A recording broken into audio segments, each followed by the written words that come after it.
If the Uchiha clan dares to take another step forward, they will be executed on the spot for treason. The young Uchiha clan members clenched their fists, and bloodshot eyes appeared. In the front, the violent roar of the Nine Tails, the screams of the villagers, and the fierce fighting sounds of the ninjas mixed together. The originally peaceful Konoha turned into a hell on earth at this time. As the largest clan in Konoha, the Uchiha clan could not bear to watch this tragedy happen. But why? Why stop us from going to support? The Uchiha clan members stared at the 9 people wearing ghost-like masks in front of them. The village encountered such a crisis, and they deliberately sent people to stop our Uchiha clan from going to rescue. What does this mean? Uchiha Fugaku, who was standing aside, saw it clearly. This is the village suspecting the Uchiha. It is rumored that the Nine Tails is the summoning beast of Uji Madara. The Uchiha Sharingan has the ability to control the Nine Tails. But since Uji Madara, no one has done it. The leading man, wearing a ghost-like mask, as the captain of the root team, snorted coldly, without explanation, and disdained to explain. He held the hilt of the sword with his left hand, and suddenly pulled out a section, making a clang sound of the sword rubbing, and the cold light overflowed in the dark night. One more step, death. The Uchiha clan members clenched their fists and trembled. Their eyes were bloodshot. They just wanted to rescue the villagers and fight against the nine-tailed beast that brought disaster to the village. What did they do wrong? Why did the village stop them? Clan leader, let's go to support. They hoped that Uchiha Fugaku could lead them. Uchiha Fugaku was silent. In his ears, there was the tyranny of the nine-tailed beast, the miserable howling of the villagers, and the heroism of the ninja. It seemed that the air could smell the rust of blood and the scorching smell of fire. The wind seemed to have weight, becoming depressed and sad. Looking at the clan members and the root team in front of him, this is a microcosm of the Uchiha clan in Konoha. The long-standing distrust between the two sides broke out at this critical moment. As the head of the Uchiha clan in Konoha village, he can only make the most powerless choice: trust Konoha. The police force is responsible for protecting non-combatants. This is the order of the village. Before the words were completely finished, a sudden explosion was heard behind him. Uchiha Fugaku turned his head suddenly. What he saw made him stare in disbelief. The house was broken, revealing a 10-meter-tall, half-skeletal giant, all black, full of a kind of calm tyranny. On his chest, there was a baby floating covered in blood. The most obvious part was his eyes, which were tightly closed and trembling, with only 2 bloody tears flowing down, and he seemed very tired. At this time, the half-black skeleton giant opened his mouth and made a sound like shaking the air. The Uchiha clan is a member of the village. For the village, the Uchiha clan is willing to sacrifice their lives. The Uchiha clan members were stunned for a moment. Who is he? What is he doing? Why is he here? Before they could come to their senses, they heard the root captain clang and completely pulled out the dagger. Dare to go one step further. The huge black skeleton palm fell mercilessly. The surroundings were silent in an instant. There was only the sound of breathing and the rampage and screams from afar. The next second, the other members of the root were furious. Captain, dare to attack Konoha personnel. The Uchiha clan rebelled. Kill. In an instant, the sword was drawn, and the murderous intent was overwhelming. As soon as they held the dagger, they saw a pair of blood-red eyes with a 4-leaf clover pattern. As if it was the god's eye that controlled this world, the remaining 8 root members' eyes were instantly dull and lifeless. Mangekyo Sharingan. Uchiha Fugaku was horrified. Is there a kaleidoscope in the clan? What's going on with this baby? Is he controlling it, or is there someone else behind him? There were thousands of thoughts, but at this moment, there was only one thought. Stop. Killing one could be explained, but killing them all was completely unexplainable. At this time, the baby's blood-red eyes closed back. The pitch-black half-bodied giant retracted the skeleton palm, revealing a slightly embarrassed figure below. Although the root team leader was motionless, it was obvious that he was still alive. Seeing this, Uchiha Fugaku breathed a sigh of relief. The pitch-black half-body giant glanced at Uchiha Fugaku as if warning. Then the voice sounded again as if vibrating the air. Rescue the 4th generation. The Uchiha clan members were very confused. They didn't know what exactly happened, nor did they know what this pitch-black half-body skeleton giant was. But they knew very well that no one would stop them from rescuing. Patriarch. They looked at Uchiha Fugaku with joy. Uchiha Fugaku's eyes flickered. In the expectant eyes of the tribesmen, every second of thinking seemed as long as a year. After more than 10 seconds, his expression became fierce. "Follow me." The tribesmen were immediately happy. The black half-skeletal giant stood there, watching them go away. The dirty baby smiled. Then he felt weak all over. The black half-skeletal giant dissipated, and the baby fell down. In the women's restroom, he watched his sister shivering in the corner, with messy hair, naked, holding clothes, drops of water mixed with tears, condensing and dripping in the low place, making a tapping sound. He was silent. In the men's restroom, he watched his sister's bestie shivering in the corner, begging, kneeling, and actively deleting the video of his sister on the phone. Drops of blood mixed with fear condensed and dripped on the tip of the knife, making a tapping sound. He was silent. On the street, he watched him get out of the car, holding the body of his sister's best friend, and came to her door amid the screams and calls of passers-by, and rang the doorbell. The door opened, and he gestured to the man to show the body. "Look how peacefully and beautifully she sleeps. This is how she should look." The man's eyes were bloodshot, and he roared and snatched the knife from his hand and thrust it into his chest. He fell down, watching the man struggling to be caught in the police car, the man's angry tears mixed with blood, condensing and dripping in the lower place, making a clattering sound. He smiled and fell into darkness completely. He thought everything was over. His life of powerlessness, wealthlessness, and incompetence ended just like that. But he didn't expect that he traveled through time. Or he traveled through time to the Uchiha clan of the Hokage. However, the birth was not smooth. It seemed that his head was too big to be born, and the medical nurse didn't know where she ran away and couldn't perform a cesarean section. The doctor was very anxious. He was also very anxious. The amniotic fluid has run out. If he is not born, he will suffocate to death. Ding! The family system has been bound. Congratulations on successfully binding the family Uchiha clan. System? Attribute board? At points? He was almost suffocating. He didn't care about anything and tried in a mess. The next moment, the attribute board appeared in front of him. Name, Uchiha Emo Nature. In, Fire Ability. Sharingan unopened. Clan members, Uchiha Obito Mangeki defecting, Uchiha Fugaku Mangeki, Uchiha Shursa Mangeki, Uchiha Yashiro 3 Magatama, Uchiha Tewa 3 Magatama, Uchiha. My name is Uchiha Emo. As soon as this thought came up, he ignored this meaningless question and anxiously tried the only sign that could be clicked. Please select the clan member who has the ability Sharingan unopened. Uchiha Fugaku. The blessing is successful. Your ability Sharingan unopened eyes evolves into Mangekyo left heavenly, standing right feng shinting. Instantly, a strong force hit his eyes, causing pain in his sensitive eyes, and he couldn't help crying, which mixed with blood. But the feeling of suffocation made him even more painful. He struggled and wanted to use Susanoo. "I'm sorry, mother. I will revive you." He was going to burst out of his belly. At this time, the doctors suddenly panicked. "You stop it. You will die." The next second, it seemed as if someone broke through the skylight, which made Uchiha Mo's eyes bright and his heart tremble. Then, the sticky liquid fell down, and he felt a little heavy in the uterus, but he didn't struggle anymore. "Emo, listen to your sister." Chapter 2. Lord of Shadows. Her voice was faint, yet it reverberated in Uchiha Emo's mind, causing a dull ache. The doctor hurriedly extricated him, striving to save the young woman named Yayue. However, with a gaping wound in her abdomen and no medical ninja present, any hope of rescue was futile. Uchiha Emo stared blankly at the woman who smiled at him until her expression dimmed, her head falling weakly to the side. Yet, the pallor of her face remained adorned with a smile. "I will revive you soon, mother," he vowed silently in his heart. At that moment, he heard a cacophony from outside. "Why are you preventing us from providing support?" "Uchiha? Support is being obstructed?" The Night of the Nine Tails. Uchiha Emo recalled the original narrative, piecing together the events.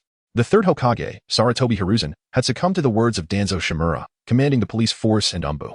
Danzo issued an edict forbidding the Uchiha clan, who served as the police force, from lending aid, while dispatching Root and Umbu to surveil them.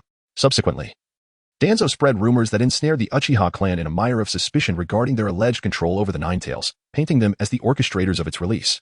During the Konoha Restoration Conference, with Danzo's proposal and tacit approval from the higher-ups, as the threat of war with the Cloud Village loomed, the naive Uchiha Fugaku consented to relocate the Uchiha clan from the Central Assembly to the village's outskirts, subjected to 24-hour surveillance. War soon erupted with the Cloud Village, and the Uchiha clan fought valiantly at the forefront to prove their innocence and regain the village's trust. Yet, by the war's end, the sacrifices of the Uchiha clan were overshadowed, with the accolades of victory bestowed solely upon Sarutobi Hiruzen as the mightiest Hokage, leaving the Uchiha clan's plight unacknowledged. They remained under constant scrutiny, enduring the disdain and animosity of the villagers, compounded by Hiruzen's suspicion and silence, ultimately leading the Uchiha clan to contemplate a coup. However, under Danzo's seduction, Uchiha Itachi rebelled, Uchiha Fugaku was captured, and the Uchiha clan faced annihilation, leaving only Uchiha Sasuke, Uchiha Itachi, and Uchiha Obito. Uchiha Imo, bound to the Uchiha clan's legacy, would not permit such a calamity to unfold again. He refused to diminish his power. Thus, he resolved to eradicate the source of this turmoil. Suspected of controlling the Nine Tails? Preposterous. The Uchiha clan fought to their last breath to provide aid. He thought indignantly. Accused of defying the village's orders? Absurd. Do they not understand the will of fire? The village is my home, and I risk my life to protect it. Yet I am met with suspicion? Are they questioning their own kin? Such dark thoughts. How can such a person hold a position of power in Konoha? He envisioned Danzo plotting against the Uchiha, seeking their extermination to harvest their Sharingan. Not a chance. I shall grant him no opportunity. Once I attain power, I will eliminate Danzo at the first opportunity and lead the Uchiha clan to greatness. Just as Uchiha Imo prepared to unleash Susanoo and charge forth, he heard a voice soothingly calling out, "Little Imo, sister is here, do not be afraid." Sister is here. The voice grew clearer as the scene before him blurred rapidly. When clarity returned, he found himself beneath a roof, gazing at a girl of about 5 years, marked by a tear mole beneath her eye. She held him tightly, visibly relieved. Was it just a dream? Uchiha Imo pondered. Somewhat dazed, he then recalled how he had altered the original tale, sending the Uchiha clan to provide support. This concerned his interests, and he could not afford to care about how shocking such actions might be for an infant. Dark chakra manifested at his chest, coalescing into a skull. This sight startled the tear mole girl, prompting her to reassure him. Sister is here, sister is here. It seemed she wished to dispel the dark skull. Sister. The ominous skull emitted a sound that reverberated through the air, further alarming the girl. After a moment of reassurance and explanation amidst her fear and concern, he managed to create a semblance of personal space. An attribute panel materialized in his mind. Name, Uchiha Imo. Nature, E. Fire, ability, Manjiki, Uchiha Fugaku, clan members. Uchiha Obito Manjiki, in rebellion. Uchiha Shursui Manjiki, Uchiha Hakadai 3 Tomo, Uchiha Te 3 Tomo, Uchiha. Uchiha Imo scrutinized the panel, realizing he could no longer remove Uchiha Fugaku. Noticing a slight dryness in his eyes, he dismissed it as a minor discomfort, understanding it to be a side effect of the Manjiki Sharingan. He felt confident that unless he activated Susanoo continuously for 3 days and nights, he would not go blind. His strength was ample, yet he remained concerned for the Uchiha clan. Even with a promising start, if the members did not change, they would inevitably fall into traps again. Only by staying close to them could he feel secure. The stronger the Uchiha clan became, the stronger he would be. With this thought in mind, he focused on the Yin aspect of his attributes. Whether for concealment, shadows, or intangibility, the Yin nature satisfied him immensely. Please choose a clan member to enhance the Yin nature. Uchiha Imo contemplated, attempting. Uchiha Obito. Enhancement failed. Rebel clan members cannot be enhanced. Uchiha Imo understood. Realizing he must revive Rin to bring Obito back, he continued his attempts. Uchiha Hakadai. Enhancement successful. Your Yin nature has derived the property Shadow. Shadow nature? Shadow manipulation? He felt a flicker of joy. However, upon trying it out, he found it merely animated his shadow slightly, unable to even lift him. Perhaps after 5 or 6 years of training, he could surpass the Nara clan's shadow imitation technique. Yet, this was not his desire. He sought the ability to meld into shadows instantly. Please choose a clan member to enhance the shadow nature. Uchiha Shursui. He refused to rely on a Manjiki member who could not even form a proper shadow. Enhancement successful. Your shadow nature has derived the ability Lord of Shadows. Uchiha Imo tested this newfound ability, discovering he could effortlessly manipulate the shadow beneath him, akin to extending his limbs. With a mere thought, the shadow enveloped him, rendering him invisible.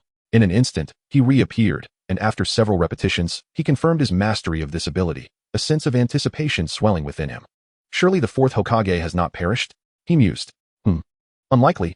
Uchiha Obito would not let him go. Yet, even if he has, rescuing Kushina Uzumaki would be worthwhile. Even if I cannot save her, at the very least, no one can accuse the Uchiha of deliberately withholding aid. That much is assured. With this thought, Uchiha Imo was consumed by shadows, vanishing from sight, leaving behind a shadow that danced with eager anticipation, moving with a flickering swiftness. Chapter 3. Silent Shadows under the leadership of Uchiha Fugaku. The Uchiha clan had just exited their territory when they were intercepted by the Umbu members brought by the route team. Uchiha clan, return at once. Otherwise, you shall be deemed traitors and face death without mercy. Uchiha Shursui, witnessing Fugaku's hesitation, felt a surge of anxiety. The Uchiha clan already harbored conflicts with the village. This was not the time to exacerbate tensions. Fortunately, the route team leader issued another warning. This is your final opportunity if you do not comply. We will immediately report to the third Hokage that the Uchiha have defied orders and committed treason. After a moment's contemplation, clan leader Uchiha Fugaku chose to relent and commanded a retreat. The police force will be responsible for protecting non-combatants, as per the village's orders. Shursui felt a sense of relief wash over him. Casting a glance at the fierce battle in the distance at the Ninetales battlefield, he turned away, only to be engulfed in a blur. In an instant, realization struck him. A dream? The next moment, he opened his eyes to the familiar ceiling, only to be jolted back to reality. The night of the Ninetales had come to an end. He rose, made his bed, tidied up, washed, had breakfast, donned his shinobi gear, and stepped outside. Shursui. Good morning, Shursui. Have you eaten?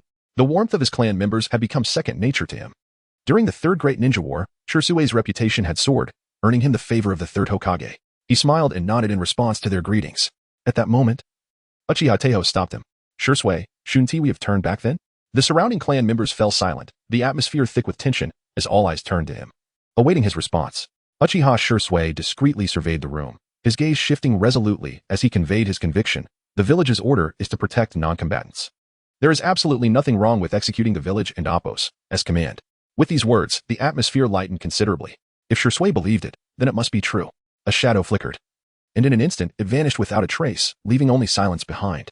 In the Hokage's office, Danzo Shimura, the Hokage's advisor and head of route, confronted Uchiha Fugaku. The Uchiha clan not only disobeyed orders and failed to protect non-combatants, but they also attacked Konoha ninjas and left their territory without permission. Are the Uchiha attempting to rebel? Uchiha Fugaku stood dumbfounded, his mind in disarray. He had thought that returning would suffice to put everything behind them, as though nothing had happened. However, he never anticipated that Root and the Umbu would report the incident. It left him feeling betrayed. Yet, he had indeed acted in such a manner. After all, the individuals involved were Danzo's subordinates, and reporting was to be expected. Thus, Uchiha Fugaku could not muster the courage to defend himself, hurriedly explaining. The Uchiha clan acted to protect the village. Humph. So you believe that hiding behind the guise of protecting the village exempts you from obeying orders? If everyone were like you, Uchiha, would there be any need for Konoha's existence? Fugaku felt a wave of humiliation wash over him, unable to retort. He turned to the third Hokage, Sarutobi Hiruzen, seeking assistance. Sarutobi, pipe in hand, exhaled a cloud of smoke while gazing at Fugaku. This matter, Fugaku, you. Sigh. He shook his head, his eyes downcast, falling silent. Uchiha Fugaku discerned the disappointment in Sarutobi's voice, feeling an overwhelming sense of guilt. First, hand over the perpetrators who attacked my Root agents to Root. Following that, the village will deal with the Uchiha clan. As the leader of the Uchiha, I hope you will refrain from making choices that would bring pain to your clan and disappointment to the village. Danzo concluded, turning on his heel and departing with an imposing presence. Uchiha Fugaku stood there, stunned. Sarutobi glanced at Danzo's retreating figure, took a puff from his pipe, and sighed. Fugaku, I will speak to Danzo, but the Uchiha clan has indeed erred in this matter. Yes. Uchiha Fugaku lowered his head. Sarutobi observed Fugaku's demeanor, his gaze flickering, casually inquiring, were the assailants from the Uchiha? Yes, Fugaku responded immediately. The Manjiki clan members were undoubtedly of the Uchiha. He could not shift the blame elsewhere. When did the Uchiha hide? Sarutobi began, but abruptly halted, as if realizing Fugaku's subtle intentions. He merely shook his head, letting out a helpless sigh. Uchiha Fugaku, unwilling for the village to harbor further suspicions against the Uchiha clan, quickly clarified. It was a newborn infant. Uchiha Izumi's mother, Uchiha Hazuki, faced complications during childbirth and underwent a cesarean section to deliver Uchiha-mu. The medical personnel on standby were dispatched to tend to the wounded at the Ninetales battle, leading to Hazuki losing too much blood and perishing. While I mourn Hazuki's death, it was an unfortunate occurrence. One could only say she was unlucky to give birth on the night of the Ninetales. Uchiha Fugaku laid bare the circumstances, hoping the village would cease its suspicions towards the Uchiha clan. Is that so? Sarutobi's eyes flickered. A newborn possessing the legendary eyes akin to Uchiha Madara? In an instant, he reached a conclusion. This child must not remain within the Uchiha clan. I will attempt to persuade Danzo, but the perpetrator must still face consequences. Even if the assailant is an infant, the best outcome is that the child must be removed from the Uchiha clan. Absolutely not. Uchiha Fugaku reacted vehemently, refusing to yield. The clan members were his bottom line. Unless he completely foresaw a bleak future, he would never surrender his kin. Sarutobi, somewhat troubled, suggested, what if I were to adopt the child? Uchiha Fugaku paused for a moment. The third Hokage adopting the child? Wouldn't that foster closeness with the third? Once the child grew, he could serve as a bridge between the village and the Uchiha clan. The prospect thrilled him, and he bowed deeply, expressing his gratitude. Thank you very much. Sarutobi, seemingly resigned to his role as the third Hokage, exhaled a puff of smoke, stating, this is unavoidable. Uchiha Fugaku felt profoundly moved, leaving with a heart full of joy. As Saratobi watched his retreating figure, he understood that the matter had been settled. He would raise the Uchiha infant alongside the Namikaze child, providing guidance as well. Contemplating this, a smile graced his wrinkled face. As if envisioning the infant Uchiha affectionately calling him grandfather. A shadow flickered by. Silently. After Danzo's departure, his expression was anything but confident. Rather, he appeared somewhat grave. The Namikaze child and the Uchiha infant, these two would never be handed over easily by Saratobi. He would need to employ some tactics. Clearing his throat with a heavy cough, he summoned a root member, who appeared instantaneously, kneeling before him. Danzo-sama. It is said that on the night of the 9 tails, a monster emerged from the womb of an Uchiha woman, its eyes resembling the blood-red 4-leaf clover pattern. Then, the 9 tails descended. Danzo paused for a moment, then asked, "Do you know what to do next?" "Yes. Tomorrow the entire village of Konoha will surely learn of this rumor." "Very well, you may leave." As soon as Danzo finished speaking, the root member vanished without a trace, leaving Danzo standing alone. Once he had a subordinate with such eyes, he would be closer to becoming Hokage. When the child matured and perfected his ocular abilities, he would eliminate the Uchiha clan and seize his eyes. Danzo caressed the bandaged right eye, a sinister smile creeping onto his face. A shadow flickered past. At the entrance of the Uchiha residence, Izumi spoke softly, "Please, bring little Moku out." Uchiha Shursui, with a tense expression, revealed the predicament regarding Shimura Danzo's request for Uchiha Moku and his own intention to adopt the child. The 5-year-old Uchiha Izumi, with her keen perception, sensed something amiss. Why? Uchiha Shursui pressed his lips together, conveying the weight of the situation. As Izumi listened, her eyes glistened with unshed tears. Could they truly refuse? Little Moku was the brother born at the cost of their mother's life. He was her only family in this world. "This is the best choice," Shursui insisted, witnessing Izumi's reluctance. He earnestly advised, "This is the best decision for you, for Moku, for the Uchiha clan, and for the village. Being adopted by the 3rd Hokage is truly the best for Moku." But, could this truly be the best for Moku? Izumi lifted her chin, her tear-filled eyes locking onto Shursui's. In that moment, their gazes met, and Shursui nodded with unwavering conviction. "I promise." With a trembling lip, Izumi nodded in reluctant acceptance. Her body stiffened as she stepped aside, allowing Shursui to enter their home. She closed her eyes, her eyelids quivering uncontrollably.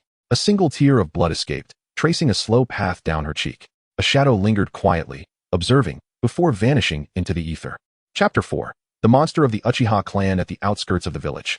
The decision was made by the higher-ups of Konoha to establish the delivery room outside the village, as the energy suppression of the tailed beast would weaken during the pregnancy of female Jinchuriki.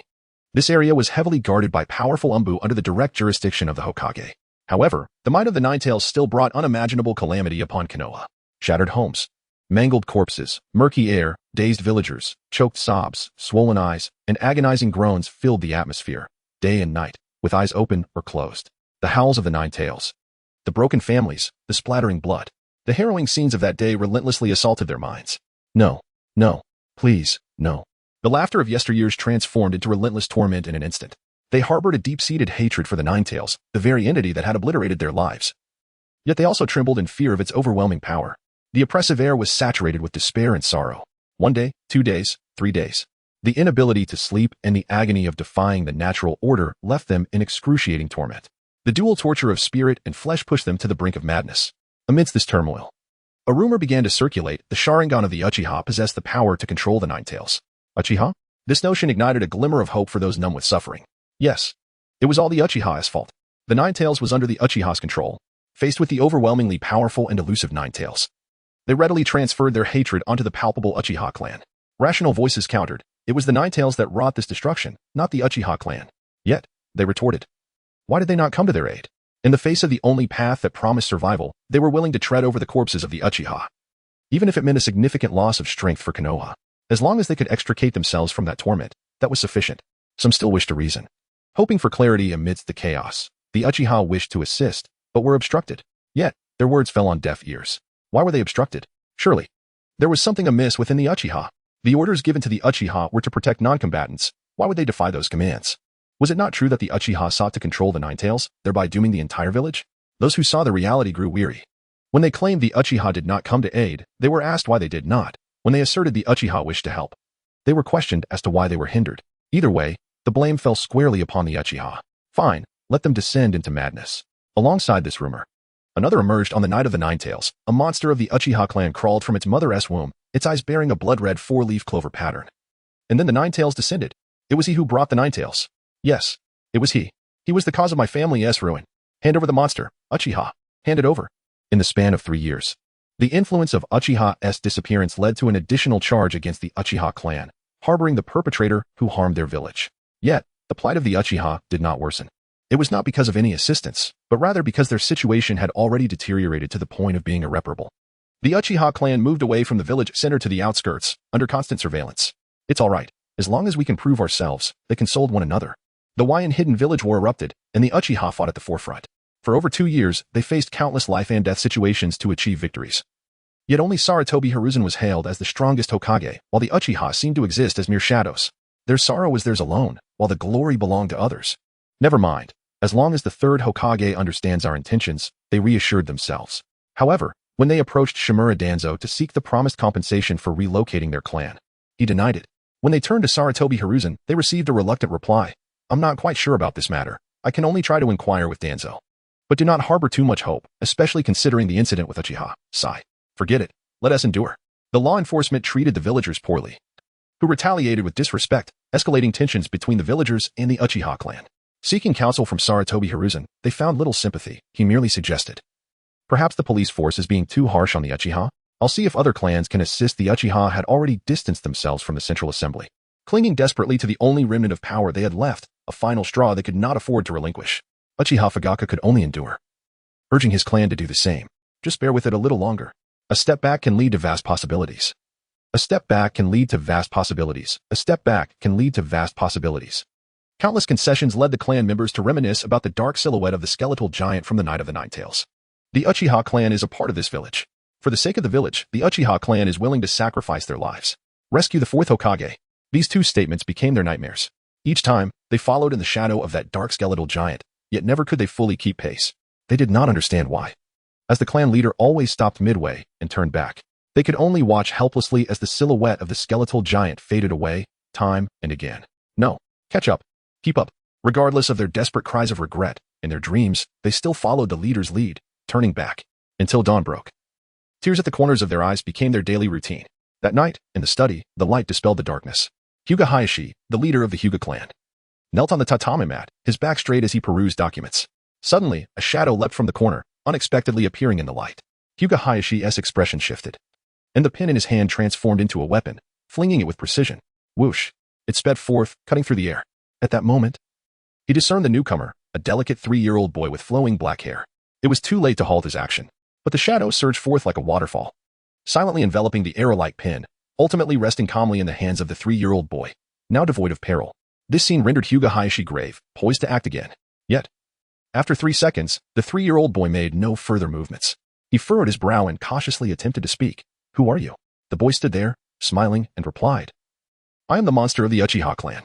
Chapter 5. With my ability, I can save your brother. Hinata Hizashi paused momentarily, his pupils narrowing slightly. Numerous rumors surrounded Uchiha Moku, the most prevalent being that he had summoned the Nine Tails. Additionally, there were whispers of his terrifying power to summon a colossal black skeleton that could effortlessly overpower AJ Nin. Most alarming of all, he was said to possess blood-red eyes resembling 4-leaf clovers, capable of ensnaring countless souls in illusion, leading them to a fatal demise. This third rumor was what Hizashi feared most. However, observing Uchiha Moku's apparent lack of intent to attack, he resumed his seated position. Please, take a seat, he gestured, testing Uchiha Moku's disposition. Following his motion, Uchiha Moku's gaze fell upon the chair opposite him, and he approached, settling into a cross-legged position. This posture made the traditionally strict and conservative Hizashi furrow his brow, but upon recalling Uchiha Moku's uninvited rudeness, he elevated his disdain for Moku's lack of decorum. Is the Nine Tails under your control? Hizashi ventured to inquire. No, Moku replied. Recognizing Uchiha Moku's willingness to cooperate, Hizashi understood that Moku was granting him time to pose questions, demonstrating his uninvited sincerity and intent to make amends. Thus, Hizashi persisted with his inquiries, unabashedly asking, Did the Uchiha clan shield you? No. How did you arrive here? Hizashi pressed, aware of the numerous guards stationed nearby. The fact that Uchiha Moku had silently appeared before him instilled a sense of danger, compelling him to seek clarity on the matter. Uchiha Moku lifted a hand, and shadows enveloped it like ink, dissolving a segment of his limb. In the next instant, the shadows receded, and his hand re-emerged. This bizarre maneuver left Hizashi astonished. Is it possible to traverse through shadows? This surpasses even the shadow manipulation of the Nara clan. Hizashi thought. You? He began, but Uchiha Moku interrupted him. I believe I have demonstrated sufficient sincerity. Hizashi fell silent. After a few moments, he nodded slightly, solemnly affirming Uchiha Moku's statement. Then he remained silent, gazing at Moku, awaiting him to articulate the purpose of his visit.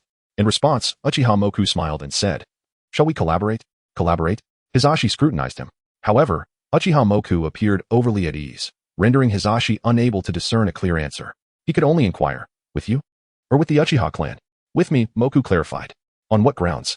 Hisashi's expression turned grave, a hint of disdain flickering in his eyes. The Hyuga clan was not under constant surveillance. Why would he consider collaborating with this enigmatic Uchiha? Yet, upon Moku's next words, Hisashi's demeanor shifted. "With my abilities, I can save your brother."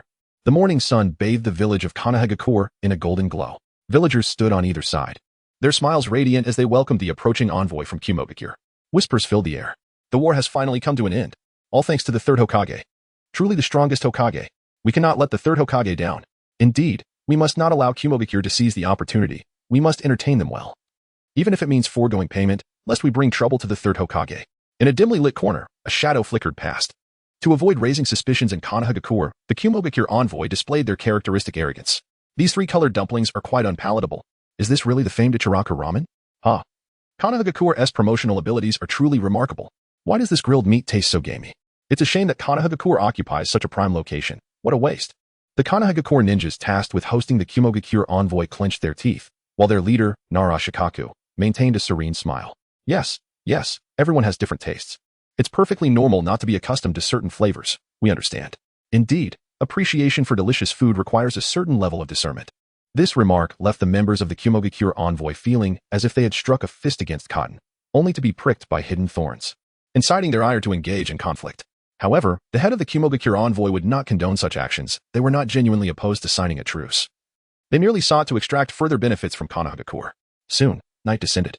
"Well then, esteemed members of the Kumogakure envoy, please rest well." As these words left Nara Shikaku's lips, the Konohagakure ninjas and the Kumogakure shinobi secretly breathed a sigh of relief. Remaining in each other's presence any longer would surely lead to heightened tempers and a desire to clash. The head of the Kumogakure envoy nodded slightly, leading his subordinates into the envoy's quarters. They then dispersed along the corridor, with the subordinates entering their respective rooms to form small protective perimeters, preventing any potential ambush against their leader. Upon entering his chamber, the head of the Kumogakure envoy was met by an Umbu operative. "What is your objective?" The Umbu member inquired immediately. "Didn't he expect that Konohagakure would have spies reaching out to us? I wonder how your third Hokage would react upon learning this." The head of the Kumogakure envoy mocked, unfazed. The Umbu member smirked coldly, stating, "I have only 15 minutes. Should you choose to squander this time, leading to a failure in cooperation, that is entirely your prerogative." The head of the Kumogakure envoy fell silent, his expression darkening as he glared at the Umbu member. 10 seconds passed swiftly, with the Umbu operative remaining silent. The head of the Kumogakure envoy's temples throbbed, realizing that this was an ultimatum. He, who believed himself in control, felt a sense of humiliation wash over him. How dare a mere spy treat him with such disdain? Yet, given the stakes for his village, he had no choice but to swallow his pride. Suppressing his anger, he declared, "The Sharingan of the Uchiha clan. Change the target." "Why?" The Umbu member remained silent. The head of the Kumogakure envoy scoffed. "Is this your sincerity in seeking cooperation with us?" The Umbu member's gaze turned icy. After a few seconds of silence, he relented and spoke. "The Uchiha clan is under constant surveillance by Konohagakure. You cannot succeed."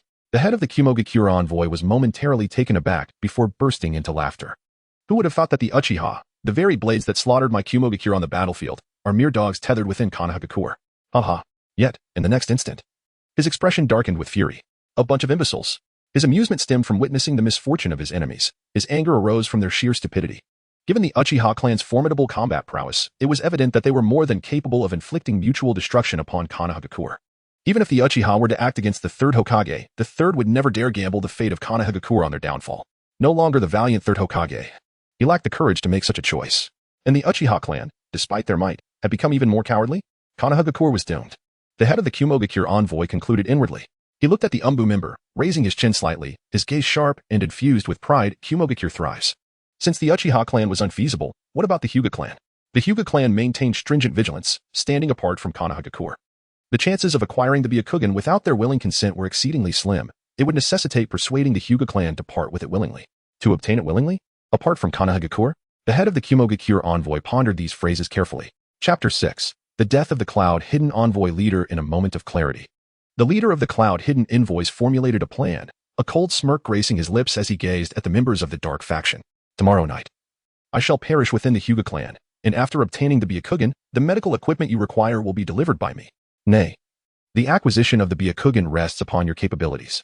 We have fulfilled our part. The medical equipment must arrive first. Otherwise, you shall not leave the envoy's quarters tomorrow night. You. The cloud-hidden envoy leader seethed with anger. I am not one of those foolish Uchiha.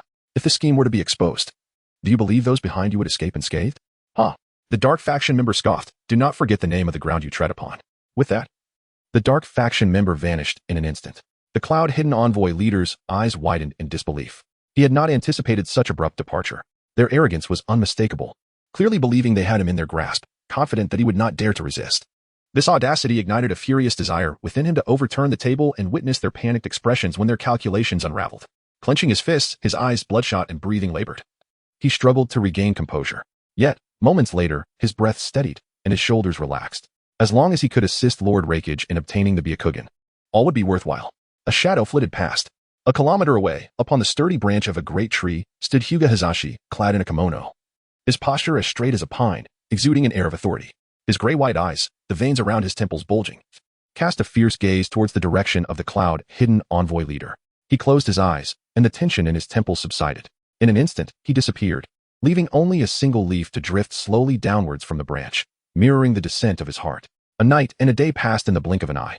The following night, the cloud-hidden envoy leader donned a black stealth outfit, pulling up a mask that concealed all but his eyes. He opened the window of his room to the high-hanging full moon. In the stillness of Konoha, his figure gracefully leaped down, swiftly navigating through alleys to evade the dark faction as patrols, soon arriving at the Hyuga clan's territory. His objective was crystal clear as he approached the outer wall of Hyuga Hinata's courtyard. Upon entering, a single glance caused his body to tense, a chill coursing through him. Standing before him were the head of the Hyuga clan, Hyuga Hizashi, the head of the branch family, Hyuga Hayashi, the elder council members. He had not anticipated such a multitude awaiting his arrival. Had he been betrayed by the cloud? No. He had already infiltrated the Hyuga clan's territory. Confused and sensing the absurdity of the situation, the cloud-hidden envoy leader recalled one crucial detail. If discovered, he must take his own life. Dying within the Hyuga clan would fulfill his mission. Instinctively, he prepared to bite down on the poison pouch hidden in his gums. Suddenly, a faint sound of pressure points being struck made him freeze, his body turning limp, unable even to move his teeth as he collapsed to the ground. Saliva uncontrollably spilling forth, his eyes wide with despair for the future. I am sorry, Lord Raikage. Hyuga Hizashi cast a subtle glance at his brother, the branch family head, Hyuga Hayashi, and instructed the Hyuga clan members behind him, remove his mask. Before his command could finish, a sharp voice sliced through the air. By the time they noticed, it was too late. A kunai had pierced the invader's throat, blood bubbling forth incessantly. The cloud-hidden envoy leader's eyes reflected a mixture of surprise and relief, his pupils gradually dilating, devoid of life. The expressions of the elder council members shifted dramatically.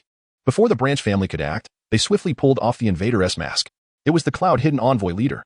Recognizing the invader, their already troubled faces grew even graver. The envoy leader, who had come to sign a ceasefire agreement, lay dead within the Hyuga clan's territory. Regardless of the circumstances, it posed a significant dilemma. The desire for peace was well understood by the Hyuga clan. Hizashi, you handle this. The elder council member spoke in a low tone. Understood. Hizashi turned to his subordinates and instructed, fetch the third Hokage. Yes. The Hyuga members immediately sprang into action. At the Sarutobi clan's location, the sleeping Sarutobi Hiruzen was abruptly awakened by the dark faction. Lord Hokage, the Hyuga clan leader, Hizashi, urgently requests your presence. What is it? Sarutobi Hiruzen, now in the twilight of his years, found the disturbance at such an hour quite vexing. It is of utmost importance. The dark faction member replied, head bowed. I understand. Sarutobi Hiruzen rose, donned his red ninja attire beneath a white Hokage cloak, and placed the Hokage hat upon his head. He followed the Hyuga members to the meeting hall of the Hyuga clan. Though dubbed a meeting hall, it was merely a wooden structure where attendees knelt on either side.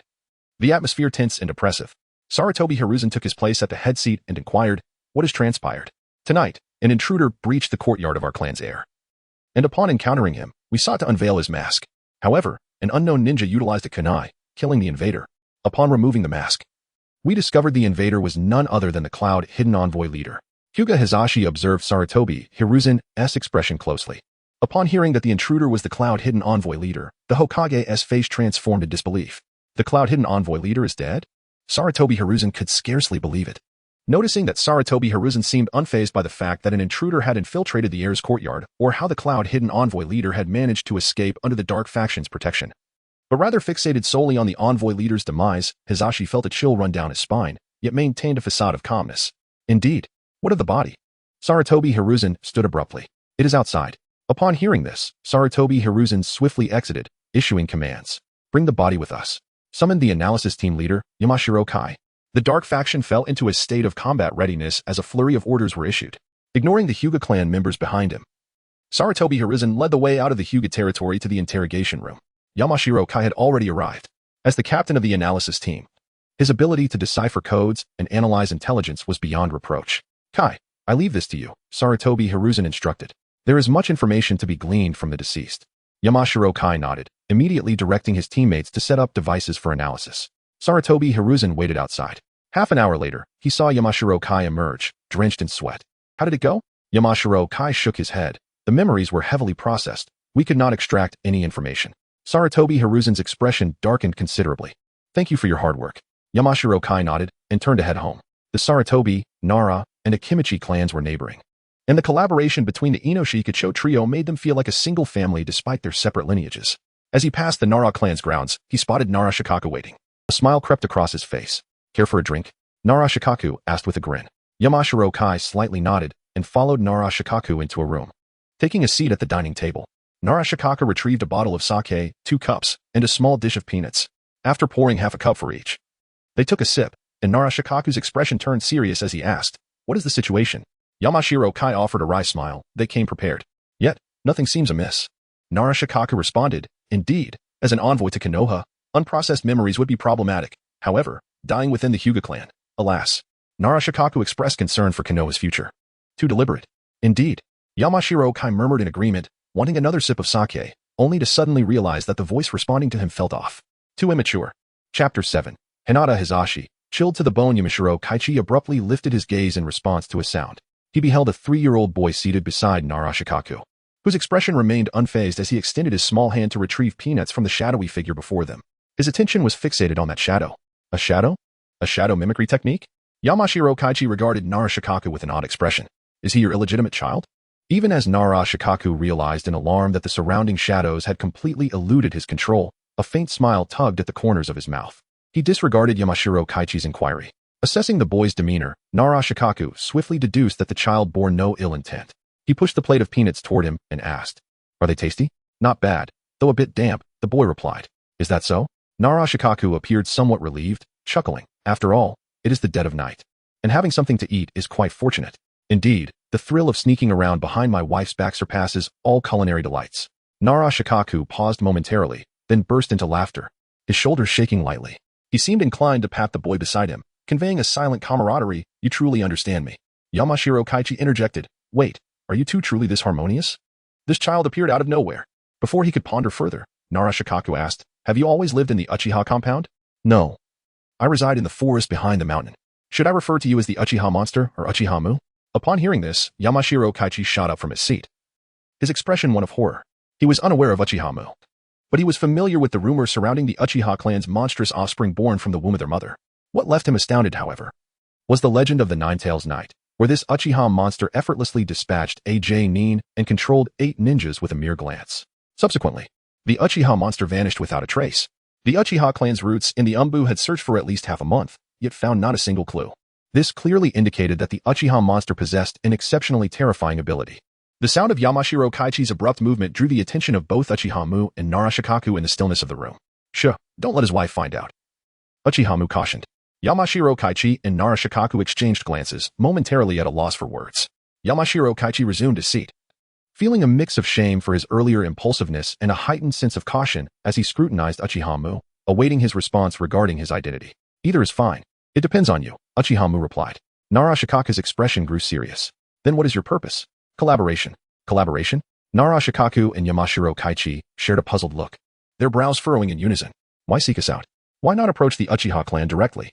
While I believe I have demonstrated sufficient sincerity, I am more than willing to address your question." Uchiha Mu paused his peanut eating to regard Nara Shikaku with a grave expression. On the night of the Nine-Tails, the clan members were dissatisfied with the village's order to protect non-combatants. They persuaded Uchiha Fugaku to issue a command for rescue. I intervened and controlled the root members who sought to obstruct them, which led Uchiha Fugaku to agree to bring people to aid. However, as soon as they exited the clan grounds, they were easily intercepted, and a few words were enough to halt their advance. They turned back to Uchiha Fugaku. The higher-ups in Konoha harbored distrust, relocating the clan and imposing 24-hour surveillance. The Cloud Village War and the villagers' disdain followed. The Uchiha clan's attitude has consistently leaned toward resisting the village's orders, urging Uchiha Fugaku to lead them in rebellion, yet their actual actions strictly adhered to the village's commands. Why is that? Is it not simply a reluctance to bear responsibility? They fear trouble yet instigate it, thus persuading Uchiha Fugaku, the clan leader, to incite conflict. What a peculiar group they are. And Uchiha Fugaku himself is equally strange. On the night of the Nine Tails, a member of Root silenced him, leaving him too intimidated to utter a word of dissent. Afterward, when Sarutobi Hiruzen and Shimura Danzo learned of this, they dared not confront that Root member, instead placing the blame on the Uchiha clan. Due to a few words from Sarutobi Hiruzen, I was entrusted to his care. Look at the son of the fourth Hokage, Uzumaki Naruto. Under Sarutobi Hiruzen's guardianship, he has become what he is today, a despised demon fox. Yet Uchiha Fugaku still holds out hope for Sarutobi Hiruzen. It is truly laughable. Following a mere verbal promise of compensation from Danzo, he led the clan to relocate, accepting 24-hour surveillance. When compensation failed to materialize, he sought Sarutobi Hiruzen once but found no recourse, subsequently enduring further humiliation for the Uchiha clan. During the Cloud Village War, many clan members perished. Yet the glory did not shine upon the Uchiha. They remained shrouded in darkness, and he remained silent. As the leader of the Uchiha clan, his disposition is weak and naive, perpetually relying on the goodness of others. A single word from another, and he stakes the Uchiha clan's future on it. As for his own kin, he repeatedly implores, endure a little longer, a clan fearful of accountability, a leader consumed by self-pity. I believe my reasons for not seeking their cooperation are abundantly clear. With that, silence enveloped the room. Nara Shikaku, the leader of the Nara clan, and Yamashiro Kaichi, the leader of the Yamashiro clan, found themselves at a loss for words. After all, their clansmen were not dissimilar to the Uchiha clan. However, they had no desire to become embroiled in the Uchiha's current predicament. Even Uchiha Mu, who had distanced himself from the Uchiha clan, was not someone they wished to engage with. As perceptive as Nara Shikaku was, he could not suppress his frown. He struggled to comprehend. If Uchiha Mu could see through these complexities, why not follow Uchiha Madara's example and leave Konoha? What kept him tethered to this place? What is your true objective? Nara Shikaku inquired gravely. Uchiha Mu's genuine aim was, of course, to grow stronger, since the Uchiha clan was unwilling to pursue a path of peaceful development. Intent on crashing against the wall until they were bloodied, he would let them. This way, he could acquire a Mangeki Sharingan from Uchiha Itachi in 2 years. Why not? Yet, he would never voice this. Collaboration? Uchiha Mu repeated. Nara Shikaku's expression grew solemn as he fell into deep contemplation. The atmosphere gradually became oppressive. After several long seconds, he finally spoke with utmost seriousness. Regardless of the outcome, you must ensure the safety of our 3 clans, Nara, Akimichi, and Yamanaka. I can only guarantee that I will not annihilate your clan. Agreed. May our collaboration be fruitful. The leader of the Cloud Village's envoy, sent to Konoha to sign a ceasefire agreement, was assassinated within the village, prompting the Land of Lightning to accuse Konoha of violating the alliance treaty based on the murder of their ninja envoy, thus presenting numerous unreasonable demands. Konoha refused, leading to a contentious dispute with the Land of Lightning, straining relations. In a mere week, the village's joyful laughter had diminished by half. Rumors of impending war spread among the villagers, instilling a sense of fear and unease. The atmosphere in the village grew oppressive. Suddenly, the Land of Lightning announced that a misunderstanding existed between them and Konoha, and the ceasefire agreement would proceed as planned. This news delighted the villagers, who celebrated joyously. Meanwhile, Hinata Hizashi remained chilled to the bone. Chapter 8. The Will of Hyuga Hizashi. In the meeting chamber of the Hyuga clan, Hyuga Hizashi declared, "If my life can save the entire village, I am willing to sacrifice it." He gazed at Sarutobi Hiruzen, who bowed his head, seemingly mourning while supporting Hizashi's choice. Witnessing this scene ignited a flicker of anger within Hizashi, despite his preparedness. As the Hokage, Hiruzen bore the same responsibilities as a clan leader, tasked with safeguarding the entire village, including the Hyuga clan, despite knowing that the Land of Lightning had falsely accused them, that the leader of the Cloud Village's envoy had deliberately died on Hyuga territory to extort them. Hiruzen maintained an attitude that it was only natural for the Hyuga clan to bear the consequences of what was deemed their wrongdoing.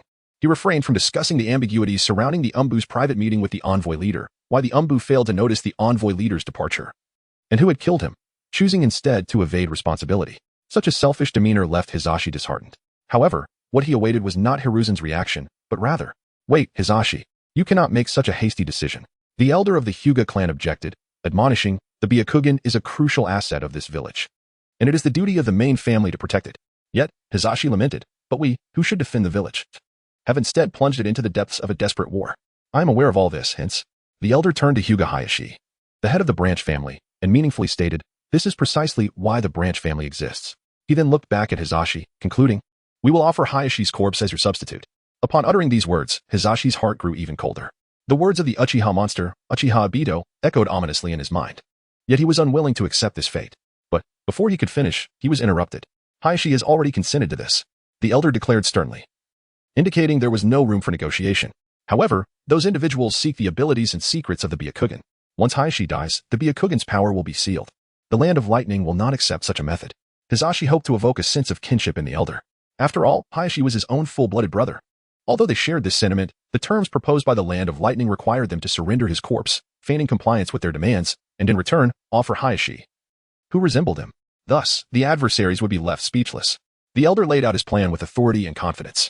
Yet, the elder interrupted Hisashi, pleading earnestly, Hisashi, for generations, we have safeguarded the bloodline abilities of the Hyuga clan. Even when it comes to brothers, we must sever ties. This is the fate of the main family. It is the destiny of those born into the Hyuga clan. Hisashi's heart sank. For the first time, he vividly recognized the distinction between the main and branch families. The branch family. Were they no longer even considered human? What has happened to you, Hisashi? You, who have always been so resolute. Hayashi, wearing a gentle smile, asked. Today's events are different. We cannot decide so simply. As Hisashi spoke, Hayashi suddenly attacked, delivering a punch. Yet Hisashi blocked it with one hand. Bewildered by Hayashi's intention to strike a lethal point that would instantly incapacitate him. Hayashi, you still have Niji. Why choose to die for the main family? Hisashi questioned, witnessing Hayashi's fist immobile, an expression of bitterness crossing his face. It is not as you think. I harbor resentment towards the main family, and even now, I continue to resent them. But precisely because of this, I do not regard you as merely the head of the main family, but as my brother, willing to sacrifice myself in your defense. This, for me, is my first true choice of freedom. To choose death for the sake of freedom, Hisashi thought. Anguish overwhelming him as he wished to close his eyes. Nisan, even if only once, I wish to defy the destiny of the Hyuga clan. As Hayashi finished, the Hyuga clan members surged toward Hisashi at the elder's subtle nod. Hisashi attempted to employ one of the clan's secret techniques, the absolute defense. But Hayashi firmly grasped his hands. I simply wish to choose my own fate. That is all. Hisashi swiftly altered his approach, using Hayashi as a pivot, launching himself behind Hayashi to evade the attacks from other clan members. Thank you for your efforts, Hayashi. As he spoke, Hisashi transformed, adopting a fierce demeanor. Attack. A sudden, authoritative shout startled the elder, awakening his awareness. Hisashi, what are you doing? Do you no longer acknowledge me as your elder? Hisashi turned to the restrained elder, proclaiming with authority, what constitutes a clan? What? The elder was taken aback. A clan is family. To treat family as expendable items. As the leader of the Hyuga clan, I cannot bear to witness the clan repeat its mistakes for the sake of so-called ancient traditions. The elder was horrified. Hisashi, do you comprehend what you are doing? The system of the main and branch families is a tradition that has endured for millennia. It is the ancient teaching that safeguards the survival of the Hyuga clan. Elder, you have grown old. Enjoying your remaining years is what you should focus on. Hisashi declared to the clan members, escort the elder back to his quarters. Yes, the branch and main family members united, escorting the elder away. This scene left Hayashi in a daze. Nisan, is this still the rigid brother I know, leading the branch and main families against the elder? At this moment, the third Hokage, Sarutobi Hiruzen, began to feel anxious. For him, surrendering Hayashi was the optimal choice. It would appease the Hyuga clan and satisfy the Land of Lightning. However, given the current circumstances, it was evident that Hisashi was unwilling to relinquish Hayashi. Did Hisashi intend to offer himself instead? The prospect of a potential uprising within the Hyuga clan loomed ominously. Wait. He attempted to intervene as the elder was being taken away, only to be blocked by Hisashi. Third Hokage, this is an internal matter of the Hyuga clan. Hisashi's veiled warning rendered Hiruzen speechless. Although he was the leader of Konoha, he held no authority over clan affairs. Even if the Hyuga clan were to kill the elder, as long as the elder did not hold a position within the village, he could not voice any objections. However, his intentions did not revolve around the clan's internal matters. Hiruzen's murky eyes fixed upon Hisashi as he implored, Hisashi, I understand your deep regard for familial bonds, but when the safety of the village is at stake, you cannot let personal desires plunge the village into peril. Hisashi's disappointment in Hiruzen had long since solidified, and he met Hiruzen's gaze with a cold resolve. Suddenly, raising his head, he gazed around at the hundreds of Hyuga clansmen outside and declared with a commanding voice, the Hyuga clan would rather perish in battle than surrender any of our kin. How could you expect so many of our people to accompany you to death? Sarutobi Hiruzen felt that Hyuga Hisashi had lost his mind. Even without the elder of the Hyuga clan, the other clansmen would not acquiesce. Yet, as he beheld the members of the main branch tightly grasping the hands of their branch family, the fervor in their eyes left him momentarily speechless. Fight! Fight! Fight! Chapter 9. How could he, the most formidable Hokage, utter such chilling words? The echoes of war began faintly, but quickly grew in intensity, leaving Sarutobi Hiruzen in a daze. Yet, he soon regained his composure. The matter of surrendering the Hyuga clan members was a clandestine transaction between the Hidden Leaf Village and the Land of Lightning, unbeknownst to the villagers and some clans.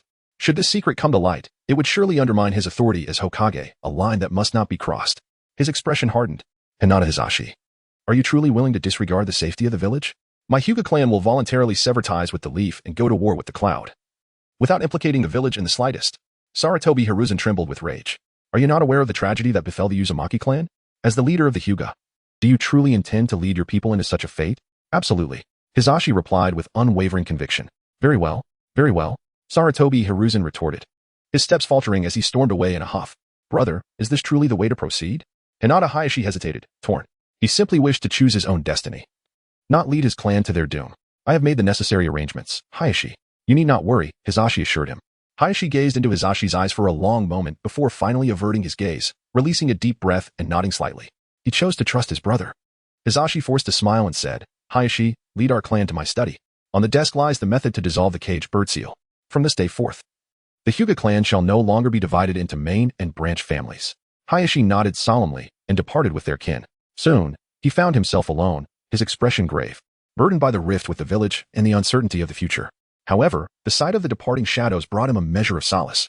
Unbeknownst to them, the Land of Lightning suddenly reprimanded the Leaf for betrayal, leaving the jubilant villagers in utter bewilderment. The tense atmosphere of impending war once again enveloped the citizens of the Leaf, casting a pall of oppression over the village. Uchiha Shursui noticed that the third Hokage, Sarutobi Hiruzen, had recently borne a most unflattering countenance. He frequently summoned Danzo Shimura, and the two engaged in heated discussions about something. This piqued Shursue's curiosity. Yet he refrained from investigation, trusting in the third Hokage. If Hiruzen chose to remain silent, then there was no need for him to know. However, days later, a rumor spread throughout the village, claiming the Hyuga clan was the culprit behind the assassination of the envoy from the Land of Lightning. This struck Shursui as eerily familiar, reminiscent of an event from the past, yet he could not quite recall the details. Shortly thereafter, a mob of villagers stormed the Hyuga compound, demanding retribution. It dawned on him that this echoed the incident following the Night of the Nine Tails when villagers had similarly rioted against the Uchiha clan, blaming them for the beast's rampage. But how could fellow villagers resort to treachery against one another? He rationalized it as mere coincidence. He trusted the third Hokage. As he began to contemplate the dire straits the Hyuga clan was about to face, Hisashi stood resolute, declaring, the Hyuga clan will absolutely not surrender any member in exchange for so-called peace. His words threw the mob into disarray. Were the Hyuga expected to offer up their kin for peace? Was the Land of Lightning's accusation of the Leaf's betrayal tied to the Hyuga's refusal to comply? If the Hyuga had indeed slain the envoy, surely they must face the consequences. Yet, if the Hyuga had not acquiesced, who had? The only entity with the authority to agree to such terms could only be the third Hokage, right? The thought struck them. Impossible. Absolutely impossible. The third Hokage, the mightiest of all, could never consent to surrendering the Hyuga clan to secure peace. He must be fully aware of the situation. Let us seek an audience with the third Hokage for clarification. The pressure suddenly mounted upon Sarutobi Hiruzen. Gritting his teeth, he thought, Hinata Hisashi, did you not declare your intention to withdraw from the Leaf? Then leave. Why do you linger here? Do you expect me to personally expel you? How could he, the strongest Hokage, utter such disheartening words? Hokage-sama, please provide us with an explanation. Indeed, if there are hardships, share them. We shall support you. Hokage-sama. The gathering of villagers below the Hokage's office agitated Hiruzen, compelling him to open the window and shout, please, do not be swayed by rumors. We of the Leaf shall not sacrifice any of our villagers for the sake of so-called peace. Trust in me. And with that, he bowed deeply. Instantly, the villagers fell silent. If the Hokage had spoken, then perhaps they should wait and see. Yes, we must trust in Hokage-sama. The murmurs spread among the villagers, prompting those who had rallied for the village's cause to disperse one by one. Seeing this, Sarutobi Hiruzen let out a sigh of relief.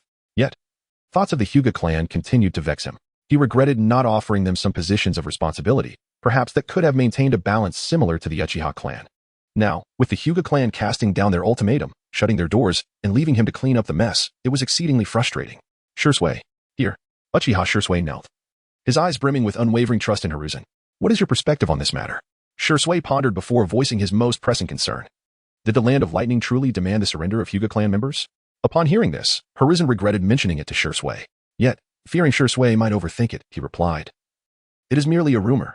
He then shifted the conversation, sighing, the relationship between the village and the clans has grown increasingly strained. Hiruzen referred not only to the Hyuga clan, but also subtly hinted at the Uchiha clan.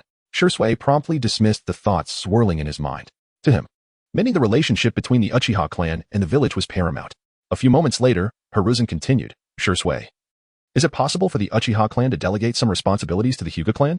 Shursui's first instinct was to dismiss the idea outright impossible. The police force was the Uchiha clan's sole lifeline. How could they allocate any of it to the despised Hyuga clan? Hiruzen seemed oblivious to Shirsue's changing expression, lamenting. If the Hyuga clan could place more trust in the Leaf, perhaps this model of cooperation could improve the Uchiha's position. The constant surveillance is exhausting the village's resources. If only both clan and village could foster greater trust in one another. Shirsue's eyes widened in surprise. Could this truly improve the Uchiha clan's standing? Yet, upon recalling the clan's emphasis on the police force, his hope dimmed. Nevertheless, he resolved, I shall endeavor to persuade them. Yes, do give it a try, Hiruzen sighed, taking up his pipe, enveloped in a cloud of smoke as if he had relinquished all hope. Chapter 10. The heartache of the Uchiha clan and the disdain of the Hyuga clan in the Uchiha clan's territory, specifically in the study of Uchiha Fugaku. A sense of determination filled the air. Absolutely not. Uchiha Fugaku asserted vehemently. The police force must not be compromised. This is the final boundary of the Uchiha clan. However, Uchiha Shirsue was not ready to concede defeat. If the Hyuga clan could serve as a model for reconciliation with the village, it would undoubtedly lead to a significant improvement in the Uchiha clan's current predicament. This thought troubled Uchiha Fugaku. The police force was the sole power the Uchiha clan wielded. Their only lifeline. To relinquish even a small team to others, particularly to the despised Hyuga clan, was a daunting proposition. Yet, the vision painted by Uchiha Shirsue stirred something within him. He bowed his head, deep in contemplation. Uchiha Shirsue knelt beside him, patiently awaiting his decision. The study fell into a prolonged silence. Several minutes passed, and Uchiha Fugaku's breath became heavy, his posture slightly hunched, yet he still exuded the dignity befitting a clan leader. Let us concede a small team. Setting aside the notion of a model, it suffices to express the Uchiha clan's stance to the village. Indeed, Uchiha Shirsue responded with delight. The following day, in the Hyuga clan's territory, Nara Shikaku arrived bearing the orders of Sarutobi Hizashi. You wish for the Hyuga clan to join the police force? Even the traditionally rigid Hyuga Hayashi found himself questioning his own ears. The Uchiha clan was willing to relinquish the police force? Even if it was merely a small team of 3, it was cause for astonishment. The Hyuga clan, too, had ambitions akin to those of other families, aiming to penetrate the power structures of Konoha and aspiring to become Hokage. However, the strict separation between the main and branch families made Konoha cautious in its dealings with the Hyuga clan, adhering to a principle of non-interference. Other clans followed suit. For the Hyuga system had its excesses, rendering the branch members as deadly as warriors, capable of undermining other families. Now, with Sarutobi Hizashi and the Uchiha clan both easing their stances, even the typically stern-faced Hyuga members could not hide their joy. This is indeed a positive development. They turned their hopeful gazes towards Hyuga Hayashi, only to hear him say, Please allow me to consider this matter thoroughly. Very well, I shall return tomorrow. Nara Shikaka acquiesced and departed. Once the outsider left, Hyuga Hizashi sensed the confusion and disbelief among the Hyuga members, and thus inquired, Clan leader, why not agree immediately? A weasel paying respects to a chicken is hardly sincere, Hyuga Hayashi replied, skeptical that Sarutobi Hizashi would readily soften after a falling out with the Hyuga clan. Though the ninja world spoke of Sarutobi Hizashi no longer being the formidable leader he once was, it did not imply that he would easily yield after a few words. Only when cornered would he concede. The Land of Thunder possessed the means to apply pressure. If the Land of Thunder were replaced by the village hidden in the rain, Sarutobi Hizashi would undoubtedly crush them to the point where they could not lift their heads. As for the Hyuga clan, despite the constraints imposed by their fellow villagers, conceding from the outset would indicate underlying issues. However, he refrained from voicing this sentiment, for his kin had yet to lose faith in Sarutobi Hizashi, still viewing him as the strongest Hokage in their hearts. Thus, he responded, the current state of the Uchiha clan may very well stem from the police force. We must not arrive at hasty conclusions. Instantly, the clan members were enlightened, their gazes towards Hyuga Hayashi filled with admiration. Truly, the clan leader is wise. Hyuga Hizashi, matters of the main and branch families will require your diligence, Hyuga Hayashi remarked. The system of main and branch families had endured for a millennium. Abolishing it would not be a simple task. The prejudices entrenched in people's hearts were like mountains that required gradual dismantling. Indeed, Hyuga Hizashi replied. As the clan members dispersed, Hyuga Hayashi returned to his study. Kneeling before his desk, he busied himself with the orderly preparation of tea utensils, and the brewing process. Soon, a cup of tea appeared before him. Silence, Hyuga Hayashi instructed. From the shadows emerged a 3-year-old boy with delicate black hair.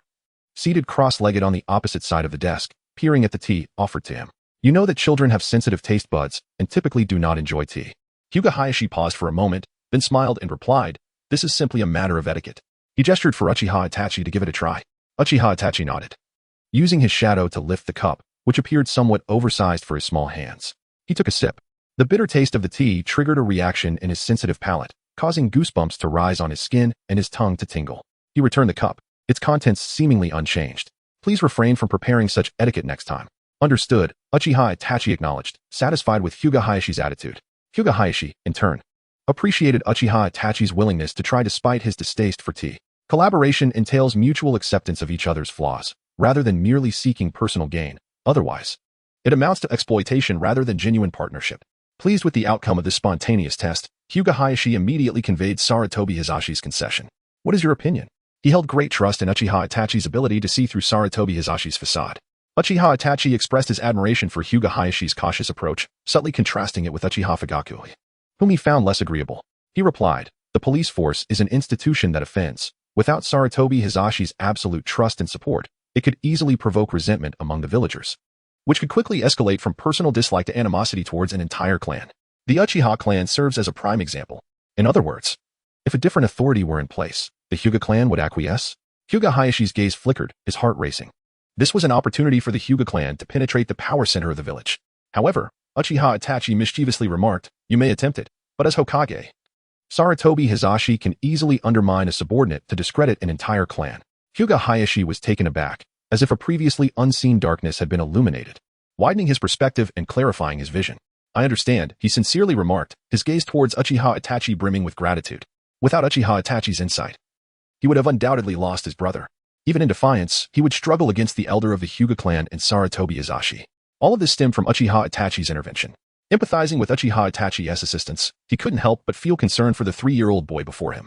The rumors circulating about Uchiha Itachi being a monster born from his mother's womb and the disappearance of the Uchiha clan only shed light on his dire situation. Should the Uchiha clan continue on this path, they would likely face extinction. Is there anything I can do? After all, Uchiha Itachi was a member of the Uchiha clan, and he still had an elder sister. "The clan will not perish," Uchiha Itachi responded in a calm yet assertive tone.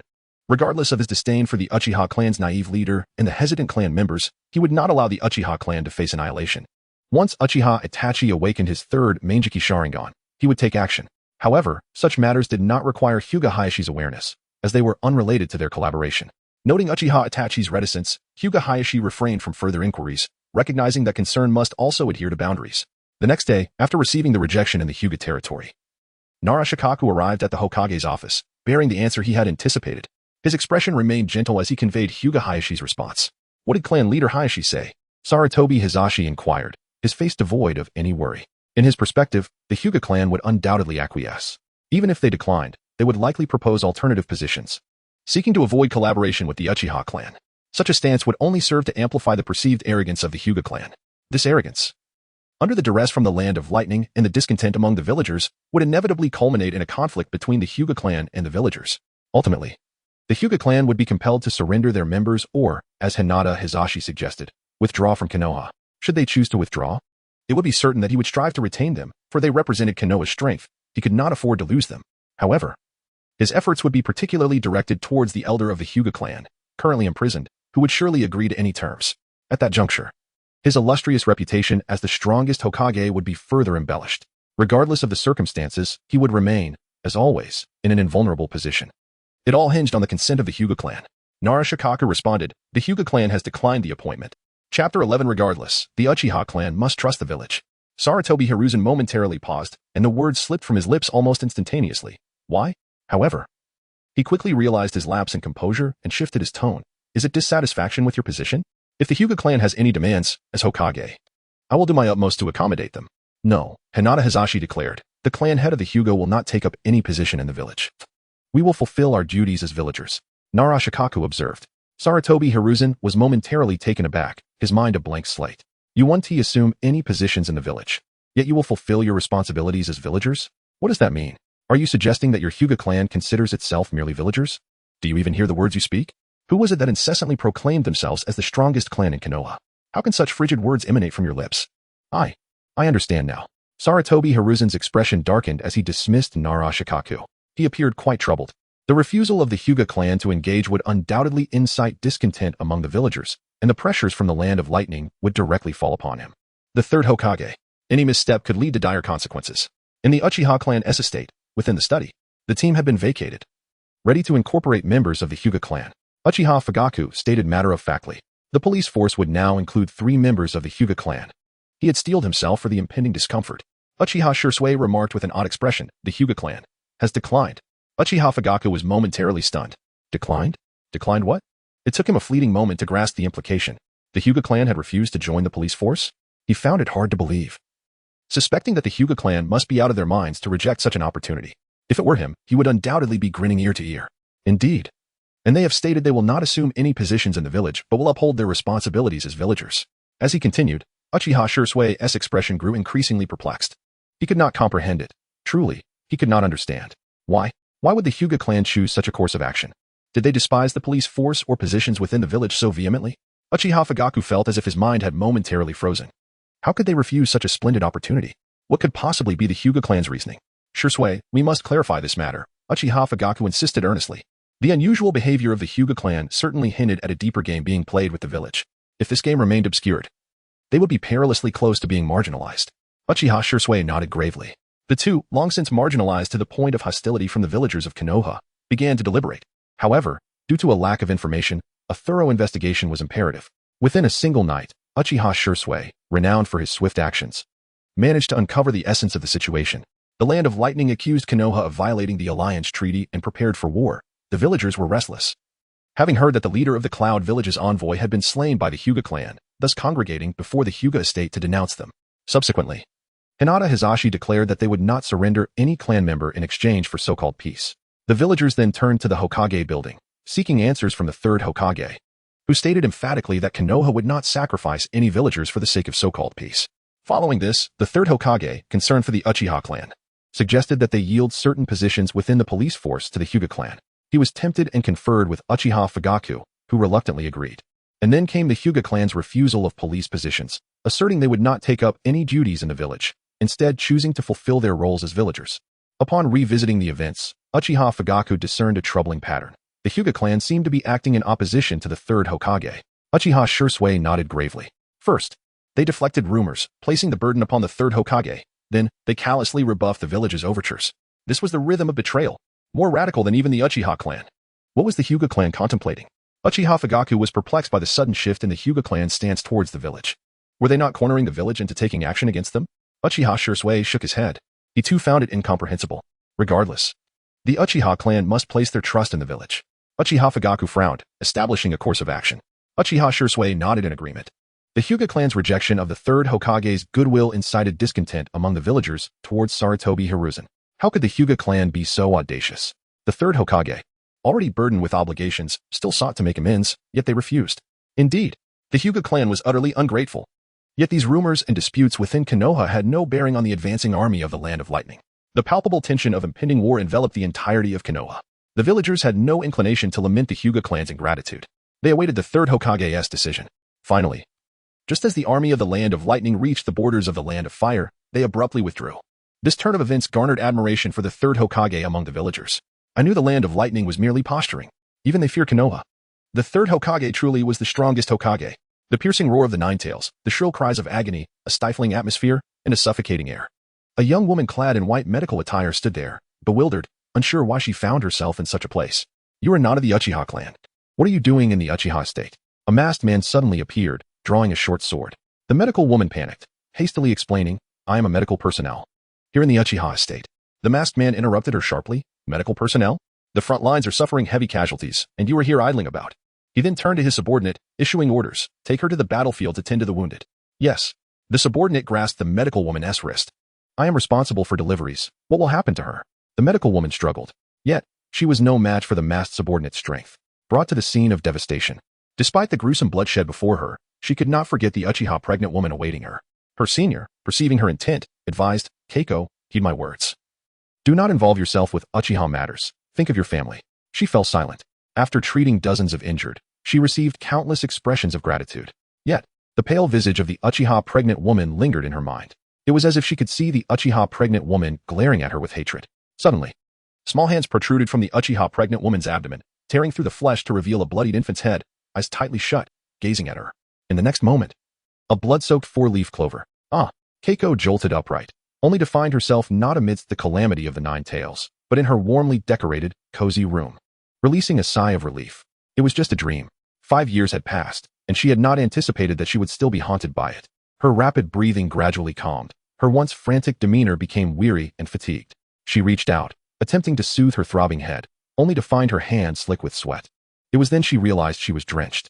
Stiffly, she rose from her bed, took a shower, brushed her teeth, and had breakfast. As she departed for work, everything seemed customary. However, recently, the neighbors' disdain for the Uchiha clan had intensified. The Uchiha clan, emboldened by the police force and the trust of the third Hokage, had begun to engage in violent enforcement. I have heard that in the tavern on Front Street, a son was merely unfortunate enough to bump into them. And yet they were restrained and interrogated. I truly fail to comprehend why the third Hokage continues to assign the Uchiha clan to the police force. Clearly, the Uchiha clan is wholly unsuitable. Even my 7-year-old son from the Ninja Academy would perform better than they do. Furthermore, they deliberately refrained from offering assistance on the night of the Nine-Tails attack. Isn't this an act of insubordination? It turns out, they chose to defy orders and neglect the call for aid. The Uchiha clan is utterly despicable. Indeed, how could such individuals exist? It is revolting to share a village with them. Hearing this, Huizi trembled involuntarily. No, that is not true. The Uchiha clan is imprisoned there. Unable to act upon their desires, they are not at fault. She yearned to voice her thoughts. Yet the senior's admonition to consider her family compelled her to tightly press her lips together, leaving marks from her bite, as she silently lowered her head and hurriedly walked away. Chapter 12. Our friend Uchiha Kagami, Nanha Shrine. This cannot continue. They have witnessed that silence leads to a future of collapse, destruction, and utter desolation. For 5 long years, they placed their faith in the third Hokage. Yet the plight of the Uchiha clan remains unchanged. Can they still believe? Dare they still believe? I dreamt of Mute. Each time I envisioned Mute guiding us forward. Excitement surged within me. Yet in the dream, I repeatedly halted, turned back, and diverged from Mute. I truly cannot persist in this manner any longer. The clan members observed Uchiha Taeho clenching his fists, and they too felt compelled to reflect. The haunting scene of that night replayed in their dreams. And each morning's tears stifled their voices and pierced their hearts. When they learned that Sarutobi Hiruzen had adopted Mute, their initial reaction was joy. However, Mute's disappearance and the trials of the past 5 years altered their perception of Sarutobi Hiruzen. They felt relief at Mute's absence, wondering what fate might have befallen him had he been taken in. Yet they also grappled with the betrayal of Mute and their concerns for his well-being. Is Mute all right? Is he still alive? They feared knowing the answer, dreading the pain it might bring. Uchiha Taeho glanced at the silent Uchiha Fugaka beside him, rose to his feet, and proclaimed, "Clan members, we must make a decision." The emotions of rebellion and resurgence spread among the Uchiha, prompting many to rise and clench their fists. Oh, in the Hokage building, conference room, complaints from villagers regarding the police force's excessive enforcement are increasing. Hokage advisor Nara Shikaku remarked. The villagers' distrust of the police force is growing daily, stated Hokage advisor Mitarashi Anko. The Uchiha clan has begun to flaunt their power, concluded Hokage assistant Shimura Danzo. No, it should be viewed as rebellion, countered the third Hokage Sarutobi Hiruzen, attributing it to the lingering effects of the Nine-Tails incident 5 years prior. No one from the Uchiha clan was harmed during that time, expressed Mitarashi Anko in confusion. Hidden in the shadows, Uchiha Mute pondered. Is my mother not human? This is the root of suspicion, Nara Shikaka stated. Furthermore, the directive for the Uchiha to distance themselves from the Nine-Tails has fostered feelings of distrust from Konoha, resulting in a growing rift, Sarutobi Hiruzen added. The true instigator of this turmoil, Shimura Danzo, spoke nonchalantly. The Uchiha's isolation policy has been a foundational principle of Konoha since the second Hokage's time. What good does discussing this now serve? The second Hokage's intent was not isolation but consideration for each clan. Have you forgotten our friend Uchiha Kagami? Sarutobi Hiruzen questioned. How could I forget? His ocular techniques have aided me numerous times, Shimura Danzo replied, a slight twitch in his right eyelid, feeling the comfort of the three-tomo Sharingan. The Uchiha clan is a partner of Konoha, and we must ensure this partnership endures, Sarutobi Hiruzen concluded, provided we can retain them. Shimura Danzo responded in a tone that seemed to carry a hint of mockery. At the border of the Land of Fire, in a forest, 2 squads, 6 figures, raced swiftly, the scenery flashing past. Suddenly, the 2 trailing behind widened their eyes in terror, covering their faces and screaming as if they had witnessed something horrifying. Come down. A figure with an eye patch admonished, his demeanor slightly frantic. Jinjutsu? When did it happen? Suddenly, he recalled something and formed a hand seal. Byakugan. Instantly, the veins on his temple throbbed, and the world turned gray, allowing him to pierce through countless trees with his gaze. Soon, he spotted several ninjas cloaked in blue chakra hundreds of meters away. One by one, he scanned them, finally resting his gaze on the figure whose chakra coalesced in his eyes. His pupils constricted, and beads of cold sweat emerged. How could he be here? His expression darkened as he closed his eyes, dispelling the Byakugan. Retreat. But Captain, the team protested, how can we retreat so easily?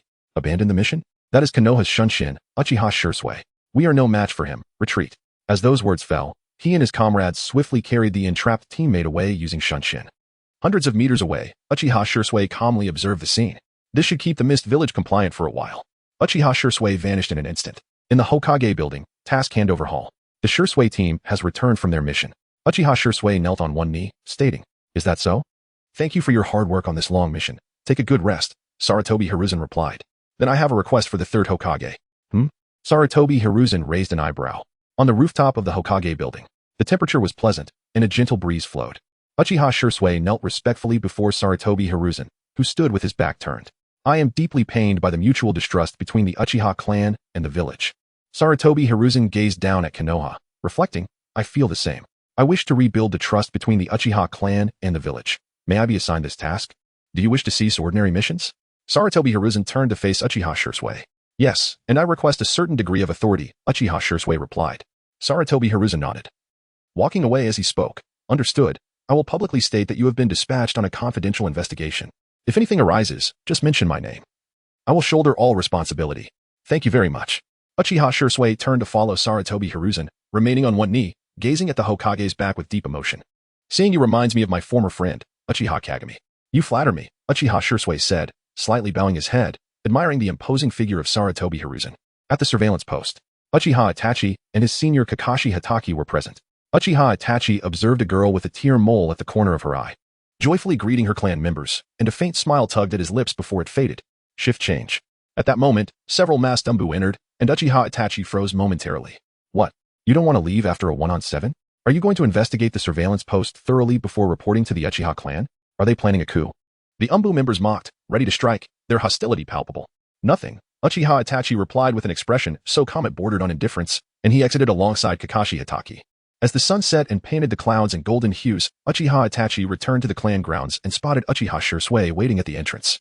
Just then, a youthful voice called from behind, "Brother!" Uchiha Shursui vanished in an instant. Uchiha Itachi turned to see his younger brother, Uchiha Sasuke, rushing toward him with a satchel. "Did you complete your mission? Then practice with me," Uchiha Sasuke asked eagerly. "Forgive me, Sasuke, someone suddenly needs me," Uchiha Itachi replied. Weariness tinged with regret in his voice as he turned to leave. Uchiha Sasuke stood alone, cheeks puffed in frustration. "This happens every time, humph." Chapter 13. Uchiha Shursui. I shall strangle this, but the turbulent river appeared capable of shattering anything that fell into its depths, thrashing beneath the cliffs with carefree abandon. Uchiha Shursui, facing the setting sun, suddenly chuckled. "We used to come here often." Uchiha Itachi silently acknowledged. "You've returned." "Yes, I've finally driven away the mist ninjas." Uchiha Itachi stepped forward, standing shoulder to shoulder with Uchiha Shursui as they gazed at the gentle, beautiful yet unattainable sunset. "Is there something on your mind? If not, I would prefer to accompany my dear Odo." "I wish to hear your honest thoughts," Uchiha Shursui replied lightly. "How serious do you believe Fugaku is?" "Serious about what?" Uchiha Shursui turned to Uchiha Itachi, his expression grave and earnest. "A coup." Uchiha Itachi fell into silence for a moment. Scenes flashed through his mind. The inaction of Konoha's higher-ups, the antagonism of the Anbu, the villagers' misunderstandings. Discontent within the Uchiha clan was steadily mounting. Should the village remain stagnant, it was likely the Uchiha would breach their limits of patience. If the village changes, will the Uchiha clan change? No sooner had Uchiha Shursui's words faded than Uchiha Itachi firmly countered. But if the Uchiha do not change, neither will the village. As long as both sides continue to distrust one another, the situation will only worsen. "I wish to dispel these suspicions," Uchiha Shursui declared. "Do you believe that is achievable?" Uchiha Itachi, caught between the Uchiha clan and the village, deeply understood the difficulty of the task. "Uncertain, but it must be attempted," Uchiha Shursui brightly asserted, though his tone shifted to one of concern. "A coup would only bring misfortune to both sides. I too oppose the coup, yet to prevent it, unconventional methods may be necessary." Uchiha Itachi resolved to assist Uchiha Shursui. "I understand, but it would be prudent for you to refrain from rash actions." "Why?" Uchiha Itachi questioned, puzzled by Uchiha Shursui's refusal of his aid. "Some members of the police force harbor suspicions about you. They have ordered me to keep you under surveillance." Uchiha Itachi's pupils contracted in alarm. Nightfall, Uchiha clan grounds, Uchiha Fugaku's study. "What did you say? Are you unaware of what tomorrow signifies?"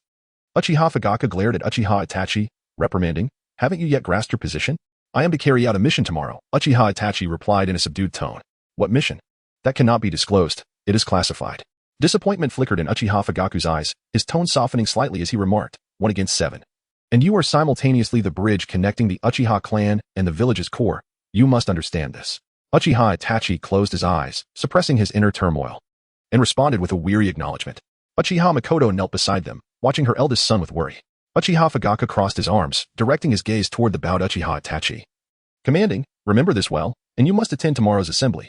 Uchiha Itachi closed his eyes in exhaustion. Hokage building, Hokage's office. Tonight, the Uchiha clan is gathering again, Shimura Danzo stated. I am aware of the assembly, but the Uchiha claim it is a clan ritual. I cannot interject. What ritual? Shimura Danzo brusquely interrupted Sarutobi Hiruzen, his tone laden with urgency. They seek to incite animosity against the village among their kin, leveraging hostility to fortify the Uchiha's unity. This is preparation for a coup. His insinuations were clear. Immediate military action should be taken to eliminate the Uchiha clan. I shall crush this budding threat, Sarutobi Hiruzen declared, glancing towards the door. Shursui. Shimura Danzo turned to look. He was well acquainted with Uchiha Shursui, descendant of Uchiha Kagami.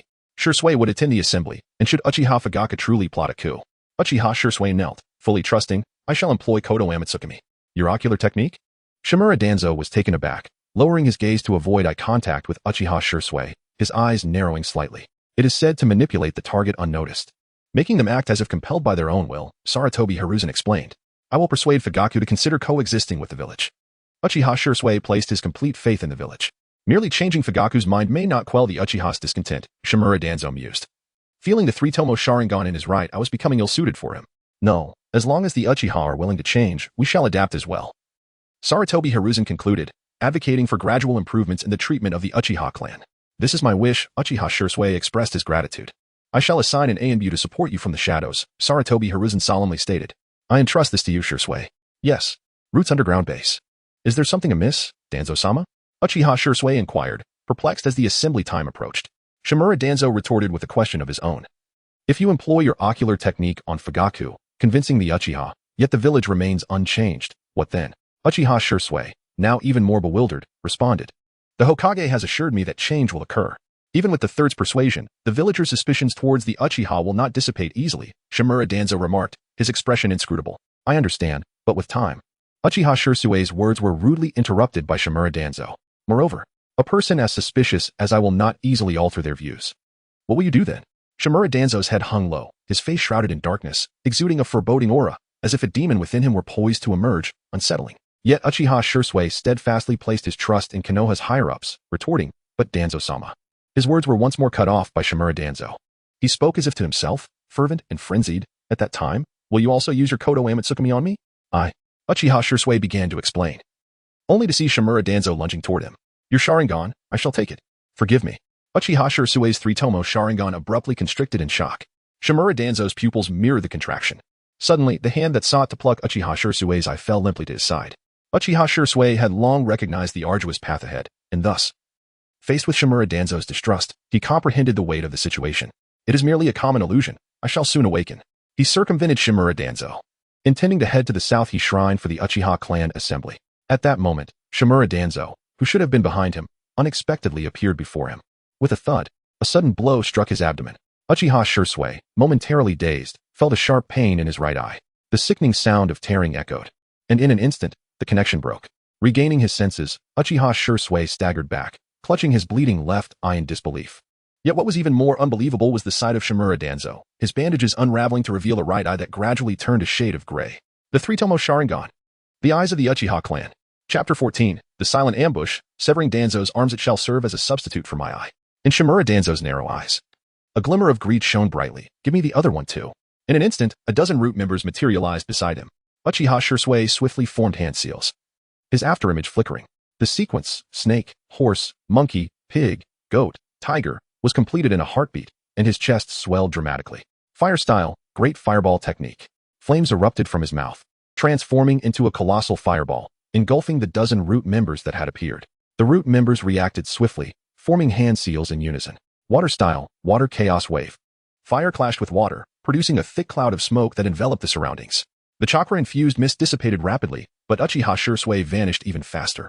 The root members, stunned to find themselves facing an empty space, were left in disbelief. Is this the instantaneous body of Shursui? Shimura Danzo's expression turned cold. He had not anticipated that he would be outmaneuvered. Pursue. The root members immediately vanished, giving chase. The next moment, Danzo felt a sharp pain in his left hand. A sensation of detachment from his own control. He gritted his teeth, yearning to retaliate, yet all he saw was his left hand, bound by bandages, falling away. While he sensed something ominous. You dare. He hastily attempted to evade, but the stabbing pain in his right hand left him momentarily dazed. The root members chasing Uchiha Shursui swiftly returned. Lord Danzo. Yet they found Danzo's arms vacant, blood gushing forth as he trembled. howling to the heavens. Come out. Show yourself. But the only response was silence as he staggered and collapsed from blood loss. Lord Danzo! The root members panicked, rushing to aid him. A shadow flashed past, exuding a sense of delight. In the southern He River, Uchiha Itachi observed Uchiha Shisui standing at the edge of a cliff. His back turned. The coup within the Uchiha clan was now unstoppable. Once Konoha plunged into civil war, foreign nations would undoubtedly seize the opportunity, rendering conflict inevitable. Itachi had originally intended to utilize the Kodoame Tsukumi to thwart the coup, but Danzo had stolen his right eye. Uchiha Shisui turned, revealing his blood-streaked, tightly shut, yet slightly sunken right eye. Uchiha Itachi's pupils constricted. He had joined the Umbu, becoming a bridge between the Uchiha clan and the village. Yet, the Uchiha clan remained distrustful of him. It was a reflection of their narrow-mindedness. Now, even the higher echelons of Konoha, as a bridge for both sides. He found himself surrounded by enemies. Uchiha Shisui continued, "He does not trust me," insisting on his own methods to protect the village. "He likely will not spare my left eye either. Before that, I entrust this eye to you." Shisui. Uchiha Itachi watched as Shisui extracted his left eye. Shisui understood that Itachi was watching him. Despite his empty eye sockets trembling and twitching, he managed to smile, offering his bloodied left eye to him. "I can only entrust you, my dear friend, to safeguard the village and the Uchiha name." Uchiha Itachi painfully closed his eyes. A raven seemed to soar down from the moon, landing gracefully upon Shisui's palm, seizing the left eye. A cry of "ah!" echoed as the raven transformed into a flurry of black feathers, vanishing into the void. "I have accepted it. What do you plan to do next?" Uchiha Itachi had steeled himself for the impending confrontation on two fronts. Yet, Uchiha Shisui took a step back, approaching the steep cliff behind him. "If I die, the situation should change somewhat. My will has already been left behind." Uchiha Shisui smiled, his eyes tightly shut. The usually composed Uchiha Itachi panicked. "Wait, Shisui." Before he could finish, Uchiha Shisui interrupted, "Do not stop me. It's 1 against 7. Standing at the very edge of the cliff, Uchiha Shisui wore a faint smile. Then, he leaned back and fell. "If you still consider me your friend." Shisui. Uchiha Itachi reached out, desperate to grasp Shisui's hand, to prevent his friend's fate from unfolding. Yet, the resolve in Shisui's eyes left him powerless. Merely able to watch with trembling pupils as his dear friend plunged into the abyss, helpless to intervene. The roaring river below, rushing as if to obliterate everything in its path, made him realize that Uchiha Shisui could not survive. Shisui. Uchiha Itachi's heart ached profoundly. Tears of blood streaming down his cheeks. "Your clan member Uchiha Shisui's strength has been reduced to Jonin. Due to clan member Uchiha Shisui's attribute of dark, the ability Master of Shadows has devolved to Shadow Manipulator. Your clan member Uchiha Itachi's strength has increased to Meijiki. Uchiha Itachi bestowed the ability of Shadow Manipulator. Enhancement successful. Your ability, Shadow Manipulator, has evolved into Master of Shadows." In an instant, he transformed into a shadow, traversing through the darkness. As Uchiha Shisui plummeted, his head collided with a solid stone, engulfing it. "Who are you?" Uchiha Shisui felt as if he had entered the body of some enigmatic creature, filled with an unknown mystery, rendering him exceedingly cautious. He had not anticipated the presence of such an entity here, within Konoha. "You didn't want to hand me over to Hiruzen Sarutobi, yet now that I stand before you, you fail to recognize me?" The youthful voice was lighthearted, tinged with delight. "You are mute." Uchiha Shisui's eyelids, slightly sunken, trembled in shock. But soon, he regained his composure. Such abilities only validate the reason for Uchiha Mute's disappearance. "Why save me?" "Because the Meijiki cannot die," Uchiha Mute replied with a smile. His spirits were high. The third Meijiki was within his grasp. The fourth should be Uchiha Sasuke. However, compared to Uchiha Sasuke, who had barely awakened a single Tomo and had his clan annihilated, even if he later attained 6 pads level combat power, Uchiha Mute was reluctant to wait for him. Look at Uchiha Sasuke. First, he betrayed Konoha and became Orochimaru's disciple. Then he betrayed Orochimaru, killed him, and became a vengeful spirit, ultimately joining the revolution against Uchiha Obito and Kagaya Otsutsuki. Thirdly, he betrayed the revolution, seeking to impose severe punishment on every village leader. Such a person instilled fear in Uchiha Mute. Fourthly, he might betray Uchiha Mute, believing Mute to be a threat to the shinobi world, and thus eliminate him. Moreover, the flaws of following the original plot were too significant. At that time, among Uchiha Mute's clan members with 6 pads level combat power, perhaps only Uchiha Sasuke would remain. Look at the fate of those who had been kind to him. Apart from Naruto Uzumaki, Itachi, Orochimaru, and Sakura Haruno, he had to worry about betrayal while also recognizing that he was the only one with combat strength insufficient to confront Uchiha Obito and Kagaya Otsutsuki. It must be said that the system was indeed powerful in the early stages, starting with 2 Meijiki waiting for enhancement. Yet in the later stages, it became utterly useless. By then, everyone else wielded Rinnegan, 6 paths techniques, and Ten-Tails Jinchuriki, while he remained merely a Meijiki, playing a derisive role. Thus, Uchiha Mute resolved to seek ways to bolster his clan's strength or enhance his own once the existential threat of clan annihilation had passed. For instance, recruiting individuals into the Uchiha clan or practicing sage techniques. My eyes are already lost, Uchiha Shursui remarked with self-deprecation. Look at what this is, Uchiha Mute said, bringing an eye closer to him, sharing in his joy. Uchiha Shursui immediately sensed it. It was his right eye, the one taken by Shimura Danzo. You killed Shimura Danzo. Panic engulfed Uchiha Shursui. He envisioned the chaos that would ensue in the village following Danzo's demise. The turmoil, compounded by his own suicide, would undoubtedly intensify the village's suspicions towards the Uchiha clan. The situation, he realized, would not unfold as smoothly as he had imagined. Humph. Uchiha Shursui's momentary joy, derived from the presence of a Mangeki Sharingan, was swiftly shattered. He reclaimed the right eye of Kodo Amatsukami, only to discard Danzo's Hashirama cells along with his normal left hand. With your intellect, even the 3 Tomo would be excessive. The following day, at the Uchiha Fugaka household, on the terrace, Uchiha Itachi and Uchiha Sasuke, the 2 brothers, stood with a letter in hand, Sasuke's report card. Uchiha Sasuke had diligently trained, achieving the top score in his ninja school examination. Yet, when he approached his father with joy, he was met with a mere indifferent, Father always pays more attention to my brother, he grumbled unhappily. Am I a bother? Uchiha Itachi inquired with a smile. Chapter 15. 1 against 7. You're acting rather peculiar lately. Uchiha Sasuke observed his brother, Uchiha Itachi, with a sense of unease. Itachi replied, it matters little. After all, a ninja is inherently a being despised by others. That's not what I meant. Sasuke hastily clarified, but his gaze dimmed shortly thereafter. Deep down, he understood that his brother's words held truth. Perhaps if Itachi were not present, their father would have bestowed more attention upon him. Itachi, perceiving Sasuke's turmoil, smiled and remarked, those who excel often bear numerous burdens. With strength comes isolation, and one may become arrogant, even when initially embraced by hope and need. However, as your one and only brother, I shall remain by your side, even if it means enduring your disdain. That is the essence of brotherhood. Suddenly, a noise resonated from the entrance. Is 1 against 7 there? I have something to discuss. Come out. Itachi's smile vanished in an instant. At the entrance, Itachi emerged from the room to find Uchiha Hakadai, Uchiha Ina, and Uchiha Te waiting. He calmly inquired, what brings you all here? I see not everyone attended yesterday's gathering. 2 individuals were absent. Ina scrutinized Itachi. Why did you not attend? I understand that since you joined the Umbu, you have had to address various troublesome matters. And your father often defends you with this excuse. Hakadai's expression was stern. Yet, we do not wish to treat you differently. Itachi noticed Sasuke, who was eavesdropping from the shadows, and slightly bowed his head, closing his eyes. I understand. I shall be more mindful in the future. Please, everyone, return for now. I have further inquiries for you, Hakadai stated gravely. Last night, concerning Uchiha Shursui's suicide at the Southie River. Upon hearing this, Itachi's gentle demeanor transformed into one of intensity. Aside from you, Shursui was the other absentee from the gathering, Ina assessed. It seems you held him in high regard. Akin to a brother. Itachi sensed Sasuke's anxiety lurking in the corridor, striving to suppress his own agitation, and replied, indeed. It is unfortunate that I have not seen him recently. And his gaze remained fixed on Shursui. Consequently, our police force has resolved to conduct a thorough search. A search? Itachi's expression turned grave. Shursui's suicide was intended to delay the Uchiha coup, to suppress the Uchiha clan. Such an investigation would only exacerbate tensions between the Uchiha and the village, counteracting Shursui's intentions and desires. Hakadai produced a folded paper.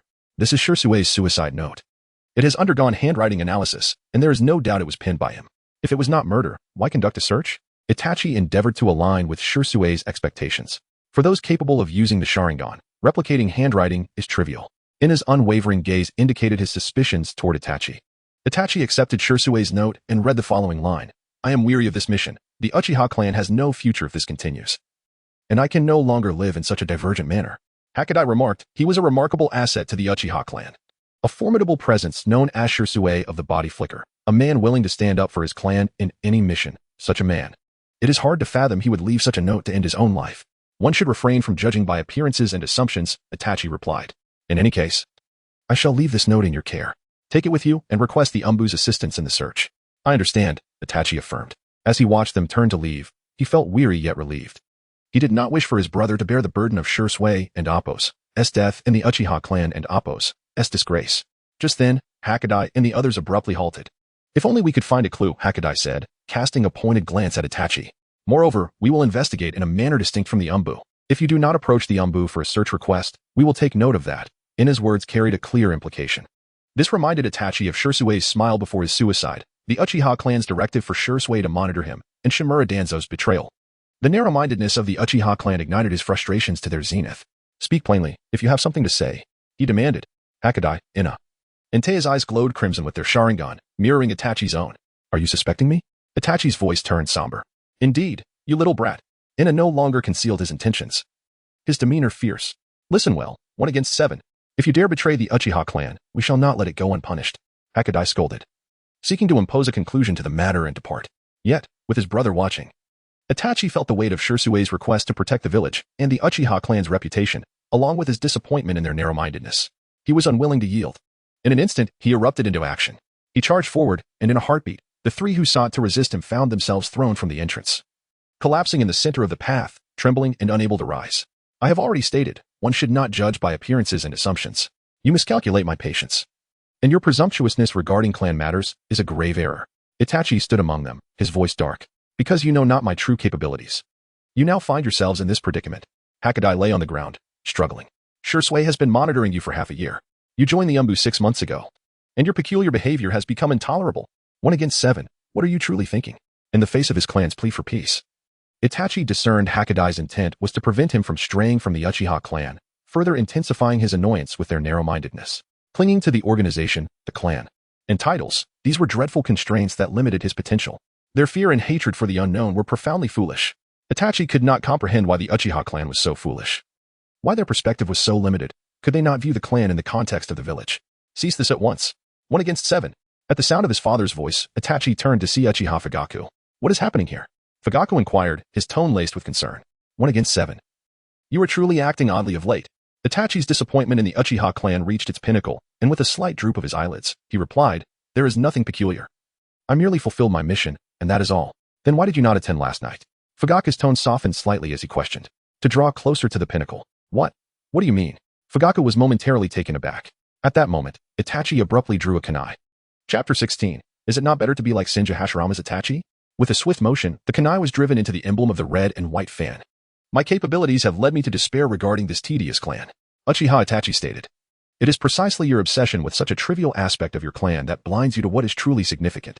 Genuine transformation cannot be confined within the boundaries of norms, anticipations, or imaginations. Uchiha Fugaku assisted the 3 of Uchiha Hakadai, gazing at the familiar yet unfamiliar Uchiha Itachi. How could he utter such haughty words? He began to doubt his own teachings to Uchiha Itachi. Enough. Uchiha Hakadai struggled to assert. If you continue to spout such madness, I shall have you imprisoned. What do you intend to do? I can no longer tolerate your presence.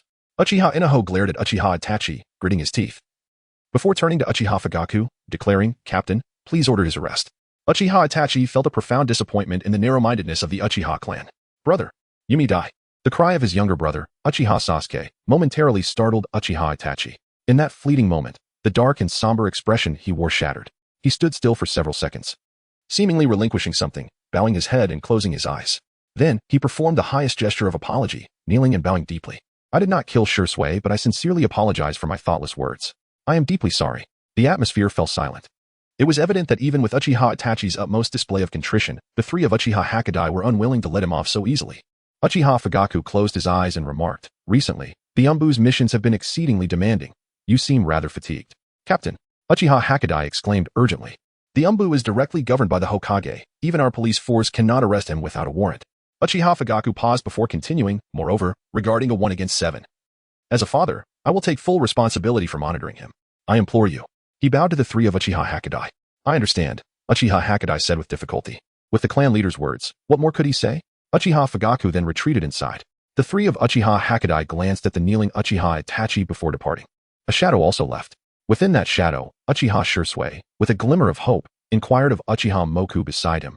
Will you not take action? Take action? What should I do? Uchiha Moku countered.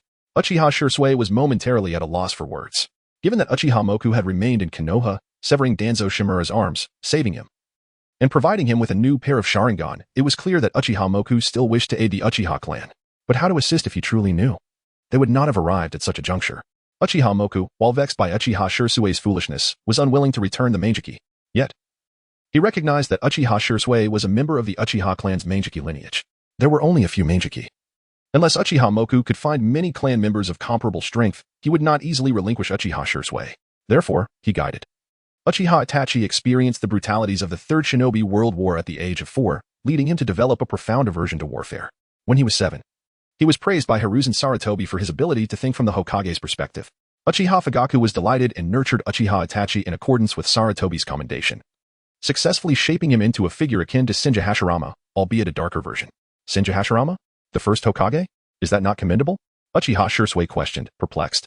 Uchiha Moku responded, slightly approving of Uchiha Shursui's capacity for independent thought. For the village, indeed it is commendable. However, for the clan, do you believe the Uchiha would favor a member who sacrifices the clan for the sake of the village, as Senju Hashirama did? In an instant, Uchiha Shursui comprehended the discord between Uchiha Itachi and the Uchiha clan. One seeks to sacrifice for the village to benefit the Uchiha. The other desires to sacrifice the Uchiha for the village's welfare. The possibility of peaceful coexistence between these two ideologies is, frankly, nonsensical. Yet, the current Uchiha Itachi was indeed molded by Uchiha Fugaku. What could he possibly say? He fell into a contemplative silence. After a considerable pause, he hoarsely voiced, is there truly no other way? His inclinations aligned more closely with Uchiha Itachi's, albeit with a greater inclination towards the Uchiha, and he sought a more balanced solution. Of course, there is, provided you become the Uchiha clan leader. Me? Uchiha Shursui was momentarily taken aback. Oh, I misspoke. I meant your former self, Uchiha Moko chuckled. My former self? Uchiha Shursui quickly grasped the implication, gently touching his own eyes. Do not invoke the divine intimidation is not a long-term solution. He dismissed this approach. Then, may I inquire as to the origin of Danzo Shimura's Sharingan? Uchiha Moku shot him a glance. This Uchiha Shursui faltered, his expression darkening. Uchiha Moku, unfazed by Uchiha Shursui's discomfort, continued, the Sharingan is a taboo of the Uchiha clan. In fact, Danzo Shimura even resorted to using our clan's forbidden technique, Izanaji. What do you believe he most desires from the Uchiha? Uchiha Shursui pressed his lips together, but he recognized Uchiha Moku was attempting to enlighten him. He forced himself to respond, to annihilate the Uchiha clan and obtain more Sharingan given this. Do you believe your relationship with Danzo Shimura to be that of allies or enemies? Uchiha Shursui fell silent. After an extended period, he finally spoke. Is there no third option? He has plucked out your eyes, sought your life, and aims to obliterate your clan. Do you truly believe there exists a third option? But Lord Danzo acts for the sake of the village. So, for the sake of the village, you may permit your kin to perish? To fulfill another's for the village? Then I have a question. Why do you believe that Danzo Shimura thinks the demise of the Uchiha clan will bring peace to the village? This time, Uchiha Moku did not wait for Uchiha Shursui's response, instead posing the question to himself. It is because rumors have incited the villagers to oppose the Uchiha clan. Then the question arises, why did the villagers oppose the Uchiha clan due to rumors? Because Konoha's higher-ups failed to clarify the rumors. Why did Konoha's higher-ups not clarify the rumors? Because the Third Shinobi World War necessitated that the Uchiha clan fight on the front lines, minimizing the losses of other clans within Konoha. Why did the Uchiha clan's circumstances remain unchanged after the war? Because Hiruzen Sarutobi did not issue a statement to inform the villagers of the Uchiha clan's sacrifices. Why did Hiruzen Sarutobi refrain from issuing a statement? Because the Uchiha clan's desperate battles secured a significant victory, enhancing his reputation as the strongest Hokage. Why did Hiruzen Sarutobi desire the title of strongest Hokage? Because, at over 60 years of age, he had yet to appoint a fifth Hokage, demonstrating his preoccupation with power. Why is he so concerned with power? Because he allowed Danzo Shimura to spread rumors that led to the suicide of White Fang. With the Sarutobi clan possessing 3,000 ninjas, Danzo Shimura attempted to assassinate him, released Orochimaru, and privately compensated the Land of Lightning for peace, all while neglecting to control the rumors surrounding the fourth Hokage's son and the Nine Tails. Why did he allow Danzo Shimura to spread rumors that resulted in White Fang's suicide? Why does the Sarutobi clan have 3,000 ninjas? Why did Danzo Shimura attempt to assassinate him? Why did he release Orochimaru? Why did he actively compensate the Land of Lightning for peace? Why permit the rumors surrounding the fourth generation's offspring, the Fox Spirit? Uchiha Mo came to a halt, offering no further reply. Instead, he merely curled the corners of his mouth, silently observing Uchiha Shursui. At that moment, Uchiha Shursui opened his mouth, intending to retort, yet found himself rendered speechless. Cold sweat cascaded down his brow, and his body trembled ever so slightly, as though the workings of his mind were on the verge of overwhelming collapse. Chapter 17. The Attitude of Stopping Water, the Collapse of Mo in the Hokage Building. Within the conference room, Uchiha Itachi knelt on one knee and reported. Uchiha Shursui was the backbone of the younger generation in the Uchiha clan. His suicide has caused a sudden decline in the morale and combat capability of the Uchiha clan. In terms of results, it has stifled the nascent rebellion. Tsunade, with a heavy heart, pondered, must Shursui resort to such a tragic end to halt them? Sarutobi Hiruzen lamented. Have I driven him too hard? It seemed that within the Uchiha clan, someone suspected you of having killed Shursui, Shimura Danzo remarked coldly, narrowing his eyes as he fixed his gaze on Uchiha Itachi. A week prior, Danzo had lost his arms. Although he could not identify the assailant, he could leverage this situation to compel the Uchiha clan to surrender Shursui, thereby acquiring another Sharingan and exacerbating the tensions between the Uchiha and the village. Yet, he was wary of being suspected by Sarutobi Hiruzen. Even with Shursui's desire to employ Koto Amatsukami against him, it would still arouse Sarutobi's suspicion. Thus, he refrained from acting rashly, designating the root members sent to hunt Shui as those responsible for the attack on his arms. His left arm had been replaced with a prosthetic akin to that of a puppet master, while his right arm was a new Hashirama cell limb, albeit devoid of the Sharingan. I, like Shui, have done everything for the Uchiha. Only those who fail to comprehend this would utter such words. Itachi paused for a moment, then clarified. Shui did not appear at the designated meeting point. Humph, Danzo scoffed, raising his left prosthetic arm, insinuating perhaps it was the same assailant. The Uchiha Sharingan truly inspires fear. Danzo, the Uchiha clan is part of this village. We cannot unjustly question our allies, Sarutobi Hiruzen countered. Danzo merely grunted in response, remaining silent. With a heavy sigh, Sarutobi Hiruzen instructed, let the Umbu formally convey the news of his suicide. Yes. Itachi vanished in an instant. A shadow remained, motionless. From the shadows, Uchiha Shui gazed at Uchiha Emo. Shui knew that Emo was suspected of having exposed their clan, drawing Danzo's scrutiny upon them. Uchiha Emo smiled. If even the Mangeki Sharingan-wielding Itachi could not detect him, how could Shui? Shui fell silent. Indeed, if Uchiha Itachi could not uncover Uchiha Emo, then Danzo certainly could not. He concurred with Mo's viewpoint, that Danzo was unjustly accusing the Uchiha clan. The week spent shadowing Uchiha Emo had clarified his stance towards Danzo, an enemy. A year later, in the Hokage office of the Hokage building. You are aware of the village's barrier system, correct? Sarutobi Hiruzen inquired of the Umbu-clad Kakashi Hitaki. Is that the system that detects intruders into the village? Kakashi retorted. Indeed, Hiruzen affirmed. It seems someone has breached the barrier, repeatedly entering and exiting the village. The barrier specialist interjected, the technique to cross the barrier is known only to a select few in Konoha. It is possible that a traitor has leaked information, or there exists an individual capable of dispelling the barrier. If it is a traitor, we can investigate by altering the technique. But I prefer to believe there is a skilled individual who can bypass it, Hiruzen replied somberly, though I am reluctant to admit it. The barrier specialist handed a document to Kakashi. I need you to investigate this matter. This is a partial configuration map of the barrier system. Certain areas exhibit heightened response frequencies, the specialist elaborated. As Kakashi examined the map, he suddenly sensed something amiss. This area is near the Uchiha district, he noted. The barrier specialist lamented, if possible, I would like to establish a barrier system there, but it is their autonomous region, making proper installation difficult. Exercise caution during your investigation. Do not let it be known that the Umbu are involved, Sarutobi Hiruzen cautioned. Understood. Kakashi departed. In the shadows, Uchiha Emo observed Uchiha Shui. Over the past year, he had been instilling a singular thought in Shui, to discern a person's true nature not by their words, but by their actions. Despite the presence of 3,000 ninjas within the Sarutobi clan, despite Tsunade and Mito's corruption, despite Hiruzen's proactive reparations to the Land of Lightning to prevent war, despite Hiruzen allowing rumors of the Nine Tails to proliferate, despite his neglect of the fourth son, despite, Shui still found it challenging to define Sarutobi Hiruzen as an enemy. Hiruzen's actions were too nuanced.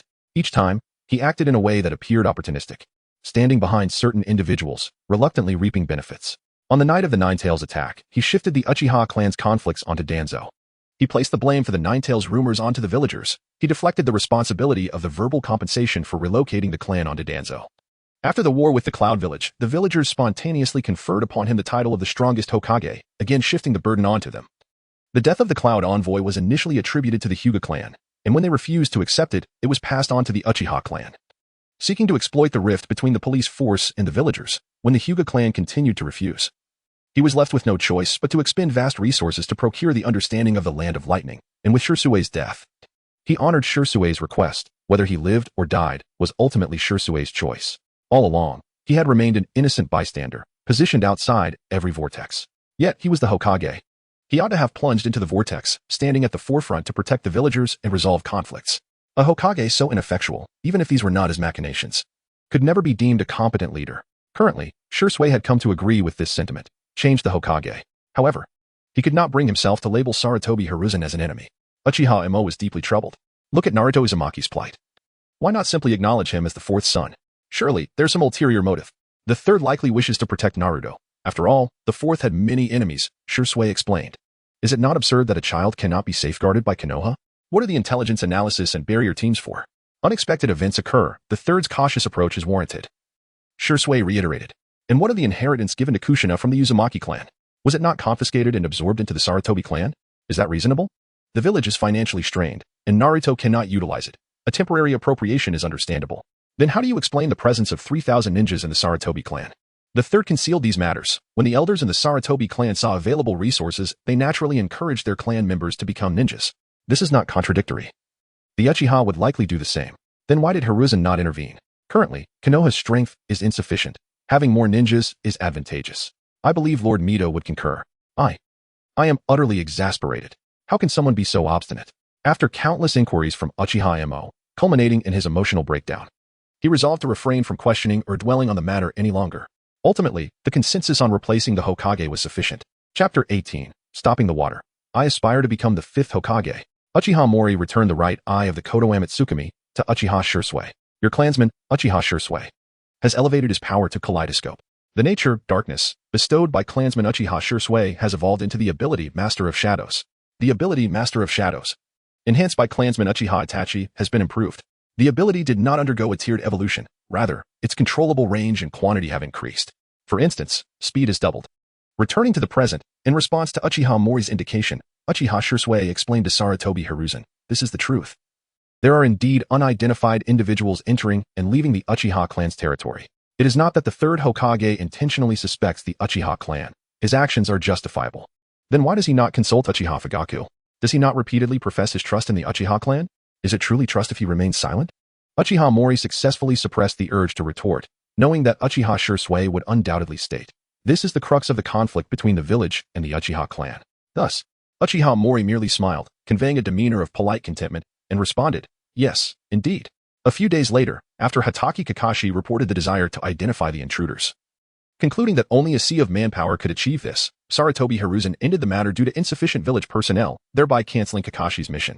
However, Kakashi concurrently reported another matter, an unsettling atmosphere within the Uchiha clan, suggesting a notable aversion to outsiders.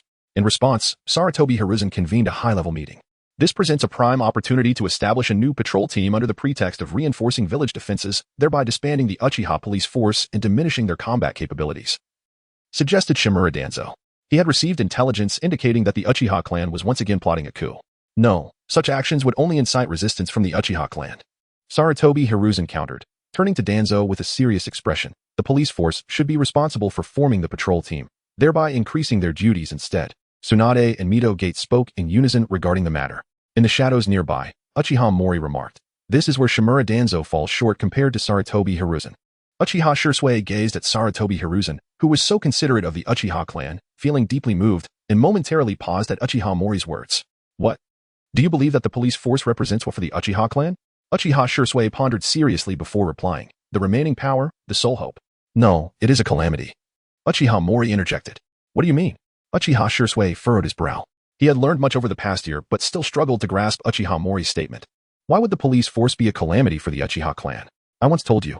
The police force is a violent organization that requires the Hokage's trust and support to ensure that villagers accept the police force's brutality without grievance. Sarutobi Hiruzen clearly does not trust the Uchiha clan. Hence, rumors went unaddressed, and achievements went unrecognized. Uchiha Shursui nodded, looking at Uchiha Mori with a serious expression, urging him to continue. Uchiha Mori continued, utilizing the police force's violent organization has perpetuated a sustained conflict between the Uchiha clan and the villagers, akin to the earlier incident with the demise of the Cloud Village envoy, which sought to instigate the Hyuga clan's involvement in the police force, inciting the villagers against the families serving in the police force. Although Uchiha Shursui disagreed with Uchiha Mori's dark interpretation of Sarutobi Hiruzen's intentions, he comprehended the essence of Uchiha Mori's argument. Are you suggesting that without the police force, the Uchiha clan would not have conflicts with the villagers? Uchiha Mori affirmed, stating, the increase in responsibilities for the police force only intensifies the rift between the Uchiha clan and the villagers. Yet, Uchiha Shursui only registered Uchiha Mori's affirmation, wholly rejecting Uchiha Mori's negative assumptions regarding Sarutobi Hiruzen. Uchiha Mori remained indifferent, believing that planting such seeds of thought would eventually bear fruit. As soon as Sarutobi Hiruzen revealed a hint of his true intentions, it would rapidly take root and blossom, allowing Uchiha Shursui to see Sarutobi Hiruzen's true nature. Suddenly, Uchiha Shursui knelt before Uchiha Mori, placing his palms together and resting them on his forehead, bowing his head. Uchiha Mori observed him silently. After 5 minutes of silence, Uchiha Shursui finally spoke. Do you wish to go out? Yes. I want to prevent a coup by the Uchiha clan. I aspire to become the clan leader. I wish to become the 5th Hokage. Are you certain? Absolutely. Please, Mori. Uchiha Mori regarded Uchiha Shursui, whom he had nurtured for a year, with a sense of helplessness akin to a child eager to venture forth after learning only the basics. Very well, but we must establish 3 rules. Thank you, Mori. Uchiha Shursui lifted his head, looking at Uchiha Mori, awaiting the stipulated conditions. First, you must not mention my existence. I promise. Second, you must not sacrifice any member of the Kaleidoscope clan. Mori Uchiha Shursui felt deeply moved. Third, when I appear, you must stand behind me, even if I instruct you to kill Sarutobi Hiruzen. This Uchiha Shursui displayed a conflicted expression. However, upon considering Uchiha Mori's inconspicuous mobility, he realized that opposing Uchiha Mori would spell disaster for the entire Leaf Village. If the third Hokage believed that his death could safeguard the village, he might even choose to end his own life, he mused, a smile unconsciously gracing his face, genuinely admiring Sarutobi Hiruzen. Yet, facing the reality of Uchiha Mori, a flicker of pain crossed his eyes as he acquiesced. Mori, I agree. Excellent. Do not let me down, Shursui. Yes. As the sun set, casting a golden hue. Within the Uchiha clan's residential streets, Uchiha Itachi slowly stepped into the shadows of the buildings, reflecting on his recent encounter with Shimura Danzo. Thank you for your efforts, Danzo had said, extending his condolences to Itachi, who had just returned from a mission. By the way, during your absence, the Uchiha clan's monitors reported that the police force has intensified its armament. Do you understand the implications? Uchiha Itachi knelt on one knee. Bowing his head in suppressed frustration, the discontent within the Uchiha clan has once again escalated. This cannot continue, Danzo concluded. Uchiha Itachi snapped back to reality, arriving at his doorstep, where he saw the kunai he had cast aside a year ago embedded in the wall. The cracked family crest a testament to time's inability to heal such wounds. Nisan, you're back, Uchiha Sasuke exclaimed joyfully. From the shadows of the building, Uchiha Itachi looked over. Bathed in the golden light of the sunset, Uchiha Sasuke radiated brilliance. I'm about to go train. Come with me. I've just completed a mission. I'm too tired, Uchiha Itachi politely declined. Nisan, how could you be tired? Uchiha Sasuke expressed disbelief. Darting to the edge of the shadows, eager to pull his brother along for training, Uchiha Itachi stepped forward, extending his hands to tap Uchiha Sasuke's forehead. Ouch! Uchiha Sasuke cried, clutching his forehead in pain, eyes squeezed shut. Uchiha Itachi then moved into the shadows of the interior, illuminated by the doorway's light. Forgive me, Sasuke. Perhaps next time. Uchiha Sasuke watched as Uchiha Itachi walked away, puffing his cheeks in frustration. Chapter 19. Stopping the coup, Uchiha Itachi walked through the corridor, his head bowed, exuding an air of oppression. Suddenly, he sensed something and raised his gaze to see his father, Uchiha Fugaku, standing in the middle of the corridor with his arms crossed and a serious expression. Itachi glanced at him briefly before averting his gaze, attempting to pass by unobtrusively. You are aware that there is a clan meeting in 3 days, aren't you? Fugaku inquired. Itachi halted behind his father, the two standing back to back, as if on diverging paths. I do not know, he replied. After the meeting concludes, you will go alone to the South-He Shrine. Do not take your Umbu subordinates, Fugaku instructed. I will be leaving the village on a mission starting tomorrow, Itachi refused. Do not evade, Fugaku pressed. Evade? What am I evading? Itachi retorted, slightly amused by the absurdity, turning to face Fugaku, but only seeing his father's tall, clumsy, yet resilient silhouette. You are evading the fate of the Uchiha clan. Itachi frowned, realizing that his father's perspective might be broader than he initially imagined. Fugaku lowered his arms and said, Remember, I will be waiting for you. With that, he walked away. Itachi watched his father's retreating figure, his brow furrowing even deeper. 3 days later, in the evening, the meeting concluded, and Uchiha adults emerged from the South-He Shrine. Itachi, wearing a cat mask, concealed himself in the shadows, observing. Suddenly, upon seeing his mother, Uchiha Mikoto, alone at the end of the line, he felt an unexpected pang of compassion. Initially reluctant to intervene, a flicker of struggle crossed his eyes. He then slightly bowed his head and issued a low command, stay in position. But Captain, a subordinate protested. Their orders were to monitor the Uchiha clan's participation in the meeting, and the clan leader's departure raised questions about whether they should report him. Report truthfully to Danzo, Itachi stated, vanishing in an instant. In the basement of the South-He Shrine, several campfires flickered on either side, neatly arranged to dispel the darkness. As Itachi stepped inside, illuminated by the flickering flames, he saw Fugaku standing before a stone tablet, speaking to himself. Only those with Sharingan can read this tablet, and even then, only partially. With your Manjiki Sharingan, you should be able to comprehend more, Fugaku said. Do you want me to reveal its contents? Such a haughty provocation did not incite anger in Fugaku. That will not be necessary. He turned to reveal his blood-red eyes adorned with a 3-pointed star pattern. Your Manjiki? Itachi gasped in shock. Fugaku calmly explained, during the Third Shinobi World War, a friend sacrificed his life to save me. Reflecting on that painful memory, he turned away from Itachi, closing his eyes. It was through blood and tears that the Manjiki was awakened. He gazed at the stone tablet and continued. This tablet chronicles the Uchiha clan's path to redemption, yet even with the Manjiki, the later inscriptions remain unreadable. It seems we still have a long way to go. Fugaku's voice grew somber, tinged with self-mockery, considering how glorious the Uchiha once was, now fallen to such dire straits. After a moment, his tone became resolute. Although we can only comprehend a portion, once you read it, you should grasp the dire circumstances the Uchiha currently face, 1 against 7. That does not justify attempting to overturn it by force, Itachi vehemently opposed, but Fugaku abruptly interrupted him. The higher-ups in Konoha fear us. They fear the power of the Sharingan, which is why they oppress us. Indeed, Itachi conceded, rare in his agreement with his father, even acknowledging the rumors of the Uchiha potentially controlling the Nine Tails with their Sharingan. Fugaku's irritation flared upon hearing this gossip again. That is merely a legend of Uchiha Madara. Since then, no one has done such a thing, and we do not even know if it is possible. Yet, the higher-ups remain terrified of our past. They isolate us out of fear. If they fear us, then we must take power. Father, do you intend to seize the position of Hokage through force? Itachi found himself incredulous at such naive aspirations. This is the desire of our clan. I cannot stop them. However, in order to avoid resorting to violence, I have concealed the fact that I possess the Manjiki Sharingan, Fugaku confessed, revealing his inner turmoil. Why?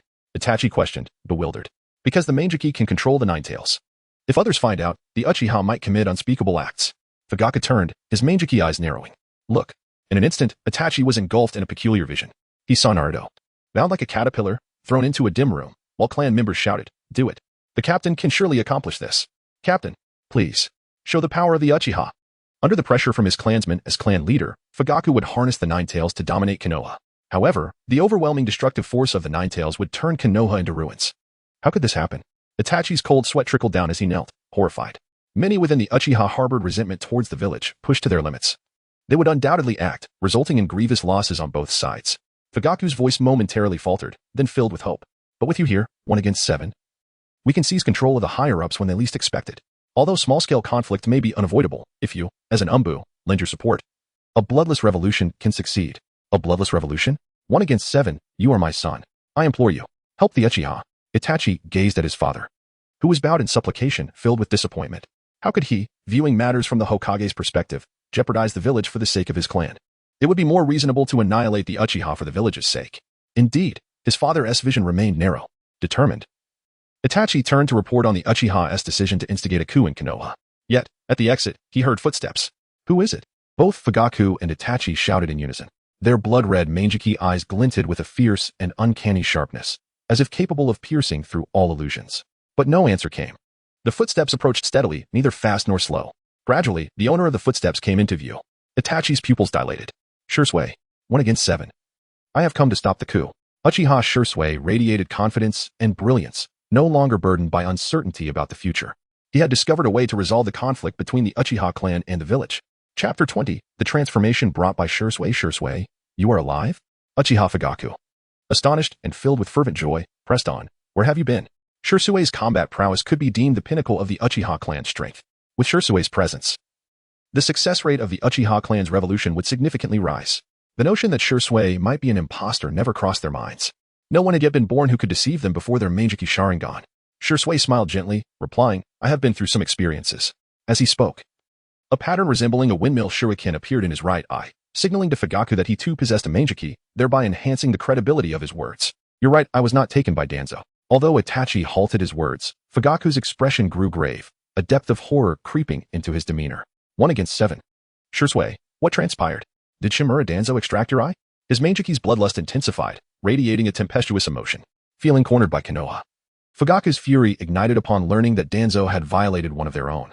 Konoha had gone too far, and he was determined to make them pay dearly. The current plight of the Uchiha clan was paramount. Shursui's words momentarily stunned Fugaku, who then lowered his gaze and murmured, quickly suppressing his anger, we shall discuss this later. Shursui, you mentioned wanting to prevent our revolution? Fugaku's eyes scrutinized Shursui, revealing no trace of emotion. There exists a way for the Uchiha clan to reconcile with the village without revolution, Shursui proposed. What way? Fugaku's stance on a peaceful resolution wavered upon learning of Shursui's eye being taken. With the village being so oppressive, he could not be blamed for considering more drastic measures. Itachi, however, felt a flicker of hope. Despite his disdain for the narrow-mindedness of the Uchiha, he would still choose peace, as they were kin, and a certain bond remained. Shursui asserted, disband the police force. Disband the police force? Fugaku's expression reflected disbelief and despair. The police force was the last remnant of the Uchiha clan's authority. Their final straw, relinquishing it signified utter hopelessness. Fugaku's gaze towards Shursui was laden with disappointment. Shursui had anticipated this reaction. Strength is the most vital element for safeguarding everything. Power is merely a byproduct of strength. Strength is the most vital element. Fugaku repeated, his expression gradually shifting as clarity dawned upon him. As if the mists had cleared, revealing the true nature of their surroundings. And then, Itachi inquired, indifferent to the fate of the police force. What mattered most was achieving a peaceful coexistence between the village and the Uchiha clan. Shursui articulated. The Uchiha clan must forego the police force and refrain from participating in village governance, becoming akin to the Hyuga clan.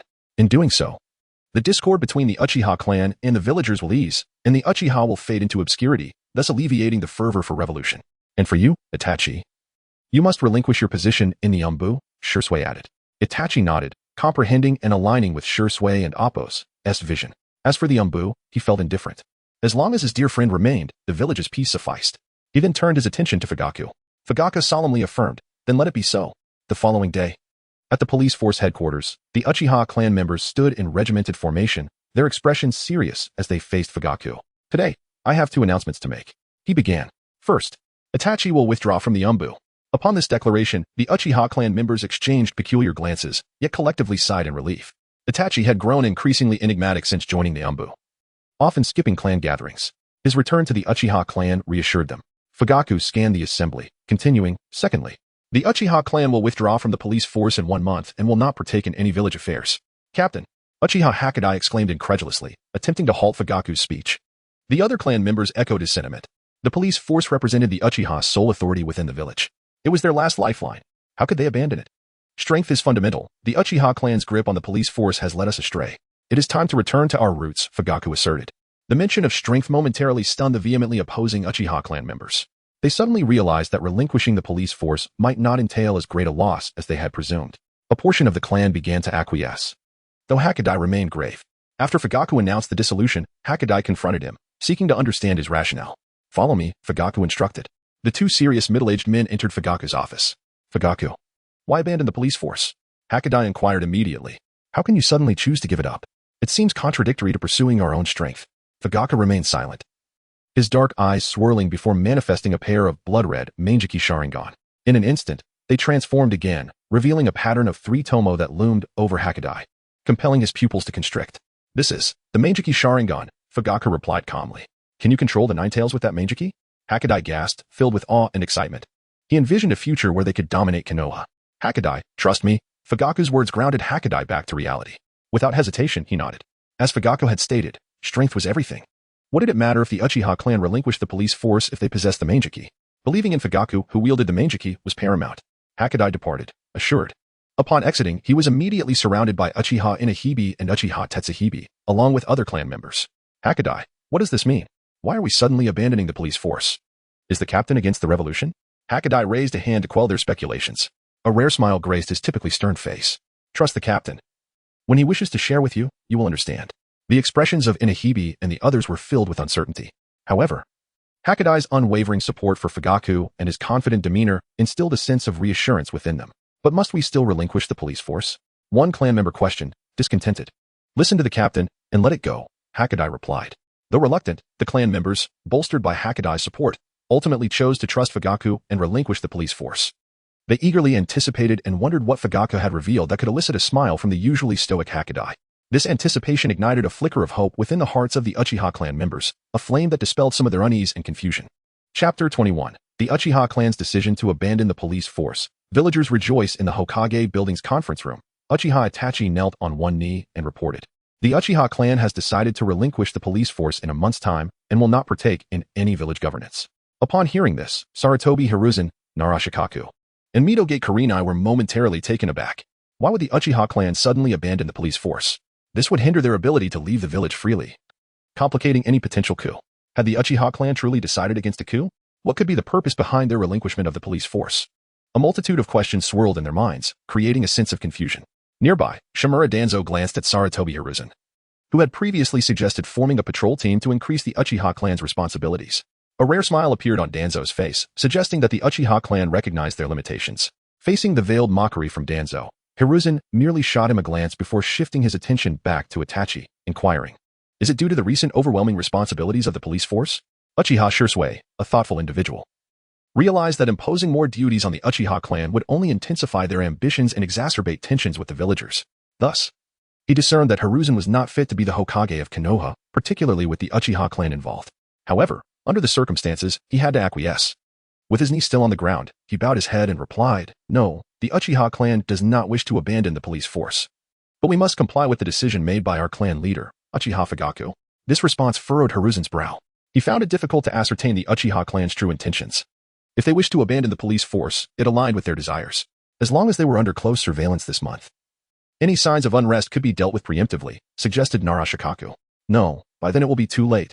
We should take the initiative and eliminate the Uchiha clan tonight. Danzo interjected, his empty right eye and arm yearning for the power held within the Uchiha Sharingan. There was no way he would let them slip through his fingers. He believed the lost Sharingan resided within the Uchiha clan. Yet Sarutobi Hiruzen remained steadfast, stating, "The Uchiha clan is a part of our Konoha. As long as they do not initiate a coup, they're our allies. Monitor their activities closely and report any developments to me." Having reached this conclusion, Itachi was expected to accept the command and take his leave. However, this time, Itachi did not comply. "Hokage-sama." Uchiha Itachi signaled that he had more to say. "Is there something else?" Hiruzen sensed something amiss. "Yes. The Uchiha clan requests that I withdraw from the Umbu." At this revelation, Hiruzen's understanding dawned upon him. The Uchiha clan sought to exchange their abandonment of the police force for Itachi's exit from the Umbu. This realization eased his mind, as he believed he had grasped the Uchiha clan's motives. However, before he could express his thoughts, Danzo interjected with disdain. "Since when did the Uchiha clan start issuing commands to the village?" Danzo's discontent with the Uchiha clan was palpable, while Hiruzen took on the role of mediator, replying, "As long as the Uchiha clan refrains from a coup, this request is inconsequential." He then turned to Itachi, saying, "In that case, you may withdraw from the Umbu." "Understood." Itachi acknowledged. As everyone prepared to rise and leave, Hiruzen addressed Itachi with a parting remark, "Regardless, in my heart, you will always be a member of Konoha's Umbu." "Yes." Itachi replied, bowing his head in silence.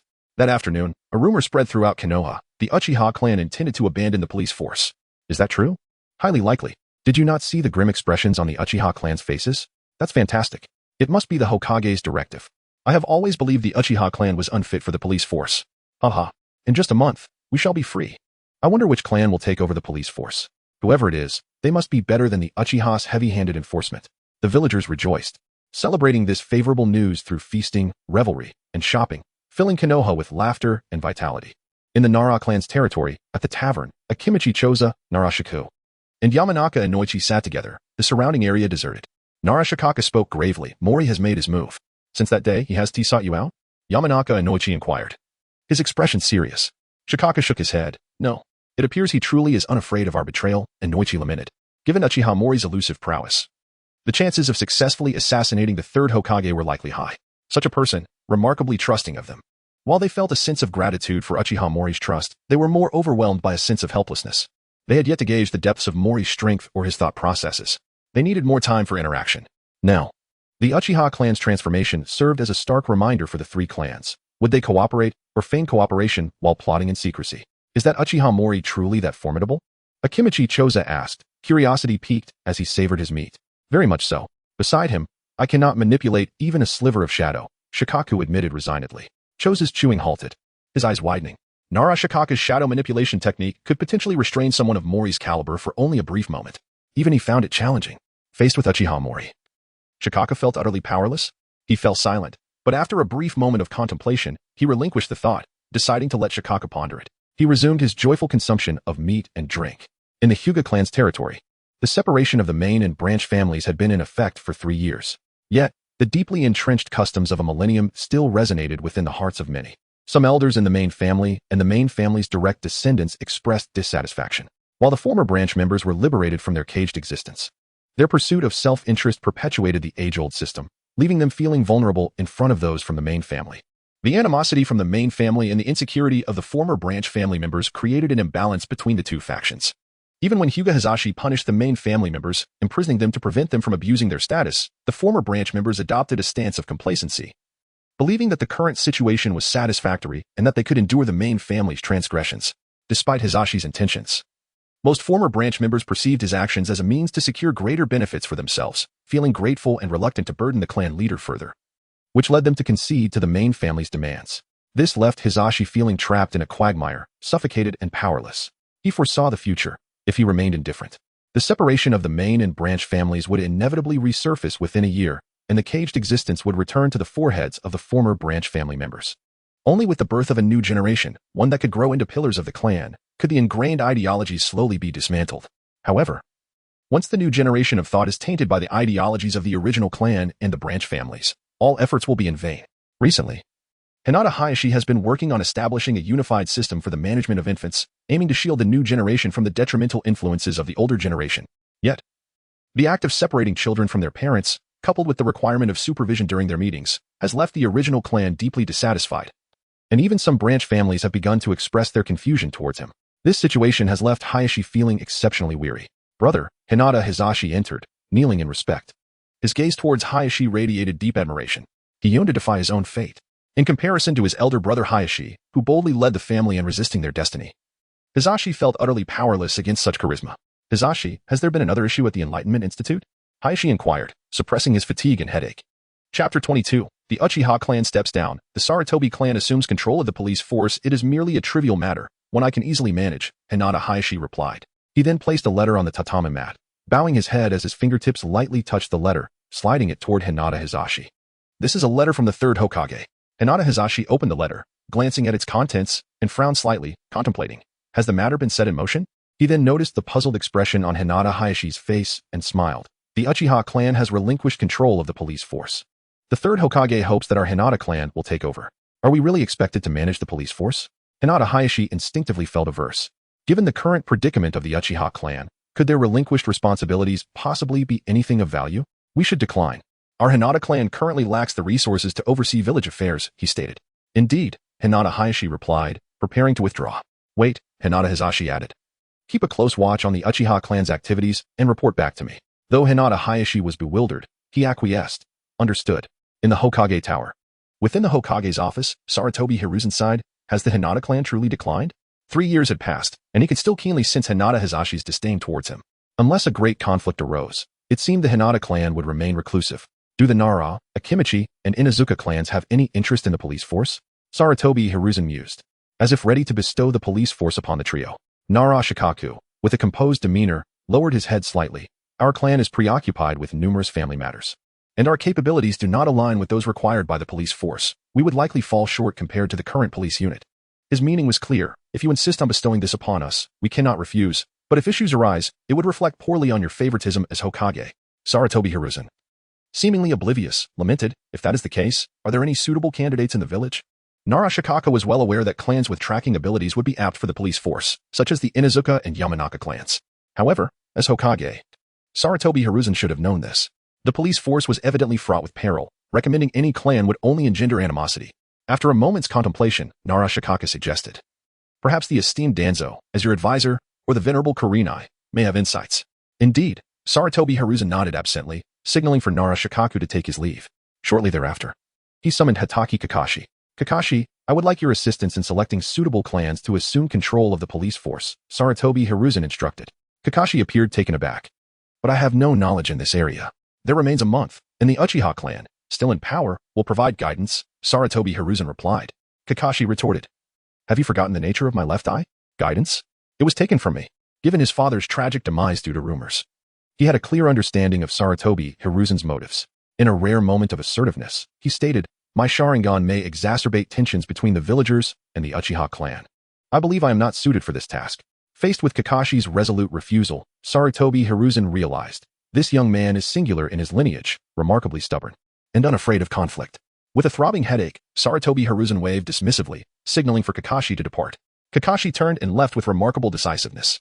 The following day, the Inazuka and Yamanaka clans received letters from Sarutobi Hiruzen, inquiring if they were interested in competing for control of the police force. The term competition ignited a sense of eagerness within them. It was an opportunity bestowed by the third Hokage. However, 3 years prior, the Hinata clan had rejected the police force. Now, the Uchiha clan had also opted out, and the Hinata clan remained disinterested. This indicated something was amiss with the police force. Both clans promptly expressed their inadequacy, claiming they were unfit to assume the responsibilities. The issue was once again thrust upon Sarutobi Hiruzen. He convened a meeting of high-ranking officials. Shimura Danzo was keen on acquiring the authority of the police force, as it would bring him closer to the Hokage seat. Yet, with the Uchiha clan stepping back and the Hinata clan dismissive, coupled with the reluctance of the Inazuka and Yamanaka clans, it was evident that something was fundamentally wrong. Thus, he cautiously resolved to distance himself from it.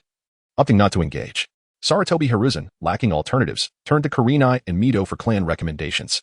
Though Kurenai and Mito were relatively ineffective, they were adept at self-preservation and quickly sensed the underlying issues. Otherwise, why would the Hinata, Inazuka, and Yamanaka clans refuse?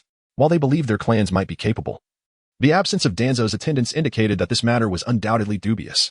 They promptly declared they had no viable solutions, suggesting the Uchiha clan continue their tenure. This infuriated Sarutobi Hiruzen, leaving him in a state of exasperation. With no other recourse, he called for a village-wide vote, allowing villagers to choose which clan they wished to oversee the police force. The villagers, devoid of ulterior motives, engaged in lively discussions. The Hokage truly cares for us, allowing us to choose. Surely, he is the mightiest Hokage. Who did you vote for? Of course, the keen-nosed Inuzuka clan. But scent alone does not determine excellence. I believe the Yamanaka clan is quite admirable, but doesn't that mean there will be insects buzzing about daily? I suppose I'll stick with the Inuzuka clan. Why not select the Sarutobi clan, who are in power? Well, aren't they lacking in ability? You mean to say the Hokage is inadequate? No. I meant the Sarutobi clan. Since the Hokage is from the Sarutobi clan, they must be formidable. Indeed, then I too shall choose the Sarutobi clan. I too choose the Sarutobi clan. A month slipped by swiftly. The Sarutobi clan members gazed at the departing Uchiha clan with mixed emotions. They understood full well the implications of the police force. 1. It represented the villagers' aspirations and hopes. Should it fail to align with their expectations, the villagers might rise in rebellion, directing their grievances toward the clan in charge of the police force. 2. It served as a point of comparison with the Uchiha clan. Regardless of circumstances, the villagers would inevitably juxtapose the current police force with the Uchiha clan, renowned for their Sharingan, possessing keen observational skills that surpass those of the Byakugan. How could the Sarutobi clan, devoid of any bloodline limits, compare? Yet, this was the villagers' wish. Not even the Hokage could intervene. They could only watch helplessly as they edged closer to the precipice. Chapter 23. Stagnation. Power is the essence of everything. As the sun dipped below the horizon, casting a warm glow, the Uchiha clan members made their way towards the Minami shrine, whispering among themselves with palpable excitement. After a month of anticipation, the assembly was finally reconvened. I had begun to wonder if the captain had abandoned the revolution altogether. Nonetheless, the villagers' attitudes had improved considerably over the past month. Who cares about them? Upon entering the shrine, the clan members took their seats on the wooden floor, their glances occasionally darting towards the corner. They were still somewhat unaccustomed to the presence of Itachi Uchiha at their gathering, feeling a sense of discomfort as if a stranger had intruded upon their clan's assembly. Soon, Fugaku Uchiha approached the front and settled himself. The meeting had scarcely begun when a radical clan member inquired, "Captain, when shall we commence the revolution?" The bitterness of 6 years of rumors, the village's surveillance and distrust, along with the villagers' scorn and misunderstanding. The resentment of the clan members could not be quelled by a mere month of mild cooperation from the villagers. Fugaku Uchiha shook his head slightly and declared, "This is the final gathering." His words ignited a tempest of reactions among the clan members. "What do you mean? Are you abandoning the revolution? Have you forgotten the humiliation the village has inflicted upon us? Captain, we demand an explanation for this decision." In the confined space, the voices of dozens felt as heavy as a multitude of stones crashing upon the surface of the ocean, stirring up turbulent waves. Even the 8th Uchiha felt restless. Such clan grievances, even with a kaleidoscope, could not be easily quelled. The fate of Madara Uchiha serves as a testament to that. Nevertheless, Fugaku remained composed, uttering a single phrase that silenced the fervent assembly. "Shursui, come forth." The clan members exchanged bewildered glances, murmuring in confusion. Shursui? Wasn't he dead? Could it be that Shursui still lived? The buzz of speculation surged like a tidal wave. All eyes fixated on the entrance where the last rays of sunset illuminated a solitary figure approaching. In an instant, the previously tumultuous atmosphere transformed into a profound silence. They gazed upon the familiar visage and smile of Shursui, unable to suppress their excitement. "Shursui, you are alive. Where have you been, Shursui?" Faced with the concern of his clan, Shursui felt a swell of emotion. He approached Fugaku and gestured lightly, successfully lowering the clamorous voices of the clan members. He then smiled and stated, "The clan leader has an announcement to make." Instantly, all eyes turned towards Fugaku, filled with curiosity and dissatisfaction. The earlier declaration about this being the last assembly had caused them to harbor some resentment towards Fugaku. Yet, he remained unperturbed, his demeanor as steadfast as a mountain. He spoke, "Effective today, I, Fugaku Uchiha, shall step down from the position of clan leader and assume the role of deputy leader. The new clan leader of the Uchiha clan will be Shursui Uchiha." A profound silence enveloped the gathering, leaving the clan members in a state of perplexity. What had the leader just said? Resignation? Handing over the leadership to Shursui? Fugaku observed the expressions of the assembled clan members, allowing a few seconds to pass before gently pushing Shursui forward. "Shouldn't you address him as leader?" Some clan members, filled with excitement, began to shout, albeit in a disjointed manner. More looked towards the 8th Uchiha, who furrowed his brow at Fugaku. Unable to comprehend why the rumored wielder of the kaleidoscope Sharingan would choose to abdicate at this juncture, Fugaku offered him a slight nod. With that, the 8th Uchiha sighed, rising to kneel formally. The clan members behind him followed suit. Soon, hundreds of Uchiha clan members knelt in unison, their backs straight. They mirrored the 8th Uchiha, touching their fingertips to their foreheads, bowing deeply, and prostrating themselves on the ground. Leader. The blended voices, though soft, resonated with an unwavering conviction that stirred the heart. Rise. Shisui instructed. Fugaku then took a seat behind Shisui, partially shrouded in shadows. The 8th Uchiha stood, and the other clan members followed suit. They then turned their slightly furrowed brows towards Shisui, their eyes filled with questions, as if to ask, what comes next? After a year of contemplation and learning alongside Itachi, Shisui had already discerned the path forward. Why had the Uchiha clan been plagued by the Nine-Tails rumors? It was because they lacked sufficient strength to counter such slanders. Why had they been under constant surveillance by the village? It was due to their perceived weakness that they were regarded with suspicion. Why did they refuse to relinquish their police force? It was because they clung to it as if it were their last lifeline.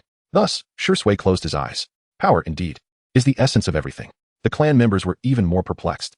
As Shisui opened his eyes, the vivid crimson of his Sharingan, adorned with a wind demon shuriken pattern, emerged. He appeared as a sovereign, gazing down upon them, instilling an overwhelming sense of awe. In that moment, hundreds of Uchiha clan members were rendered speechless. Reminiscent of the night the Nine-Tails had been subdued, Shisui now stood as a deity reigning over this realm. They were filled with exhilaration. His eyes are the same as Itachi's. Yes, identical eyes. Shisui possessed such eyes. It was time to cry out, leader. Yes, yes, leader, leader. The chant reverberated through the assembly, reinforcing Shisui's conviction. Power is indeed the essence of everything. It was as if Shisui commanded the volume of the assembled hundreds. As he began to speak, the excited clan members fell silent, their eager gazes fixed upon him. This is the bloodline limit that transcends the three-tomo Sharingan, the kaleidoscope Sharingan. The words resonated throughout the gathering. The clan members, filled with uncontrollable excitement, yearned to share their joy with those beside them. Yet, they remained silent, merely exchanging glances. Fists clenched in fervor, stifling their rising elation. Understanding that he had secured the recognition of his position among the clan, Shisui turned to Fugaku and spoke, Deputy Leader. All the Uchiha clan members followed Shisui's gaze, resting their eyes upon Fugaku. At that moment, Fugaku, with his eyes closed, seemed to awaken like a slumbering dragon. Opening his eyes to reveal a triangular pattern reminiscent of the Taiji symbol. The familiar aura of pressure washed over them once more. Two of them. Our Uchiha clan possesses 2 kaleidoscope Sharingan. The excitement among the clan members was indescribable. They had completely forgotten about the grievances regarding Fugaku's announcement of this being the final assembly. Fugaku closed his eyes once again, retreating into the shadows of the corner. 1 against 7, Shisui proclaimed. Chapter 24, The 3 Kaleidoscopes. The confidence of the Uchiha. All members of the Uchiha clan turned their gaze towards Uchiha Itachi, who stood amidst the crowd, their brows furrowed with concern. Since Uchiha Itachi's induction into the Umbu a year and a half ago, he had exhibited increasingly peculiar behavior. Although he had since departed from the Umbu, their desire to embrace him was overshadowed by a lingering distrust. Uchiha Itachi, acutely aware of the skepticism harbored by his kin, felt as though he were enduring the biting sarcasm of the Umbu. With an expression of serene indifference, he rose and approached Uchiha Shisui. He then turned to face his clan. As the members beheld his closed eyes, a shiver coursed through them. Could it be? Before their thoughts could fully form, Uchiha Itachi opened his eyes. A pair of striking, crimson, triangular eyes suddenly emerged, as if he stood at the pinnacle of darkness, coldly dominating the hundreds of Uchiha present. Instantly, a profound silence enveloped the room, thick with an oppressive atmosphere that weighed heavily upon them, rendering them breathless and reluctant to meet Uchiha Itachi's gaze. Only when he averted his eyes and closed them once more did the suffocating tension dissipate. The clan members, their pupils quivering slightly, cautiously lifted their gazes to Uchiha Itachi, struggling to comprehend the reality before them. The Uchiha they had doubted and mistrusted possessed the Mangeki Sharingan. In an instant, myriad thoughts flooded their minds. What would become of the Uchiha clan had Uchiha Itachi remained in the Umbu? Would he have turned against them? Could clan leader Fugaku withstand a potential rebellion from Uchiha Itachi? Even if Fugaku could intervene, the likelihood of upheaval loomed ominously. A chill ran down their spines. Now that Uchiha Itachi had exited the Umbu and returned to the Uchiha clan, a sense of positive change seemed to be unfolding. All of this was a result of Uchiha Shisui's influence. Thus, the Uchiha members gazed at Uchiha Shisui with admiration. From this day forth, Uchiha Itachi shall serve as the second vice leader of the Uchiha clan, Uchiha Shisui declared. Upon hearing this, an awkward silence enveloped the room. There were no cheers, no applause, no expressions of excitement. The initial response from the clan members was one of opposition, although their resistance was subtle. The Mangeki Sharingan allowed Uchiha Itachi to clearly perceive their reluctance, stemming from certain reservations, such as Uchiha Itachi's possession of the Mangeki Sharingan. Uchiha Shisui observed this in silence before gesturing for Uchiha Itachi to take a seat behind him. Uchiha Itachi nodded slightly and settled into a shadowy corner, mirroring Uchiha Fugaku with his eyes closed, appearing as a steadfast pillar of strength for Uchiha Shisui, refraining from any impulsive actions. This demeanor provided a measure of reassurance to the Uchiha clan members. Uchiha Shursui continued. The Uchiha clan possesses 3 Manjiki Sharingan, which I believe renders the modest police force a burden upon us. As he surveyed the clan members, he noted their previous dissent had evaporated, replaced by nods of acceptance and hopeful anticipation for the future. Seeing that consensus had been reached, Uchiha Shursui nodded in acknowledgement and reiterated. I believe that power is the essence of all. The Uchiha members paused, glancing towards Uchiha Itachi, their expressions a mix of indignation and reluctance to oppose. In that moment, they grasped the profound truth behind Uchiha Shursui's words. Were it not for Uchiha Itachi's Manjiki Sharingan, they would never have allowed someone they mistrusted to ascend so easily to the position of the second vice leader of the Uchiha clan. Thus, power indeed proved to be the foundation of all. In the Hokage Tower, within the conference room, an Umbu member knelt on one knee, reporting. Uchiha Fugaku announced that this Uchiha assembly will be the last. Sarutobi Hiruzen's expression relaxed as he smiled. It seems the Uchiha clan still has faith in the village. Shimura Danzo scoffed. Perhaps the Uchiha are merely deceiving us, turning light into shadow. Without the police force, they have ample time to engage in other endeavors, such as a coup. The smile vanished from Sarutobi Hiruzen's face. He nodded slowly, pondering. Let us strengthen our surveillance of the Uchiha clan. As the Umbu members hesitated to speak further, Sarutobi Hiruzen prompted, Is there anything else? Yes. The Umbu member sighed with relief, continuing his report at a hurried pace, seemingly eager to avoid interruption. Uchiha Shursui had emerged. Uchiha Fugaku had stepped down as vice leader. Uchiha Shursui had assumed the role of clan leader, and alongside Uchiha Itachi, they had awakened the Manjiki Sharingan. Uchiha Shursui appointed Uchiha Itachi as the second vice leader and established the motto, Power is the essence of all. The swift report concluded, yet silence lingered in the air, thick with tension. It was no wonder that the four, including Sarutobi Hiruzen, felt the weight of the situation. The resurrection of Uchiha Shursui, the abdication of Uchiha Fugaku, the 3 Manjiki Sharingan, Uchiha Itachi's new role as second vice leader, and the establishment of the motto all transpired within a single night, leaving them in a state of profound unrest. After a prolonged silence, it was Shimura Danzo who spoke first. The Uchiha clan is truly cunning. How so? Sarutobi Hiruzen inquired, furrowing his brow. He sensed something amiss but could not pinpoint the exact nature of the disturbance. After all, the Uchiha clan had relinquished the police force and chosen to develop their own lineage, which was not inherently wrong. Danzo replied with a sinister tone. Uchiha Shursui's faked death coincided with the time my arms were severed by an unknown power. Such a coincidence can only imply one possibility. The words Uchiha did this echoed in the minds of Sarutobi Hiruzen, Nara Shikaku, and Mido Kazumi. Yet they knew that this was merely Danzo's conjecture, not their own conclusion. Danzo, refrain from making baseless accusations. The Uchiha clan has chosen to trust the village, and the village must reciprocate that trust, Sarutobi Hiruzen admonished. Humph, Hiruzen. Have you forgotten the words of the second Hokage?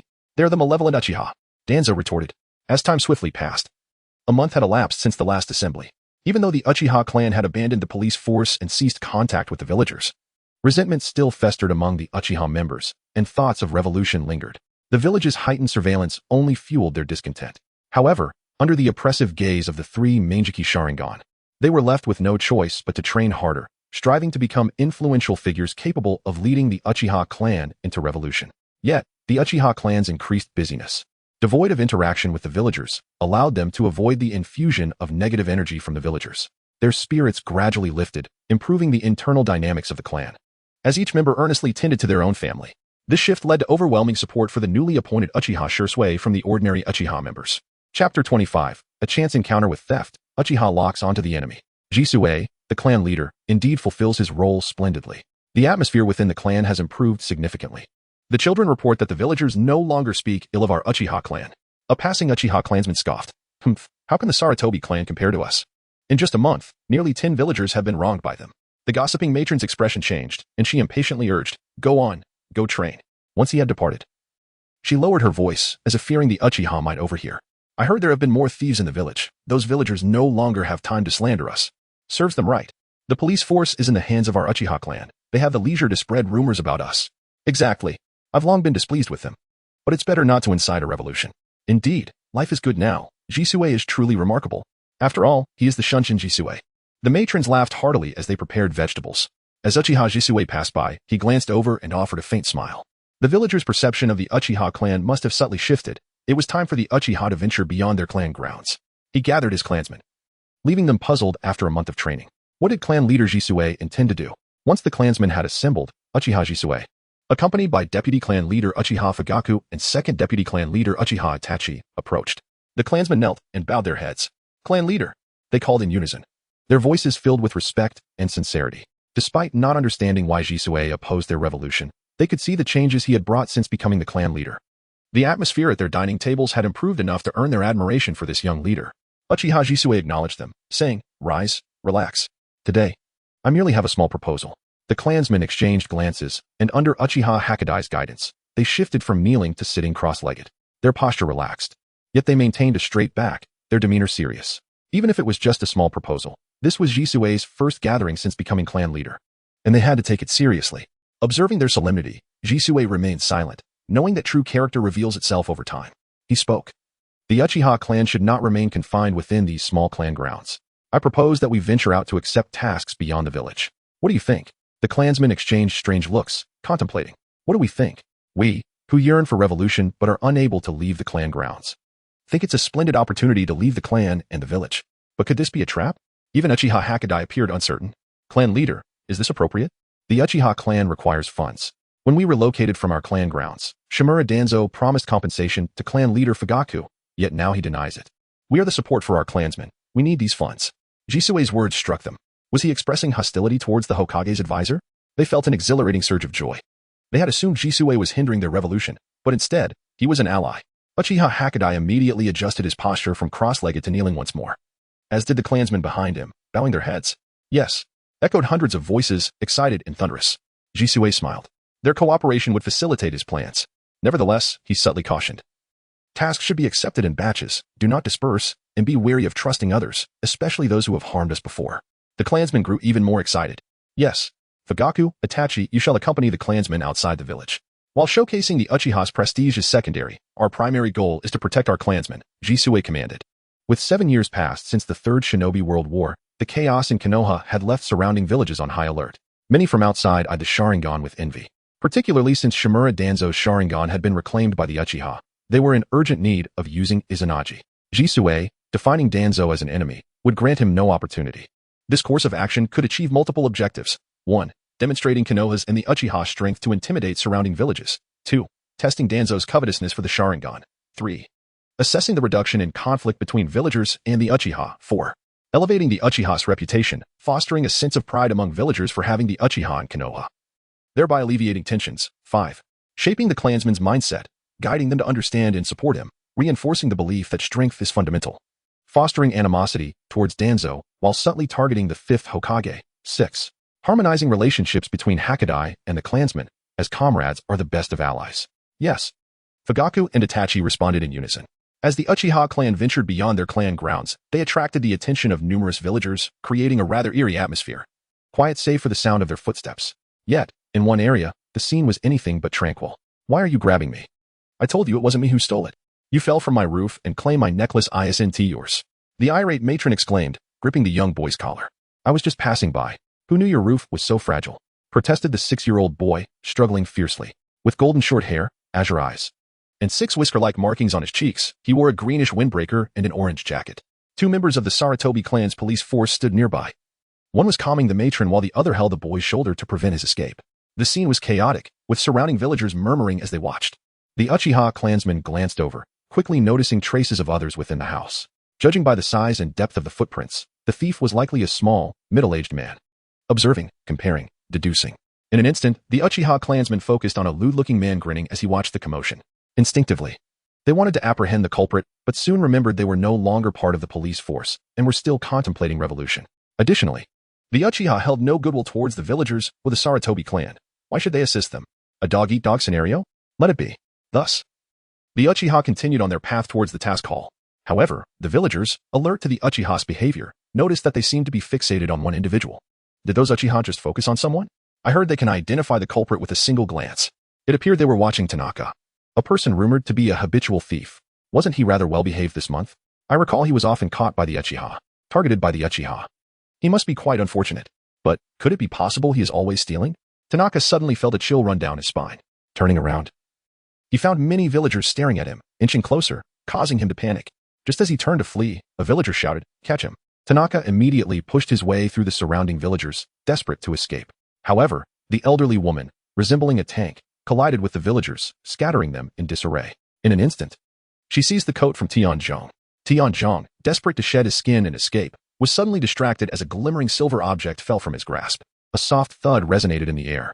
In that fleeting moment, it was as though the world had been paused. Silence enveloped the crowd. All eyes fixated on the silver necklace lying on the ground. My necklace!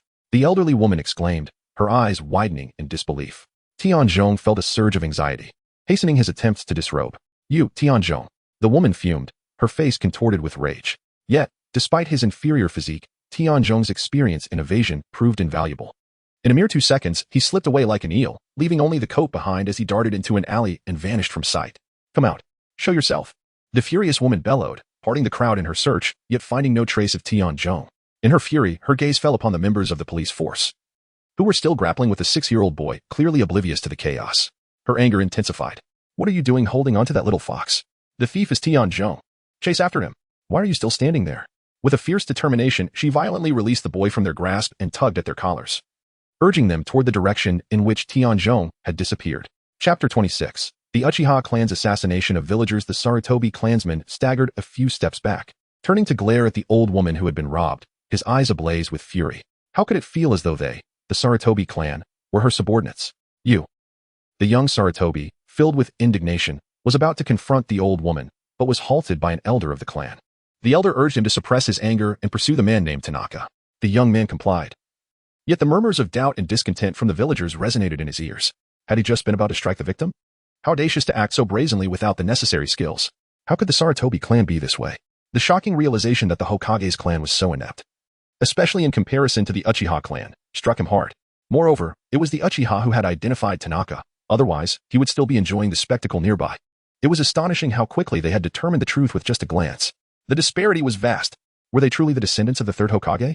Questions of doubt, distrust, and impatience inundated the young Sarutobi's mind, igniting a primal urge to resist. This time, the elder swiftly pulled him away, and the two soon entered a narrow alley. Slowing his pace, the elder Sarutobi said, Are we simply to allow them to slander us? What else can we do? Do you have evidence to prove their accusations are false? The elder countered.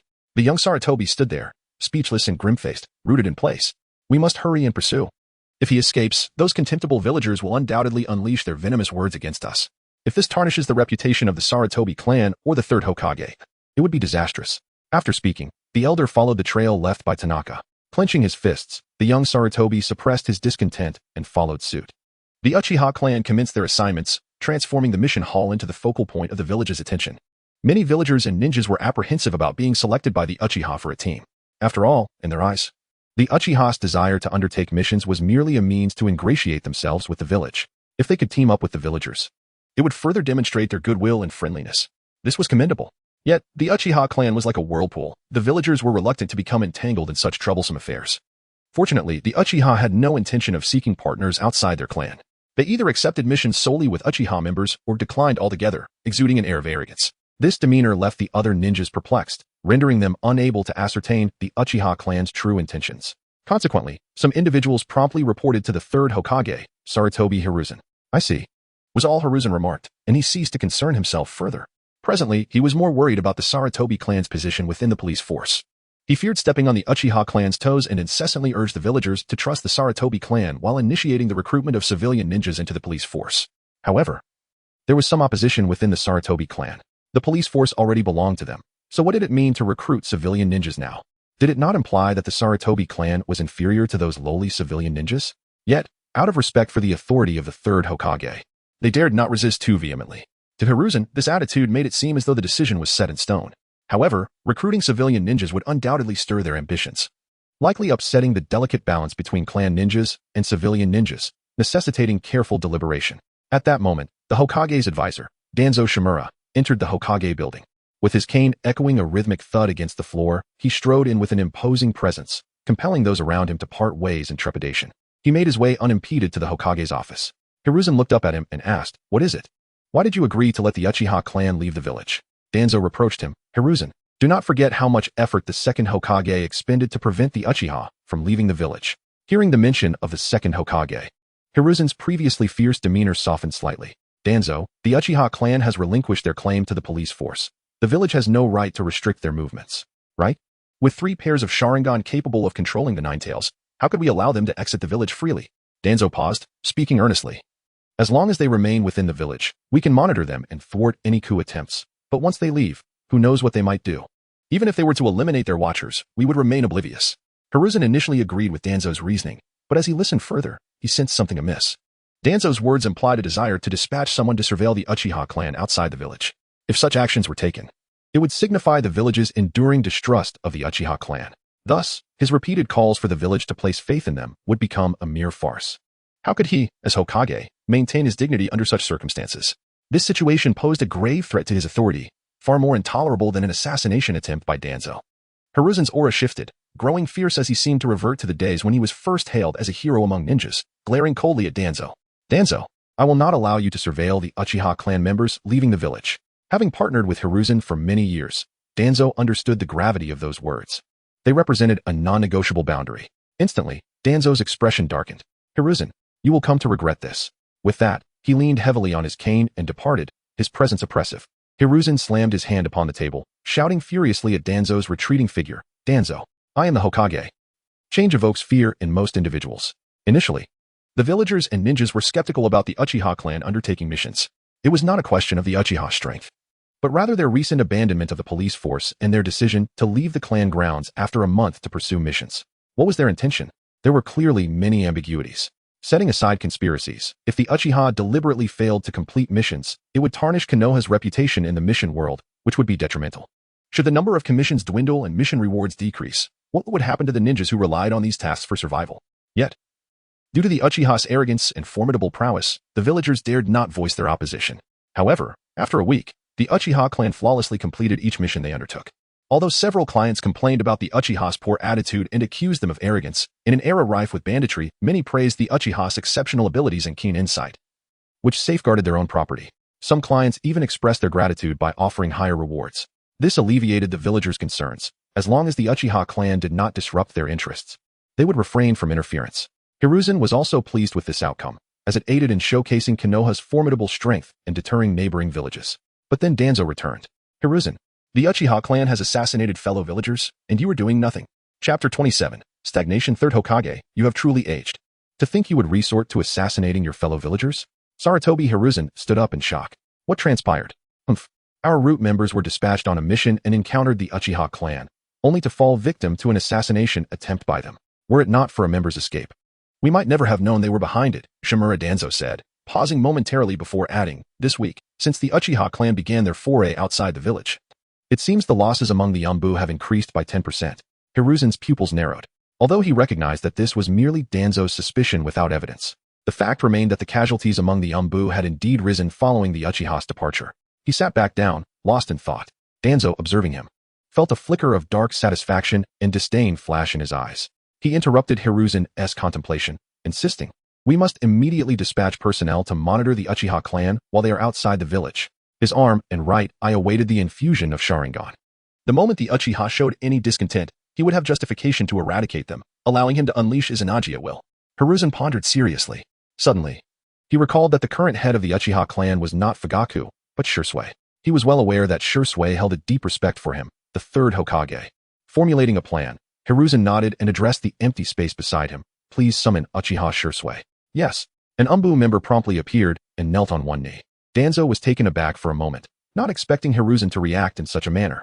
By the time he regained his composure, the Umbu had already vanished. This incited Danzo's fury, his eyes bulging. Hiruzen, you still wish to meet with him? His ocular technique can control people without them even realizing it. I trust your way. Hiruzen replied in a calm tone, exuding unwavering conviction. You will regret this. Danzo scoffed, frustrated, and stormed off. He would not grant Uchiha Shursui the opportunity to manipulate him. Watching Danzo's retreating figure, Hiruzen shook his head slightly, sighing. Danzo, I am the Hokage. Moments later, Uchiha Shursui arrived.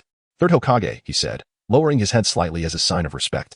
Hiruzen returned the gesture warmly, inquiring, Shursui, let us converse as we used to. May we? Shursui smiled gently and nodded. Of course, I have always held great respect for you. Hiruzen nodded in satisfaction, asking, how has the Uchiha clan been faring recently? Quite well. The clan members no longer speak so vehemently about the coup, Shursui replied, genuinely pleased. These words could only be shared with Uchiha Itachi and Hiruzen, as the third had always been supportive of him. Hiruzen nodded approvingly. Shursui, you are doing exceptionally well. Shursui smiled bashfully, visibly happy. This took Hiruzen by surprise. Traditionally, Shursui would have said, it is all thanks to Hokage-sama. But now, Shursui had changed. Drawing this conclusion, Hiruzen maintained his gentle demeanor. Shursui, I have heard that some of the Uchiha clan assassinated members of Konoha during a mission. Shursui stiffened, the remnants of his shy smile lingering on his face. In that moment, he could distinctly sense Hiruzen's skepticism and probing. This made Shursui feel that the Hokage, whom he once thought to be wholly trusting, now seemed somewhat distant. His thoughts fleeting, he quickly replied, some individuals attempted to assassinate the Uchiha clan, aiming to seize the Sharingan, which led to our members retaliating. However, we later discovered they were Umbu personnel. His words were abruptly interrupted by Hiruzen. Did your clan truly kill Umbu members? Third Hokage, please listen to me. Shursui, answer me. Did your clan truly kill Umbu members? Hiruzen reiterated, his tone icy and serious. At that moment, Shursui felt the weight of Hiruzen's distrust. Observing the Hokage, who merely sought a definitive answer, he sighed internally, filled with disappointment. He gained a deeper understanding that the third Hokage was not a competent leader. However, he would not allow misunderstandings to fester. Third Hokage, Shursui spoke calmly, his blood-red Sharingan locking onto Hiruzen's aging, narrow eyes. In that instant, he was no longer the subservient Uchiha Shursui who had once bowed before Hiruzen. He was now the Uchiha clan leader standing at eye level with him. The struggle of wills determined the victor in an instant. Hiruzen seemed to return from his fervor, no longer glaring aggressively at Shursui. His tense body relaxed slightly, shoulders dropping. Posture reverting to a natural curve as he bowed his head, resembling a weary elder, appearing years older. Seeing this, Shursui spoke. We found some intelligence on the Umbu related to Root, such as unique soil found deep within the seams of their footwear, soil exclusive to Root's entrance. Hiruzen abruptly looked up. Disbelief etched on his face. He understood Shursui's implication. There was someone from Root among the Umbu. Shursui's gaze towards Hiruzen was complex as he said, you should investigate the Umbu. Third Hokage. With that, he slightly bowed, as if bidding farewell to his former self, before turning to leave. Upon reaching the door, Shursui paused, glancing back and softly stating, Third Hokage, you have truly aged. With that, Uchiha Shursui departed, leaving Hiruzen alone in the Hokage office, hunched over like an elderly man devoid of strength, sitting motionless. On his way back from the Hokage tower, Uchiha Shursui passed through the streets, where villagers regarded him with odd expressions.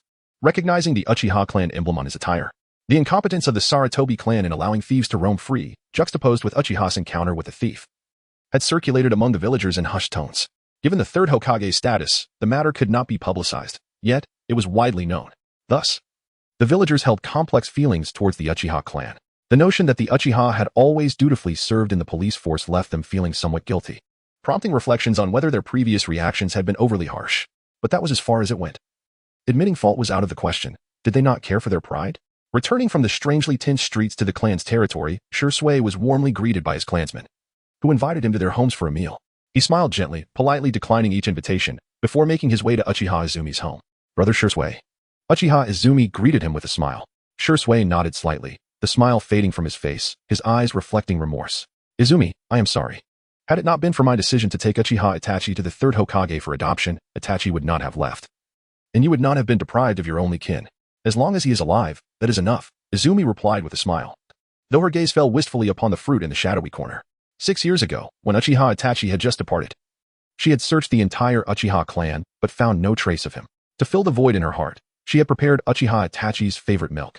She knew no one would come to drink it, but what if? This was the only method she could conceive to alleviate her burdens. However, the following day, the milk cup was empty. Chapter 28, Itachi Uchiha. For the sake of the village, a new Hokage must be chosen. Gazing at the empty milk cup, Izumi Uchiha was momentarily taken aback. Someone had surreptitiously taken a sip. Arriving at this conclusion, she felt no significant worry nor sought further investigation, as she entertained the delightful notion that perhaps it was little Itachi who had indulged. Clinging to this hopeful expectation, she diligently prepared meals day after day. It was during Itachi's time in the Umbu, while he was covertly surveilling the Uchiha clan, that she inadvertently perceived his keen interest in her, which made her feel particularly solitary. This realization struck Izumi as odd, leading her to suspect that the one who had been pilfering her food was none other than little Itachi. After months of cautious probing, she discovered that no one had entered her home. Thus, who could stealthily consume food amidst the vigilant Uchiha clan, known for their Sharingan? The answer was singular Itachi, who could quietly depart from the Uchiha compound. Little Itachi had always been by her side. Upon reaching this conclusion, she initially felt a surge of joy. However, as time passed, she yearned to see Itachi, to know his height, whether he wore his hair long or short, if his face remained cherubic, and if he still delighted in laughter. She longed for a mere glimpse, content with just that. Yet, no matter how she implored, Itachi did not appear. This left her, who once felt that merely having Itachi alive was sufficient, feeling increasingly avaricious. Itachi, I apologize. I've been too greedy. Please don't leave me. Izumi began to apologize. Uchiha Shursui was aware of her sentiments. After all, Itachi had once brought him along to steal food and had complained about Izumi's cooking. Given Itachi's evident prowess, he must be faring well, Shursui reassured her. As long as he is well, that is enough. Izumi smiled as she walked away. Watching Izumi's somewhat despondent figure retreat, Shursui moved to a corner, peering into the shadows, as if he could glimpse the hidden Itachi, and murmured, Itachi, how are you faring? 1 second, 2 seconds, 3 seconds. Soon, 30 seconds had elapsed in profound silence. Shursui sighed, ceasing his search for Itachi, and began to speak to himself. Itachi. I deceived the third Hokage. We have not uncovered any ties between those Umbu members in the Root organization. However, I have confirmed that Shimura Danzo indeed attempted to assassinate the third Hokage. As the head of Root, which serves as the Umbu training division, Danzo must have placed his agents within the Umbu. Moreover, Danzo harbors intense animosity towards the Uchiha clan and has utilized the Uchiha's forbidden technique, Izanagi. The recent unprovoked assaults on our clan members, though lacking concrete evidence, undoubtedly bear his fingerprints. I cannot fathom why the third Hokage continues to retain someone like Danzo. Is it due to their past camaraderie? Is it akin to the reason he once spared Orochimaru? After a 10-second pause, he sighed once more. Itachi. The third Hokage has truly grown old. A shadow flickered past, seemingly disdainful, trailing not far behind Izumi. Upon learning of their engagement in slaying an Umbu member, the Uchiha clan grew increasingly vigilant, bracing for imminent attacks. Yet upon Uchiha Shursui's return from the Hokage building, he proclaimed that all was well, and thereafter, he fell silent. This left the clan members in a state of suspicion. However, as days passed, no incidents occurred. Their respect for Shursui, the clan leader, surged immensely. They had slain an Umbu member. In times past, such an event would have prompted the village to convene and deliberate on how to deal with the Uchiha clan. Yet now, nothing transpired. Shursui was remarkable. They were left in awe of how their leader managed it. Uchiha Fugaku and Itachi, too, were pleased but filled with curiosity. Shursui, how did you achieve this? They inquired. Shimura Danzo is the enemy, Shursui simply stated. Fugaku and Itachi exchanged glances, feeling a sense of awkwardness, and lowered their heads. The atmosphere grew heavy with silence, each lost in thought. Suddenly, Itachi hesitated before asking, Shursui, you haven't shifted the blame for this incident onto Lord Danzo, have you? Fugaku's eyes widened in shock. In an instant, he comprehended the implications. Reflecting on previous events, it was Danzo's orders that obstructed the Uchiha clan on the night of the Ninetales. It was Danzo's proposal that forced the Uchiha clan to relocate from the central village, enduring 24-hour surveillance. It was Danzo who verbally promised compensation for their relocation yet failed to deliver, and it was Danzo who had targeted Shursui's eyes. Danzo was indeed scheming against the Uchiha clan. This realization ignited a bloody pattern of 3 Tomo in Fugaku's eyes, a chilling intent to unleash Susanoo upon Danzo. How dare he manipulate them as if they were fools? Did he think they would sit idly by? Itachi, too, grasped the situation, narrowing his eyes. He often approached matters from the Hokage's perspective, prioritizing the village's welfare. Currently, the Uchiha clan refraining from a coup d'etat was the best choice for the village. Yet Danzo persistently pressured the Uchiha clan toward insurrection, which would serve no benefit to the village. As an advisor to the Hokage, the third Hokage, Sarutobi Hiruzen, ought to be acutely aware of Danzo's character. Yet Hiruzen feigned ignorance, without delving into the conspiracies. The outcomes alone indicated that Hiruzen was certainly not a competent Hokage. For the sake of the village, a new Hokage must be appointed. With this conclusion, Itachi began to ponder potential candidates for the 5th Hokage. Days later, the Uchiha clan resumed their missions. With Shursui's steady resolution of the major issue, they felt a promising future ahead, their spirits significantly lifted. However, upon returning to the village after completing their tasks, they were once again met with familiar gazes, those of wariness and distrust, as if the Uchiha clan were outsiders. The smiles on their faces vanished instantly. It felt as though the once bright future had turned into a beautiful illusion, now shattered, and it was time to awaken from the dream. As they exchanged mission reports, they discovered that not only the villagers but also the ninjas harbored wariness towards the Uchiha clan. I do not wish to undertake missions while simultaneously being cautious of both outsiders and my own clan. They wondered why the Hokage had not simply barred the Uchiha clan from leaving the village. The Hokage was far too lenient with the Uchiha clan. Such thoughts reached the ears of the Uchiha clan, and their eyes ignited with the crimson glow of the Sharingan, casting icy glares in return. Instantly, the villagers and ninjas fell silent, their expressions shifting as they departed. The Uchiha clan snorted disdainfully and returned to their compound. It was then that they learned of a new rumor circulating in the village, that the Uchiha clan had assassinated a fellow villager. They immediately recognized this as a reference to the incident involving the slain Umbu member. The clan members expressed their discontent. Is this leading to yet another demand for us to relocate our clan and endure even stricter surveillance? Such sentiments reignited their revolutionary spirit. From time to time, A small group would gather to deliberate on how to persuade the illustrious Uchiha Shisui and his two esteemed companions of the Mangekyou Sharingan to endorse their revolution. Meanwhile, Uchiha Fugaku and Uchiha Itachi exchanged glances filled with a hint of peculiarity upon hearing the rumors. It struck a familiar chord. Uchiha Shisui reiterated his stance. Shimura Danzo is the enemy. Subsequently, he departed to confront those clan members who harbored thoughts of insurrection. Uchiha Itachi hastened after him, extending an invitation for a conversation with Uchiha Shisui. Chapter 29. Danzo, did you truly suspect me, Hiruzen? Uchiha Shisui and Uchiha Itachi arrived at the Nagakawa, listening to the familiar tumult of the raging river. Shall we take action? Itachi inquired abruptly. He discerned that Shimura Danzo was a parasite to Konoha, although eliminating him would undoubtedly stir considerable turmoil and even cast suspicion upon the Uchiha clan. Doing so at the earliest opportunity would significantly benefit both Konoha and the Uchiha clan. It was, indeed, an exquisite twofold advantage. Even if it meant becoming a rogue ninja, it would be worth the sacrifice. He had already steeled himself for such a resolution. Uchiha Shisui remained composed, as if he had not heard Itachi's words. The third Hokage is growing old, he remarked. In an instant, Itachi grasped the implication of Shisui's words. Dealing with Danzo would necessitate confronting Hiruzen Sarutobi. His gaze flickered with uncertainty. However, Konoha currently lacked a suitable candidate for the fifth Hokage. Shisui turned to Itachi, stating, in a confrontation of 1 against 7, I aspire to become the fifth Hokage.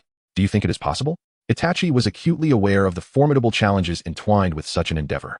The village was broadly divided into 5 factions. The third Hokage's faction comprised of the Sarutobi, Shimura, Yamanaka, and Mito clans, the neutral faction comprising the Inuzuka, Nara, and Akimichi clans, along with the elite shinobi class and civilian ninjas, the Hyuga faction, the Uchiha faction, and the scattered faction, comprising the Inuzuka and Yamanaka clans among others. Shisui would require the support of at least 3 of these factions to have a chance at becoming the 5th Hokage. Currently, the third Hokage's faction, the neutral faction, and the scattered faction all supported Hiruzen. The Hyuga clan, historically adversarial to the Uchiha, would never lend their support to Shisui. The prospect of Shisui ascending to the position of Hokage seemed bleak. I am uncertain, yet I wish to attempt it, for the third Hokage is indeed aging. Shisui replied with a smile. Itachi nodded in agreement, acknowledging the truth in Shisui's statement. After a moment of contemplation, he offered, should you require assistance, do not hesitate to seek me out. With a gentle smile, Shisui nodded. At present, the most vital task is to subtly influence our clan members. How shall we do that? Itachi inquired, his expression grave. By remaining near them and offering precise suggestions, Shisui stated with a grin. Itachi mused, that seems somewhat malicious. Does it not? Yet, this approach would neither incite hostility from the clan nor stir thoughts of rebellion among them, making it an exceedingly prudent strategy. He nodded in agreement with this method of subtle influence. In the home of Uchiha Hakadai, Uchiha Inaho, Uchiha Teiho, and several other clan members sat in a circle, their gazes fixed upon Uchiha Hakadai. Hakadai, the village clearly harbors distrust towards us. One exclaimed. Indeed, allowing rumors to proliferate. We may have endured the first setback, but we shall not stand idly by for a second. Another added. If this continues, the future of the Uchiha clan is grim. From a corner, a voice laced with confusion chimed in. What should we do then? We must instigate a revolution. Revolution is the only means to resolve this issue. Precisely. We Uchiha possess 3 Mangekyou Sharingan, lamented another. Alas, the clan leader and elders refused to cooperate. The voice from the corner echoed again with uncertainty. If it is so beneficial, why do they not cooperate? Who knows? Perhaps Shisui and the others contemplate more than we do? But even with such contemplation, we cannot keep suffering defeats. Another protested. While retreating may yield wider horizons, persistent retreat will only lead us into an abyss. Once more, a voice arose from the corner. What if we seize power by force? Then what of the villagers' resistance? We would simply suppress them. They cannot possibly contend with us, came the response. It is a straightforward matter. At that moment, Hakadai sensed something amiss and turned to the corner, only to discover Uchiha Shisui observing them, a smile playing at the corners of his lips. Shisui, realizing he had been discovered, gently rose and said, continue your discussion. He then exited, leaving the Uchiha members exchanging bewildered glances. Continue? What shall we continue discussing? Our covert thoughts of revolution have been unveiled by the clan leader, who even posed a critical question. What is left to pursue? In the following days, such occurrences became commonplace, with Uchiha Fugaku also joining the fray, appearing unexpectedly to pinpoint their logical fallacies. This caused the clan members to twitch at the corners of their mouths, and they began to feel that avoiding Uchiha Shisui, Uchiha Itachi, and Uchiha Fugaku was futile. After all, whatever needed to be heard had already been heard, and they had yet to witness any punitive actions taken against the clan members. Moreover, as they were all of the same clan, unity was essential. Thus, when they encountered Uchiha Shisui, their greetings transformed. Shisui, would it not be better for us to take the position of Hokage ourselves? Indeed, the third Hokage does nothing to quell the rumors. What use is he? Let us act first and discuss the consequences later. In response, Uchiha Shisui often smiled and said, think it over. I shall certainly lead you in a coup when the time is right. It is a revolution. The clan members insisted, eager to rectify Shisui's misconceptions. Shisui simply smiled and said nothing as he departed. In the Hokage Tower, within the Hokage's office, Shimura Danzo glared with a stormy countenance at Hiruzen Sarutobi. Hiruzen, the Uchiha clan is openly contemplating revolt, and even the newly appointed Uchiha clan leader, Uchiha Shisui, is among them, showing no signs of restraint. How can you continue to trust such individuals? Do not forget, the Uchiha are a malevolent clan. Weary, Hiruzen lifted his eyelids just enough to peer through the narrow slits. Gazing at his old comrade, filled with feelings of betrayal and complexity. Danzo, why did you order the Umbu to monitor the Uchiha clan members executing missions outside the village? Danzo's heart faltered momentarily, and he glared in rage. Hiruzen, how dare you question me? Hiruzen fixed his penetrating gaze upon Danzo, then called out, Haichi. Yes. The head of the analysis team entered, delivering a stack of documents to Hiruzen before quietly exiting. Danzo and Appo's expression darkened as he watched Haichi leave, his demeanor seething with murderous intent. The moment he laid eyes on Haichi, he comprehended that Hiruzen must have uncovered the presence of root members within the Umbu. Take a look. Hiruzen pushed the documents towards Danzo. Upon reading the extent of Hiruzen's investigation, Danzo's once domineering demeanor softened somewhat, and he nodded. Indeed, there are root members within the Umbu. Provide me with an explanation. Hiruzen's narrowed eyes glinted with a frigid light, and in that moment, he resembled a predatory beast, exuding an air of menace and ferocity. Chapter 30. Have you ever heard of the kaleidoscope? Shimura Danzo let out a cold laugh and remarked, if it weren't for my decision to deploy members of Root into the Umbu, Konoha's intelligence would have been compromised thrice already. 3 times. Sarutobi Hiruzen felt a chill in his demeanor. This indicated that spies had infiltrated his Umbu on 3 occasions, and he had remained oblivious to it? Humph, Hiruzen. Instead of doubting me, you should focus your suspicions on the malevolent Uchiha clan. With that, Danzo turned to leave. Sarutobi Hiruzen silently observed Danzo's retreating figure and firmly stated, withdraw all members of Root from the Umbu. If I discover any more infiltrations, do not blame me for being ruthless. Danzo, enraged, spun around and glared at Hiruzen, as if he had faced betrayal. Hiruzen, are you truly going to do this? Danzo, the members of Root belong in Root, not elsewhere. Hiruzen's tone was icy. While he did consider their long-standing friendship, the authority of the Hokage was his bottom line. He would not allow members of Root within his Umbu. Hiruzen, you will regret this. Danzo, I am the Hokage. Hiruzen subtly reminded Danzo to be wary of his position. Yet, upon witnessing Danzo storm away in fury, he could only sigh.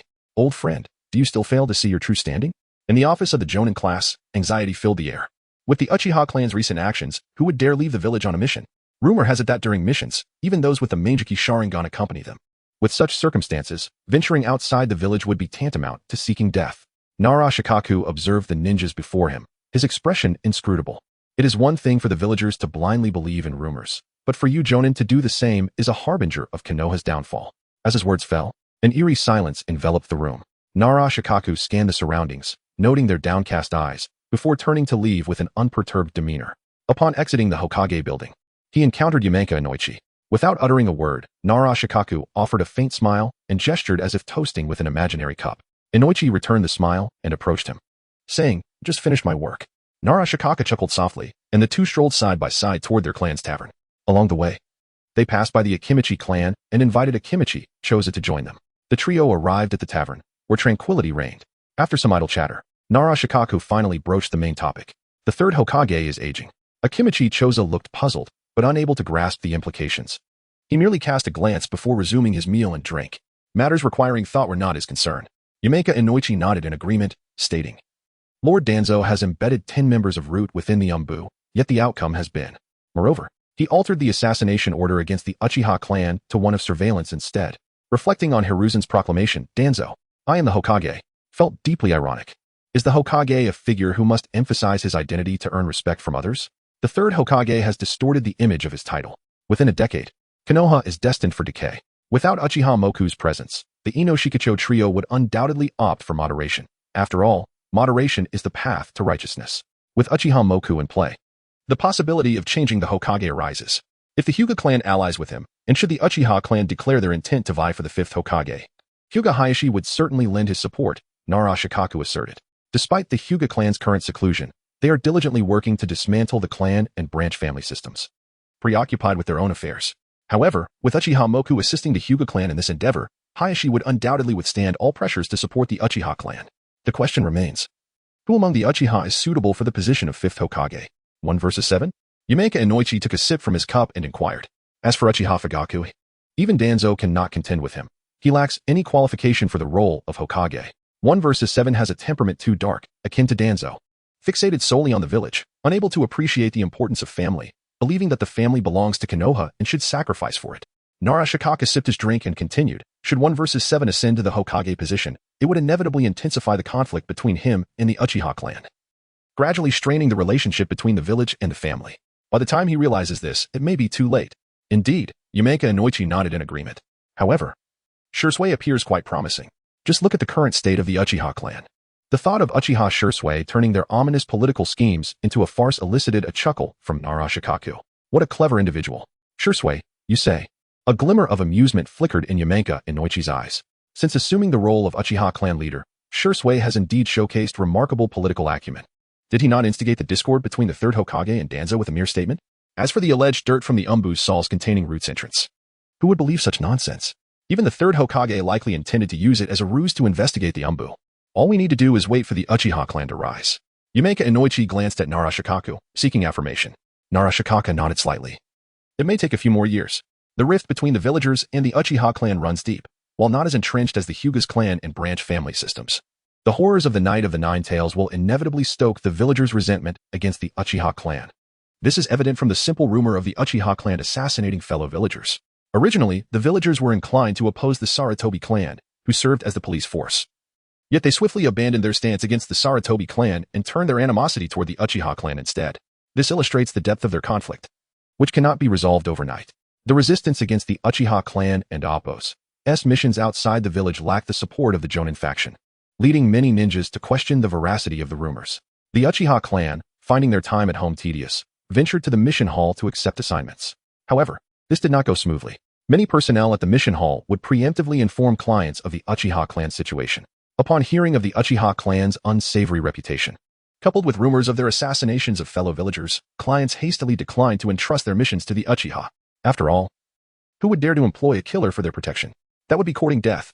Consequently, the Uchiha clan found themselves unable to secure missions despite their previous stellar performances. Nevertheless, a few clients, unable to resist boasting about the Uchiha's prowess, still sought to commission them. Yet, these tasks were far from sufficient. The majority of the Uchiha clan longed to escape the hostility of Konoha and experience a change of scenery. Observing this, Uchiha Shursui signaled, and a dozen elite jonin set off to undertake a C-rank mission together. This left the client astounded. I cannot afford to feed so many, the client thought. Wishing to withdraw some Uchiha members. Fear not, we shall prepare our own provisions, the Uchiha declared with pride. Then, before the client's astonished gaze, they vanished into the forest. Initially, the client felt uncertain, worried that the Uchiha had abandoned him, filled with regret for seeking the aid of a clan with a negative reputation. However, on that fateful evening, a piercing scream echoed from not far behind, followed by a cacophony of mocking laughter. Tihua, you are utterly incapable. Unable to secure a swift victory, it is evident you lack the potential to awaken the Manjiki Sharingan. Are you yearning for a woman? The laughter intensified, resonating with derision. Uchiha Tihua, consumed by rage and humiliation, felt his eyes burn with fury. The Uchiha clan members reveled in their mockery, their laughter growing ever more boisterous. Meanwhile, the client, surrounded by the jeers, felt a profound sense of security. Upon the flawless completion of his commission, he could not resist boasting to his companions. With the funds of a C-rank mission, I employed a dozen elite jonin. Can you do the same? Can you? His words drew the attention of numerous clients, leading to an increase in tasks for the Uchiha clan. Within a month, the Uchiha clan began to select missions at will. Gradually, whispers of the Uchiha clan's 100 mission success rate spread throughout the commission world. Is that truly possible? If the Uchiha clan were so formidable, they would have long since unified the ninja world, right? I heard they are under surveillance by Konoha. It must be a fabrication. Who achieves a 100 mission success rate? Ah, little fledglings, have you ever heard of the Manjiki Sharingan? Chapter 31. The domineering Uchiha clan, conflict resurfaces. What is the kaleidoscope? The Uchiha clan's bloodline limit. The Sharingan with 3 tomo, and the kaleidoscope Sharingan, which is rumored to control tailed beasts and summon skeletal giants. Why mention this? The Uchiha clan has deployed 2 kaleidoscope Sharingan to protect their members from the potential leakage of their power. With such formidable protection, how could the task completion rate not reach 100? A collective gasp echoed amongst the crowd. A C-rank mission could attract shadow-level experts for protection? Many clients were immediately intrigued and flocked to Konoha, eager to commission the Uchiha clan for tasks. After all, even if the Uchiha members failed to complete their missions, they still had their kaleidoscope. Such a sense of security was overwhelming. Within just 2 months, the Uchiha clan had ascended to the pinnacle of the Konoha task hall, freely selecting missions while other village ninjas were left to choose from what remained. This left the village ninjas feeling quite stifled. The Uchiha clan was indeed excessively domineering. They had monopolized all the good missions. How could this be fair? While they lamented their inability to choose from the better tasks, they remained silent about the increased number of missions and rewards that resulted from the Uchiha clan's involvement. This conflict directly impacted the interests of the village ninjas and their families, inciting further resentment towards the Uchiha clan. The tension between the two sides escalated once more. Uchiha Shisui understood this dynamic clearly. It all stemmed from the benefits tied to missions. The Uchiha clan could only alleviate the conflict by relinquishing missions, but the Uchiha members would never agree to such a compromise. After all, the Uchiha clan had already sacrificed so much: territory, freedom, achievements, law enforcement. Were they now to be forced to give up their rights to undertake missions? On what grounds? Uchiha Shisui found himself ensnared in a dilemma, helplessly watching as the villagers' resentment towards the Uchiha clan deepened. Sarutobi Hiruzen had noticed this as well, observing the signs of a potential coup within the Uchiha clan. Yet seeing Shisui and Appo's in action filled him with alarm. After all, the Uchiha clan now possessed 3 kaleidoscope Sharingan. If a coup were to occur, it could indeed succeed. He had to quell the Uchiha clan's fury. In the Hokage's office, Sarutobi Hiruzen gazed at the young man before him, expressing his concerns. Shisui, you are aware of the current situation in the village. Aside from the Uchiha clan relinquishing missions, can you think of any other solutions? The third Hokage called upon me merely for this? Uchiha Shisui was preoccupied with secretly eavesdropping on his clan's coup plans. In an instant, Hiruzen concluded that Shisui did not trust him. A flicker of coldness crossed his eyes, though his face merely reflected displeasure, as if he were slightly irritated by Shisui's reticence. Shisui, Sarutobi Hiruzen implored. You are well aware that if the conflict between the Uchiha clan and the village continues to escalate, it will certainly invite opportunism from other villages. At that point, not only Konoha but the Uchiha clan itself may. Hiruzen paused, letting out a deep sigh. He did not voice it, but Uchiha Shisui understood that the Uchiha clan might face a tragic fate akin to that of the Uzumaki clan. However, he was acutely aware that the third Hokage was intentionally neglecting to control the rumors, deliberately pressuring the Uchiha clan, and seeking to compel them to retreat once more. In simple terms, the village still had the capacity to maneuver. They merely desired the Uchiha clan to yield and provide more advantages. Rest assured, third Hokage. Upon hearing this, Sarutobi Hiruzen's expression noticeably brightened, akin to a blossoming chrysanthemum. Yet Shisui replied, if it truly comes to that, the Uchiha clan will perish amidst the ruins of Konoha. Sarutobi Hiruzen responded, I am suggesting that your Uchiha clan relinquish missions, and you retort that they will perish in the ruins of Konoha? Hiruzen attempted to persuade him again, but Uchiha Shisui showed no signs of yielding. After all, the Uchiha clan had already retreated to the point of no return. It was time for Konoha to step back. Ultimately, Uchiha Shisui and Sarutobi Hiruzen parted ways on a sour note as they exited the Hokage's office. In the corridor, he encountered Nara Shikaku, the leader of the J-Nin squad. Uchiha Shisui nodded slightly in greeting, preparing to leave. After all, if anyone in the village wished to distance themselves from the Uchiha clan, it was undoubtedly the trio of Inuzuka, Nara, and Akimichi, who resolutely stood behind the Hokage. He had no need to waste his warmth on those with cold hearts. However, this time, he was unexpectedly called to a halt by Nara Shikaku. Clan leader Shisui, will the Uchiha clan relinquish their missions? Uchiha Shisui's expression hardened, the blood-red tomo filled with hostility. Nara Shikaku seemed oblivious, continuing, since the village's missions are off-limits, why not venture outside? After all, the world beyond is vast. Upon hearing this, Uchiha Shisui found it challenging to decipher whether Nara Shikaku was an ally or an enemy. Shikaku. Just as the words escaped his lips, Nara Shikaku had already turned to leave. This left Uchiha Shisui with a furrowed brow. What did Nara Shikaku mean? Upon returning to the clan grounds, Uchiha Shisui noticed the wary gazes of his clan members. He chuckled lightly, unfazed by their suspicion regarding his eavesdropping on the coup plans. After all, the 3 kaleidoscope wielders opposed the coup. No matter how reckless the clan members might be, they could only cause minor disturbances, unable to create significant repercussions. Yet, he still pondered the meaning behind Nara Shikaku's words. What did he mean by suggesting they venture outside since the village's missions were unavailable? Shisui. Uchiha Itachi wished to discuss the impending coup plans with Uchiha Shisui, but was taken aback by Shisui's furrowed brow, fearing something dire had occurred. He quickly inquired, what's wrong? Uchiha Shisui shook his head, intending to say, it's nothing, I just need some time alone. He needed to contemplate the implications of Nara Shikaku's statement. However, upon meeting Uchiha Itachi's worried expression, he felt that perhaps this matter should not be solely his burden to bear. After all, he was merely one of the 3 kaleidoscope wielders. Thus, he proposed, let us gather the 3 of us, myself, Fugaku, and you, for a small meeting. All right. Uchiha Itachi felt significantly relieved. The following day, under the leadership of Uchiha Fugaku and Uchiha Itachi. The Uchiha clan members, filled with confusion, made their way towards the entrance of Konoha. Villagers observed from the sidelines, murmuring amongst themselves. What was the Uchiha clan planning to do? Certainly, they were off to undertake a promising task beyond the village. Whether it was assassinating fellow villagers or seizing others' missions, the Uchiha clan was quite audacious. Wait, they hadn't even entered the task hall. They had simply emerged from their clan grounds and headed this way. Huh? What were they intending? Leading such a large group out of the village without cause? Exactly. They might be planning to retaliate against our families. This cannot stand. They must not be allowed to leave the village. Why has the third Hokage been so lenient with the Uchiha clan? The villagers began to express dissatisfaction towards Sarutobi Hiruzen. At the gate, a middle-ranking ninja clad in Konoha's J-Nin vest felt a surge of panic upon seeing the approaching Uchiha clan. He hurriedly dispatched someone to inform the third Hokage while forcing himself to step forward to confront Uchiha Fugaku and Uchiha Itachi's group. Clan leader Fugaku. What brings you here?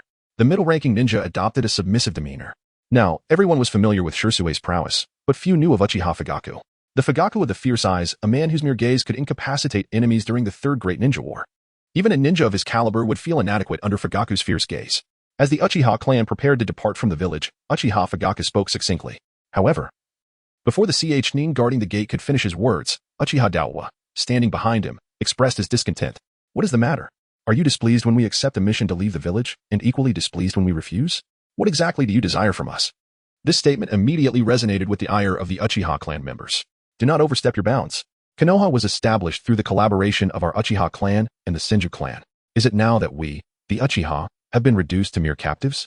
Deputy clan leader Fugaku, let us stage a coup. Our Uchiha clan should not have to endure such humiliation. Indeed, we have compromised time and again. Can we not even leave the village now? What kind of logic is this? Chapter 32, as I say, it should be named Uchiha Shirsui Village. The villagers were indignant. Why did you not come to help on the night of the Ninetales? The Ninetales was unleashed by your Uchiha clan. It was clearly Lord Hokage who protected you. Otherwise, the Uchiha clan would have been annihilated long ago. One wonders where the Uchiha clan hid during the battle against the Cloud Village. If the Uchiha clan wishes to hide, they should do so for a lifetime without embarrassing themselves here. Indeed, how disgusting. The Uchiha clan members were furious. What did you say? You know exactly what I mean. The villagers, backed by Konoha, looked down on them. In a moment, both sides were at odds. At this time, a few self-proclaimed tough villagers stood at the forefront, behaving exaggeratedly. Come on, aren't you Uchiha fond of assassinating fellow villagers? My neck is right here. Go ahead and chop it. Come on. Kill me and let everyone see the true face of the Uchiha clan. The Uchiha members were enraged, ready to draw their blades. Uchiha Fugaku and Uchiha Itachi exchanged glances, turning towards the Hokage building, which was eerily quiet. Upon leaving the village, the third Hokage must have received the news. Why hasn't he come out? Yet Uchiha Fugaku smiled bitterly, realizing that the Hokage he once believed in would act this way. How naive he had been. Alright, let us return. As soon as Uchiha Fugaku's words fell, the Uchiha clan members left in discontent. The few tough villagers strutted about like victorious roosters, puffed up with pride. The Uchiha clan, however, was not so easily dismissed. Just as these words escaped their lips, they were met with a pair of eyes adorned with a three-tomo pattern, exuding an aura of dominance that rendered everyone motionless. Silence became the prevailing theme of the moment. Even the distant merchants and their steeds fell silent, afraid to make a sound. Only cold sweat profusely flowed, soaking their clothes and hair. Actively provoking a ninja clan next time, there will be no mercy, Uchiha Fugaku declared before turning away. The Uchiha clan followed him, filled with envy. The Manjiki Sharingan, how I long for it. Hey, Tetsu, why don't you go die for a bit? After all, you can't awaken the Manjiki anyway, right? You're my good brother. If you die, I'm certain to awaken the Manjiki. Count me in, count me in. I believe I could awaken the Manjiki right here. Get lost. Uchiha Tetsu never imagined that his failure in that mission would lead to ridicule even now. His face darkened as the nearby Uchiha clan members laughed merrily. It wasn't until the Uchiha clan had completely departed that the villagers regained their senses, realizing their backs were cold and their skin was covered in goosebumps, sending a chill down their spines. Looking upon the so-called tough villagers, now kneeling in a puddle of yellowish water, exuding a foul stench, the villagers scoffed. Were they so frightened that they lost control? Is this what they call tough? They were even worse than the Uchiha clan. Just as their thoughts reached this point, they instinctively turned to look down the road, relieved to find no Uchiha clan members in sight. Then, the villagers exchanged awkward glances, sheepishly lowering their heads and dispersing. The gatekeeping Ch-Nin and other ninjas observed this, their expressions grave and somewhat fearful. Moments ago, it felt as if a fearsome deity had been present, looking down upon them like mere ants. Just a single glance confirmed it, an overwhelming power that could not be resisted. They truly sensed the breath of death. How terrifying. Yet, Despite such formidable Uchiha clan presence, the village maintained a hostile attitude towards them. Many ninjas cast puzzled glances at the Hokage building. Lord Hokage, what are you truly thinking? In the Hokage building, Shimura Danzo scoffed disdainfully. After this, the Uchiha clan should understand their position. Sarutobi Hiruzen sighed deeply, remaining silent. He felt uneasy, sensing that this matter would not be resolved so easily. Moments later, an ANBU member appeared in an instant, disregarding Danzo's presence, shouting urgently, Hokage-sama, the Uchiha clan intends to leave the village. What? Sarutobi Hiruzen shot up in shock. Seconds later, he appeared dazed, his body swaying as he leaned against the table, slowly sitting back down, murmuring, so that exit today. The Uchiha clan's sudden desire to exit the village was a test of his stance, leading them to make a choice. Clearly, his attitude had chilled the Uchiha clan, resulting in this outcome. If you want to let us leave, then we shall open the village gates ourselves. Danzo, however, coldly replied, Hiruzen, we can no longer tolerate the Uchiha clan. Taking the initiative is also a good way to prevent greater harm to the village. Sarutobi Hiruzen glanced at him with an odd expression and said, and what about those 3 Manjiki? You plan to resolve that? Instantly, Danzo was at a loss for words, his face reddening. His intention was to first gain Hiruzen's consent and then gradually devise a plan to deal with the Uchiha clan. Who the hell told you that we could deal with 3 Manjiki at once? Ultimately, he let out a cold snort, flinging his sleeve as he departed, leaving behind a single line. If you had listened to me back then, we wouldn't have arrived at this point. Sarutobi Hiruzen gazed at Danzo's retreating figure with a complicated expression. He had always taken advantage of circumstances, lurking behind every event to gain his own benefits. Now, it seemed the Uchiha clan had caught on, and his old comrade, who had long sensed this, was now oblivious, lost in the struggle for power, forgetting the true essence of power. This reminded him of Uchiha Shirsui's words. Third Hokage, you truly are getting old. Alas, Danzo, we have both grown old. At the Uchiha clan grounds, from this day forth, your barrier shall be placed at the junction between Konoha and the Uchiha territory. Uchiha Shirsui instructed the barrier master. The barrier master's expression turned grim. But if we do this, wouldn't the Uchiha clan be half detached from Konoha?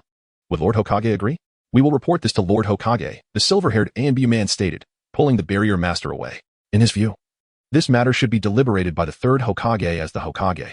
After all, he was merely a tool, and he refused to let the blame fall on them.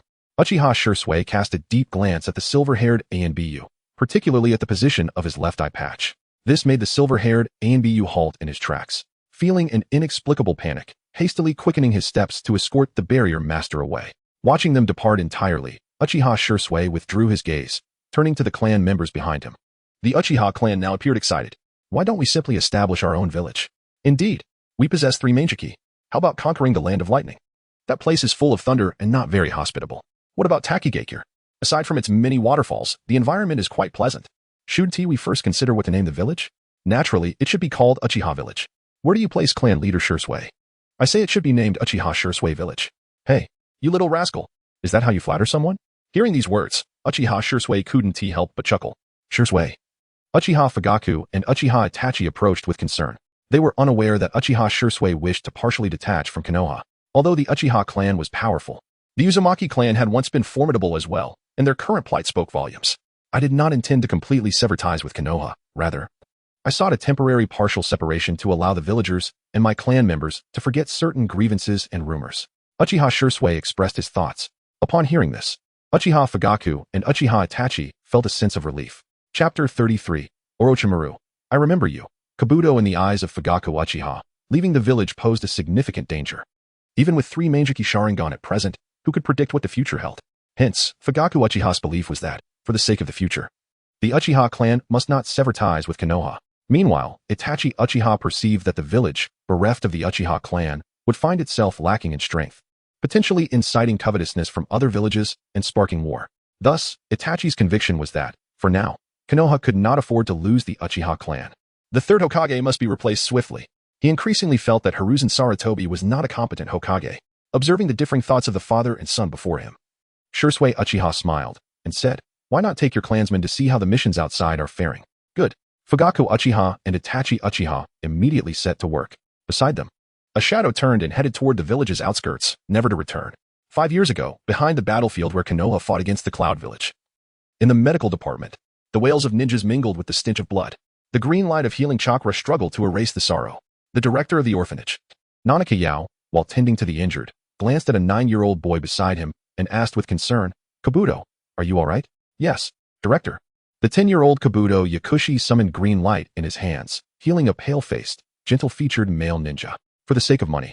The orphanage had come to the battlefield's rear to provide medical assistance. This was their job. The pale-faced male ninja spoke in a hoarse voice, rich with magnetism. You are not a ninja, but your medical skills are quite impressive. Hearing someone praise the medical ninjutsu taught by the director, Kabuto happily replied. It was taught to me by the director. Your name is Kabuto, isn't it? Would you like to become a ninja? I believe you would make an outstanding one. Kabuto, with his large glasses and cherubic face radiating innocence, declined the offer. He simply wished to remain by the director's side. She was his only family. 4 years ago, after the war between Konoha and the Cloud Village had concluded, on a certain night, at the orphanage, 11-year-old Kabuto eavesdropped on a conversation between the director and a guest. An organization known as Root threatened the orphanage's funding and the safety of the children, demanding that Nanaka Yao, the former wandering priestess and director of the orphanage, undertake a long-term espionage mission in the Stone Village. They also required that a child join Root to become a so-called ninja of Konoha. Kabuto was unaware that he had already caught the attention of Danzo Shimura. He felt compelled to step forward, believing himself the only one with the talent to survive en route. As he walked towards Danzo, his companions reacted with fervent pleas to retain him. Kabuto, why? Nanaka Yao did not comprehend. Kabuto, are you going to forget the 3 years we spent together? Come back, Hachi implored, hoping Kabuto would turn back. Kabuto looked back with a smile and said, I am suited to be a ninja. And I want to learn medical ninjutsu properly. Besides, has everyone forgotten the orphanage's rules? It's already bedtime. The clock struck 9:15, forever etched in his memory. From that moment on, Kabuto traversed various countries, becoming a spy, sometimes in the modernized Cloud Village, at other times in the mist-laden hidden mist, or amidst the sands of the hidden sand, and occasionally in the rocky heights of the hidden stone. Perhaps his continued success lulled him into complacency. 2 hours ago, at the age of 15, he was finally discovered, pursued relentlessly until he hid within the crevices of a rock. Now, like a trapped bird, he envisioned his imminent demise. He opened his pocket watch and noted the time, 9:15. Had the events of that year not transpired, it would have been time for bed. A bittersweet smile graced his lips. As long as they were well, that was enough. Suddenly, a cold glint flashed above his pocket watch. He startled. Hastily dodging to the side, narrowly evading a sharp shuriken, and quickly chose to flee. The shadow above pursued him relentlessly. He immediately coated his hands with chakra, sharp as a scalpel. In the next instant, he turned, slicing through the assailant's chest as though it were tofu. In a heartbeat, the victor and the vanquished lay still upon the ground. The moon emerged from behind the clouds, illuminating the scene. The moonlight dispelled the darkness, casting its glow upon Kabuto. Kabuto rose, eager to check if the assailant had perished. But upon looking up, he was met with a familiar face, Yao, the director of the orphanage. The one he regarded as a maternal figure. Director. Kabuto disregarded the sharp rocks beneath him, scrambling towards Yao, kneeling beside her. Applying medical ninjutsu to her chest wound, just as she had taught him 5 years prior. His mind was a tumultuous storm. Why would the director attack me? Why is she here? What has transpired? Countless questions flooded his mind, ultimately grounding him in reality. You are. The warmth once present in Yao's eyes had vanished, replaced by pain confusion. Kabuto's hand trembled, the medical ninjutsu faltering in his grasp. The only thought echoing in his mind was, the director no longer recognizes me. What? Then, has my relentless effort been for? The pursuers from the Stone Village were drawing near, compelling him to flee. Arriving at the lakeside, he frantically washed his hands in the water, desperate to cleanse himself of the memories just experienced. Gazing at the distorted reflection rippling in the lake, he was struck by the strangeness of it all, mirroring his turbulent emotions. Why has the director forgotten me? Why? Why? Am I of no importance to her? What has my existence amounted to? The director gave me everything. She named me. She adopted me, even these glasses. He removed his glasses, discovering that the spy he had become felt oddly foreign. Who is this? This is not me, not the true me. Suddenly, a face emerged from the lake. Pale and obscured by long hair, its voice hoarse. It seems you still haven't seen yourself clearly. Kabuto's heart raced, and he hurriedly donned his glasses once more. Before him, the figure in the lake resembled a water monster, twisting as it surfaced. In an instant, it loomed over Kabuto. You have indeed become an exceptional ninja. Startled, Kabuto fell backward. The hoarse voice continued, I remember you, Kabuto. Kabuto recognized the figure before him. It was Orochimaru, who had defected from Konoha 4 years prior. Orochimaru crawled onto the shore, disregarding Kabuto's retreat, approaching him as he muttered to himself. I have been watching you, as well as Yano. Kabuto's gaze, once filled with uncertainty, transformed into one of purpose. Does Orochimaru know why the director tried to kill me? Orochimaru, as if reading Kabuto's innermost thoughts, confidently said, Come with me, and I will reveal the truths you seek. Chapter 34. The ambitions of Orochimaru in the present day. At a coastal research facility, towering bookshelves loom like walls. Monstrous specimens resemble sea creatures, pristine laboratory equipment lies scattered, and containers slowly drip with blood, dressed in the crimson garb of the rock-hidden village. Kabuto Yakushi appeared as an ant inadvertently wandering into the court of giants, anxiously surveying his surroundings. This is my stronghold, a secret known to no one else. Thus, you are my first guest. Orochimaru's raspy yet confident voice brimmed with sincerity. Why have you brought me to such a place? What is your true intention? Kabuto, seasoned in the art of espionage, scrutinized the actions of those around him, allowing him to predict their movements and foresee the future, granting him a semblance of security. Yet now, he found himself unable to discern Orochimaru's true motives, and unease crept over him. You seem to have an increasing number of questions. Orochimaru remarked with a hint of delight, which is a positive sign. After all, the thirst for knowledge is inescapable, and it has led you here. Then tell me swiftly. Kabuto exclaimed, tearing off his disguise of the rock-hidden headband, his irritation palpable. You can resolve all my doubts, can you not? Noting Kabuto's impatience, Orochimaru chuckled softly. To be direct, the root has long intended to eliminate both you and Non. What do you mean? Kabuto gasped in disbelief. He had flawlessly completed every mission. So why would they seek to kill him? His value should far surpass that of other spies. The director would surely agree. You are simply too exceptional as spies.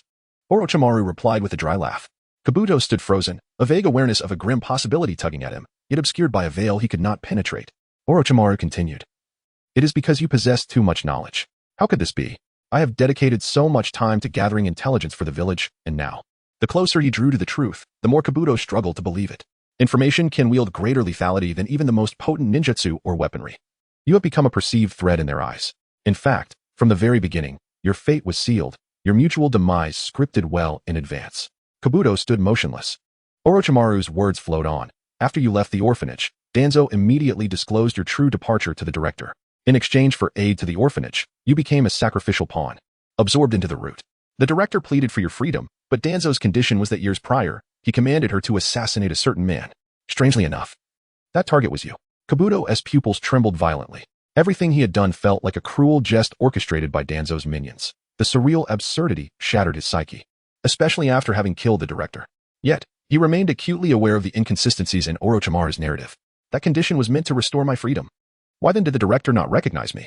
As I have stated, the root's objective from the outset was your mutual annihilation, and thus they manipulated circumstances. Orochimaru paused. To prevent your meeting, your infiltration sites were deliberately placed far apart. The director could only ascertain your well-being through growth photographs. Unaware that the root had gradually replaced your image with that of another, Orochimaru concluded, utilizing the passage of time for brainwashing is one of the root's common tactics. He scattered a stack of photographs, revealing gentle, ordinary men, starkly contrasting with the disheveled, sinister Kabuto. This is another you, Orochimaru continued, so when Non attacked, she never suspected you were the real Kabuto. In her eyes, you were merely a double agent who betrayed the village. In that moment, Kabuto discerned Orochimaru's singular possible intent. He fixed his gaze upon Orochimaru. So you are the one dispatched by the root to eliminate the survivors.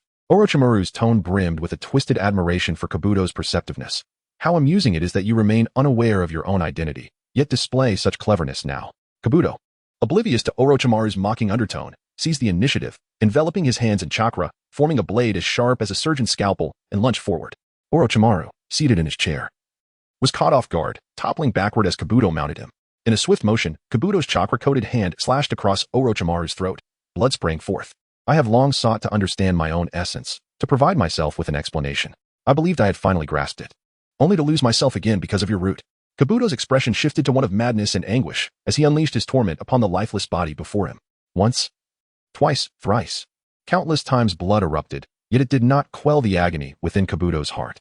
The glasses were meant to symbolize the bond between the director and me. The name should belong solely to me, no matter what transpired. I should never forget my kin. She was the director. It was you, the root, who took it away from me. Give it back. Give it back. Give it back. Such outbursts did not ease Kabuto's turmoil. Rather, they intensified his sense of impotence. Bloodied and breathless, he gazed upon the cooling corpse, exhaustion overtaking him as he began to retreat. What am I truly? It seemed as if he had lost all vitality. Ready to turn away when he beheld Orochimaru's form slithering out from the corpse's mouth, slick and serpentine. Kabuto was seized by shock. He could hardly fathom that Orochimaru remained alive despite the circumstances. Orochimaru, still the embodiment of confidence, spoke in that familiar raspy voice. You merely lack the materials to explain yourself. The glasses, the name, your childhood self. None of these can prove your true identity. What is wrong with that? Orochimaru appeared to shed his former body, turning his back on his own corpse, smiling as he approached Kabuto, arms outstretched. If one cannot accept their original self, then one must seek substitutes, bit by bit. Kabuto found himself perplexed by Orochimaru's intentions once more. If you intend to kill me, then why share this with me? Because I too wish to discover who I truly am. Thus, I am gathering a myriad of things. A sound echoed. A drop of blood fell into a bottle, drawing Kabuto's attention to the massive experimental subjects surrounding them. I will repeatedly experiment with the knowledge I accumulate, storing it within myself until I am reborn as a new, perfect being. As Kabuto turned back to Orochimaru, he could not resist casting a glance at the sorrowful, tragic corpse of Orochimaru behind him. A reminder of the past that seemed to reflect the present. Should I abandon it? Should I abandon who I am now? Orochimaru continued to advance toward Kabuto, step by step, voice resonating with allure, then, in the same manner, acquire new things. After a brief pause, Orochimaru gazed at Kabuto, his magnetic, raspy voice filled with charisma. Now it is your turn. The question of who am I can be deciphered as long as you gather every object and piece of information in this world. Orochimaru brimmed with confidence. Why? Am I merely one of the materials for you? Kabuto felt he was beginning to unravel Orochimaru's purpose. Orochimaru did not deny it. Instead, he lifted his chin, a glimmer of delight evident in his demeanor. Because I value your talents more than anyone else, it would be a great pity to extinguish your life. Moreover, this is the medical research facility I have prepared for you. This statement left Kabuto at a loss regarding Orochimaru's true intentions. What exactly do you wish to accomplish? Orochimaru replied calmly. I aspire to create an organization, a village that starkly contrasts with the annihilation of the self, a place where one can discover their true identity. An Otoge that does not belong to any nation.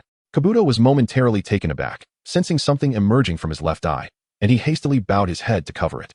In the next instant, blood tears inexplicably streamed from his left eye, as if something had been unleashed. Chapter 35, From this day forth, your name shall be Uchiha Kabuto. Orochimaru remained blissfully unaware of Kabuto's peculiar demeanor, exuding confidence, as always. From this moment on, we shall sever our ties with Konoha's roots. Henceforth, I am your superior, your brother, and your father. I shall protect you from Danzo's machinations. Enough. Kabuto covered his left eye and rose to his feet. This sudden shift unsettled Orochimaru, making him feel as though the situation had slipped from his grasp. Yet, it was intriguing. He gazed at Kabuto with anticipation. Kabuto locked eyes with him, his expression seemingly calm, yet laced with animosity. You are aware of everything, yet you allowed me to slay the director, simply to possess me for yourself. How did you arrive at such a conclusion? Orochimaru inquired, genuinely curious. Because I have seen. Kabuto lowered his hand from his eye, revealing a singular crimson pupil adorned with a four-leaf clover pattern, radiating an aura of coldness, brutality, and immense power that instilled fear. Orochimaru paused for a moment. The reanimation seal? The Manjiki Sharingan? Then, euphoria washed over him. Fascinating. Utterly fascinating. Kabuto cast him a glance before turning to leave. Orochimaru made no attempt to stop him. Instead, he watched with a smile, his eyes brimming with expectation and desire. Kabuto returned to Awagakure, the place where he had killed Yakushi Nanatsu. Kabuto. Yakushi Nanatsu could no longer contain herself, rushing to embrace Kabuto tightly, repeatedly murmuring apologies. The director Kabuto had endured much. He had slain the woman he considered a mother, given everything for Konoha only to be betrayed, and faced Orochimaru's covetous gaze. He felt utterly exhausted, but all was not yet concluded. He glanced at a 6-year-old boy with delicate black hair by his side, his eyes pure and dark, exuding a certain charm. Despite the boy's youth, Kabuto dared not underestimate him, for in the battle between those who wished to kill him and Orochimaru's desire to possess him, the ultimate victor was this self-proclaimed Uchiha Moku before him. This was enough to attest to the boy's terrifying potential. Why do you wish to help me? Kabuto subtly sought to shield Yakushi Nanatsu behind him. I protect those you wish to protect, and you become mine. Is this arrangement unsatisfactory to you? Uchiha Moku replied nonchalantly, seemingly oblivious to Kabuto's small gesture. Kabuto fell into a long silence. Suddenly, he felt the hand he held tighten slightly, causing him to look at Yakushi Nanatsu, the unscathed director, still by his side his mother. He pressed his lips together and nodded. Satisfactory. Uchiha Moku smiled with contentment. Then, from this day forth, your name shall be Uchiha Kabuto. As long as the director is unharmed, I shall call you Uchiha Kabuto. Uchiha Moku understood that this was Kabuto's veiled threat. It was only natural for someone recently betrayed to harbor such concerns. Yet, Uchiha Moku had a message for him. Power is the essence of everything. When you possess sufficient strength, no one will dare to infringe upon your taboo, nor will anyone risk calculating against you. Kabuto was momentarily taken aback. He could sense Uchiha Moku's seriousness and indifference. The boy before him, identifying himself as Uchiha Moku, seemed unconcerned about whether Kabuto would betray him. Uchiha Moku was brimming with confidence, far surpassing Orochimaru. In the next moment, he witnessed Uchiha Moku glance aside, narrowing his eyes. Come forth, Orochimaru. Hehehe. You are the vanished anomaly of the Uchiha clan, Uchiha Moku, aren't you? Orochimaru's tone was tinged with barely restrained greed and longing. Although the Uchiha clan would venture out of the village, they would do so with dozens of elite J-nin-bearing Sharingan. Including Uchiha Fugaku and Uchiha Itachi, there was no opportunity for him. In contrast, The isolated Uchiha Shursui, within the confines of Konoha, also had little chance. Now what he had long desired had suddenly appeared before him. Moku, do you understand this feeling? Orochimaru attempted to share his elation. Uchiha Moku nodded. I understand. For I have long sought to find you as well, Orochimaru. Orochimaru paused for a moment, then erupted into maniacal laughter. How amusing. Moku, you are utterly delightful. In the next heartbeat, he lunged forward, a long sword materializing from his mouth as he wickedly attacked Uchiha Moku. In an instant, Uchiha Moku's heart was pierced. Blood spraying from the sword protruding from his back. Yakushi Nanatsu and Kabuto recoiled in terror, unable to comprehend that the last victor, Uchiha Moku, had perished so easily. Indeed, was the ultimate victor once again Orochimaru? Kabuto tightened his grip on Yakushi Nanatsu's hand. Yet, the very next moment, they watched as a small figure of Uchiha Moku materialized behind Orochimaru, brandishing a long knife, akin to an assassin, slitting Orochimaru's throat. Orochimaru's head fell to the ground. Thud.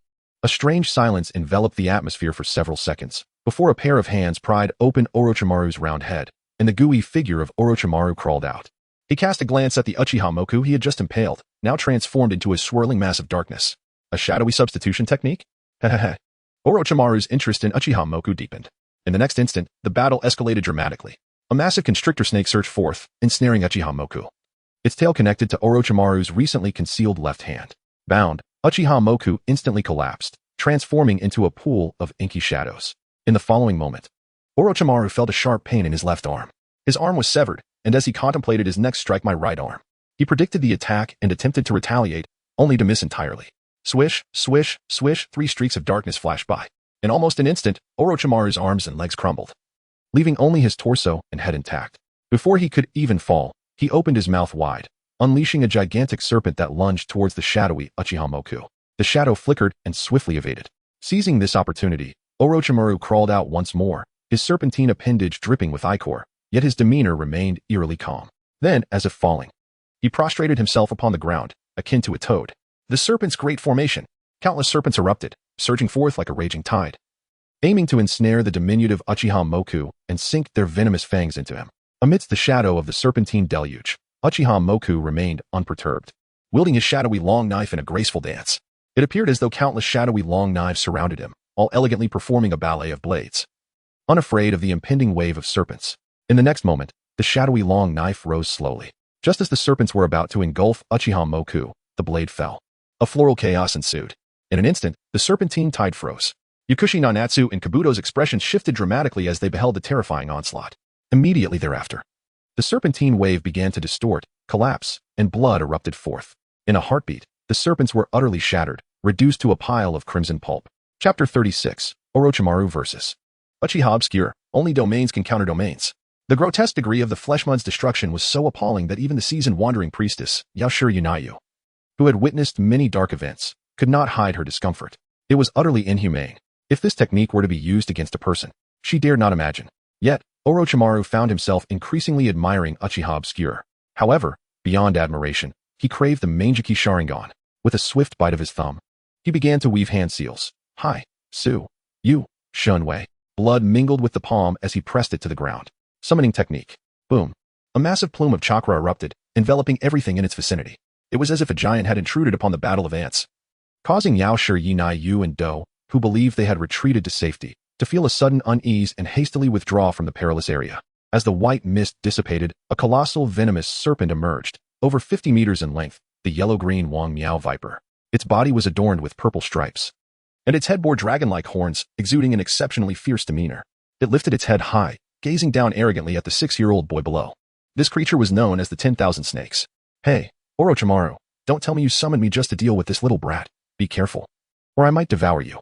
Orochimaru, unfazed by the threat, replied with a smile. The reward after the matter will not be lacking. 1,000 living sacrifices. If even one is missing, I'll consume you. Orochimaru merely chuckled in response, but the 10,000 snakes understood that he would dutifully provide the 1,000 sacrifices afterward.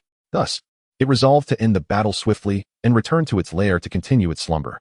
As it opened its gaping maw, it noticed Uchiha Obscure extending his hand, grasping at the void.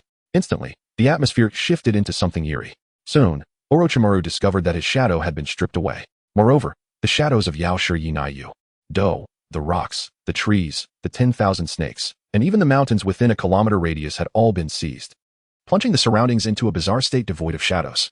Gathering all the shadows, Uchiha Obscure manifested a long blade in his grasp. With a sudden grip, a long sword riddled with cracks materialized. This blade was entirely different from the shadow sword he had conjured previously. With a mere flourish, Uchiha Obscure unleashed a flurry of sharp sounds, as if 1,000 blades were slicing through the air. This long sword possessed an astonishing power that was hard for others to believe. Shadow concentration, 1,000 blades. This was a creation inspired by a magical blade from a certain anime. The sight left the 10,000 snakes startled. It sensed danger emanating from the little boy before it.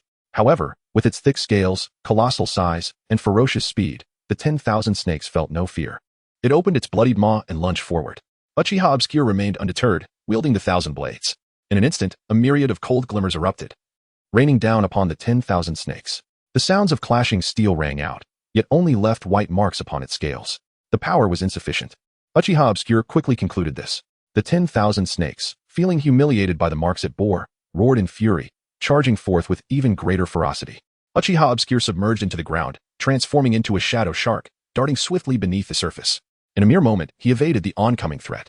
While the 10,000 snakes could withstand the assault, Orochimaru was vulnerable.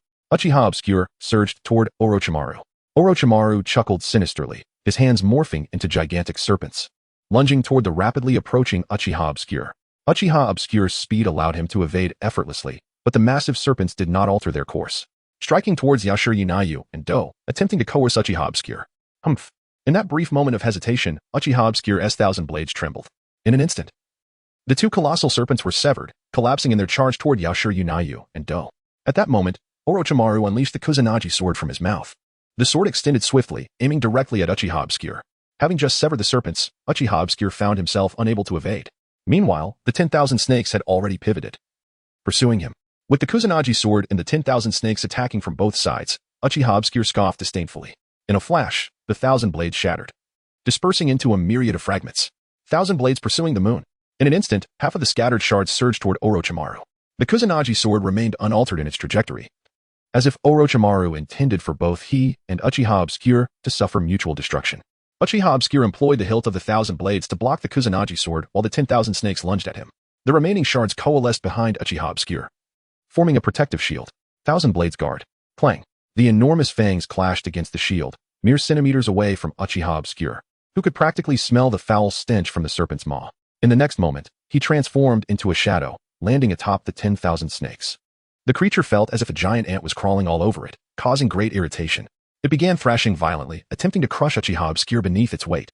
As dust and debris swirled, Uchiha Obscure seized the opportunity to leap from the 10,000 snakes and charge toward Orochimaru.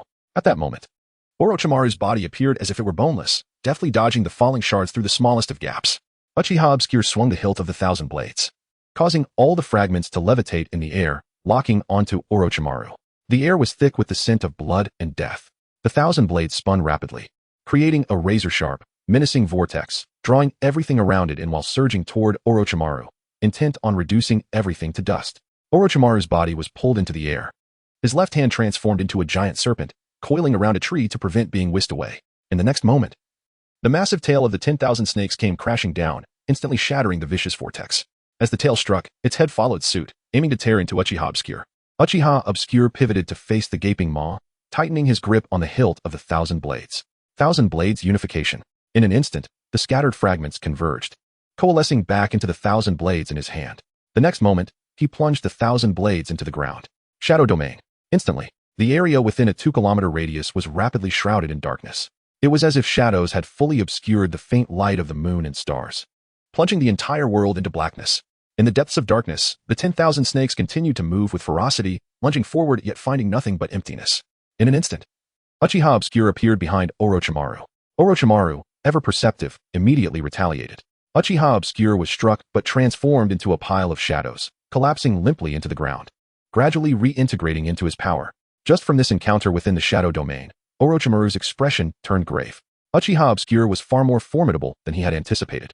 It seemed he could only summon that one. Only a domain can counter another domain. Chapter 37. 1,000 Blades Breaking. Little Ghost, come out. In the Shadow Realm, the enormous serpent was utterly invisible, thrashing about in a fit of rage, its colossal tail striking the ground with such force that it caused the surrounding individuals to stagger.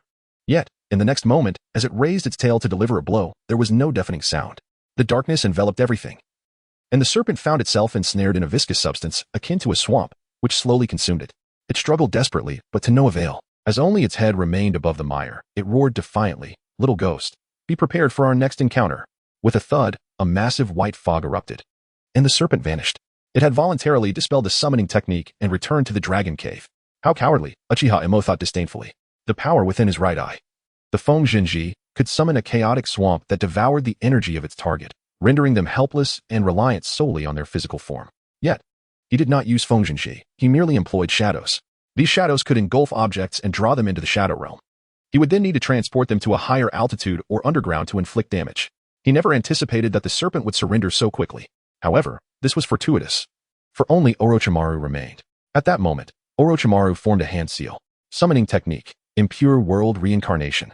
Instantly, a circle of dark energy emanated from the ground before him, evoking a sense of revulsion. The earth trembled violently, and a coffin appeared, inscribed with the characters for first. "Emokuin, I hope you enjoy this gift," Orochimaru intoned. Uchiha Imo recognized it immediately. This was the summoning of the first Hokage, Hashirama Senju. This revelation stirred excitement within him. He had believed that, in his second stage Shadow Realm state, Orochimaru would be unable to counter him. Now, it seemed he could unleash even more techniques. Perhaps even the potential of the Black Dust Realm. With a creak, the coffin opened. Thud! It fell heavily to the ground, revealing a man with long black hair, clad in a tight black combat suit adorned with red layered armor, bearing the Senju clan's insignia on his left shoulder. His complexion was pale as a corpse. The first Hokage, Hashirama Senju. He stepped forth, surveying his surroundings and sensing the atmosphere of revulsion. In an instant, he comprehended that he had been summoned by his younger brother. The second Hokage, Tobirama Senju. Where's this? Why are the lights off? It's so dark. First Hokage. This is the shadow realm of a little Uchiha named Uchiha Imo. As for the lack of light, it is because we are within his domain, and naturally, nothing can be seen, Orochimaru said with malicious amusement, inserting a control talisman into Hashirama's body. Hashirama suddenly realized. Upon recognizing his control, he made no move to resist. After all, he was curious to see if there were figures in the Uchiha clan today who rivaled Madara. "Then I shall join in," Hashirama declared, clasping his hands together as an immense chakra surged forth. Would release, birth of the dense forest.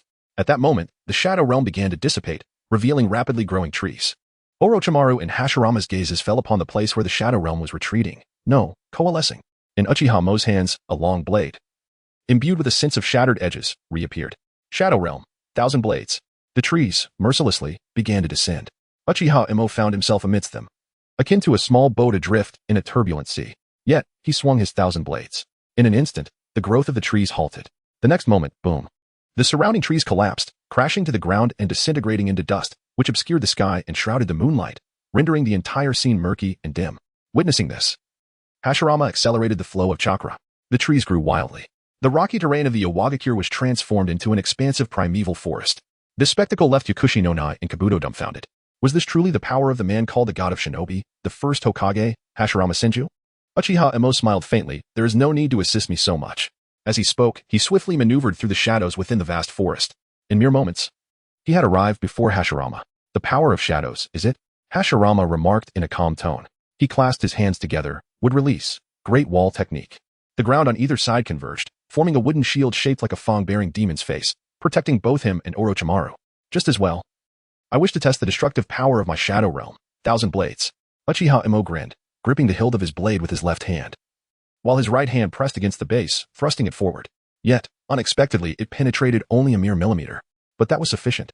The cracks on the 1,000 blades rapidly coalesced towards the blade's tip. 1,000 blades breaking.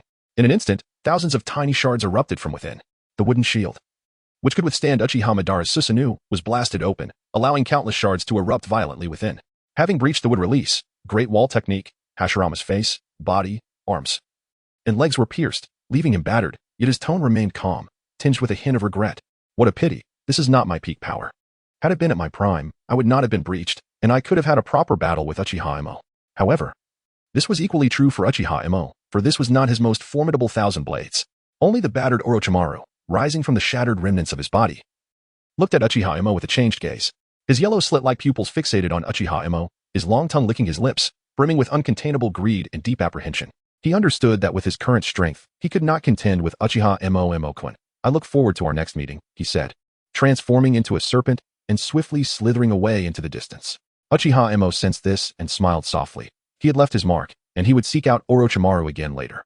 Turning his attention to Hashirama, he inquired, "Do you have any more formidable techniques?"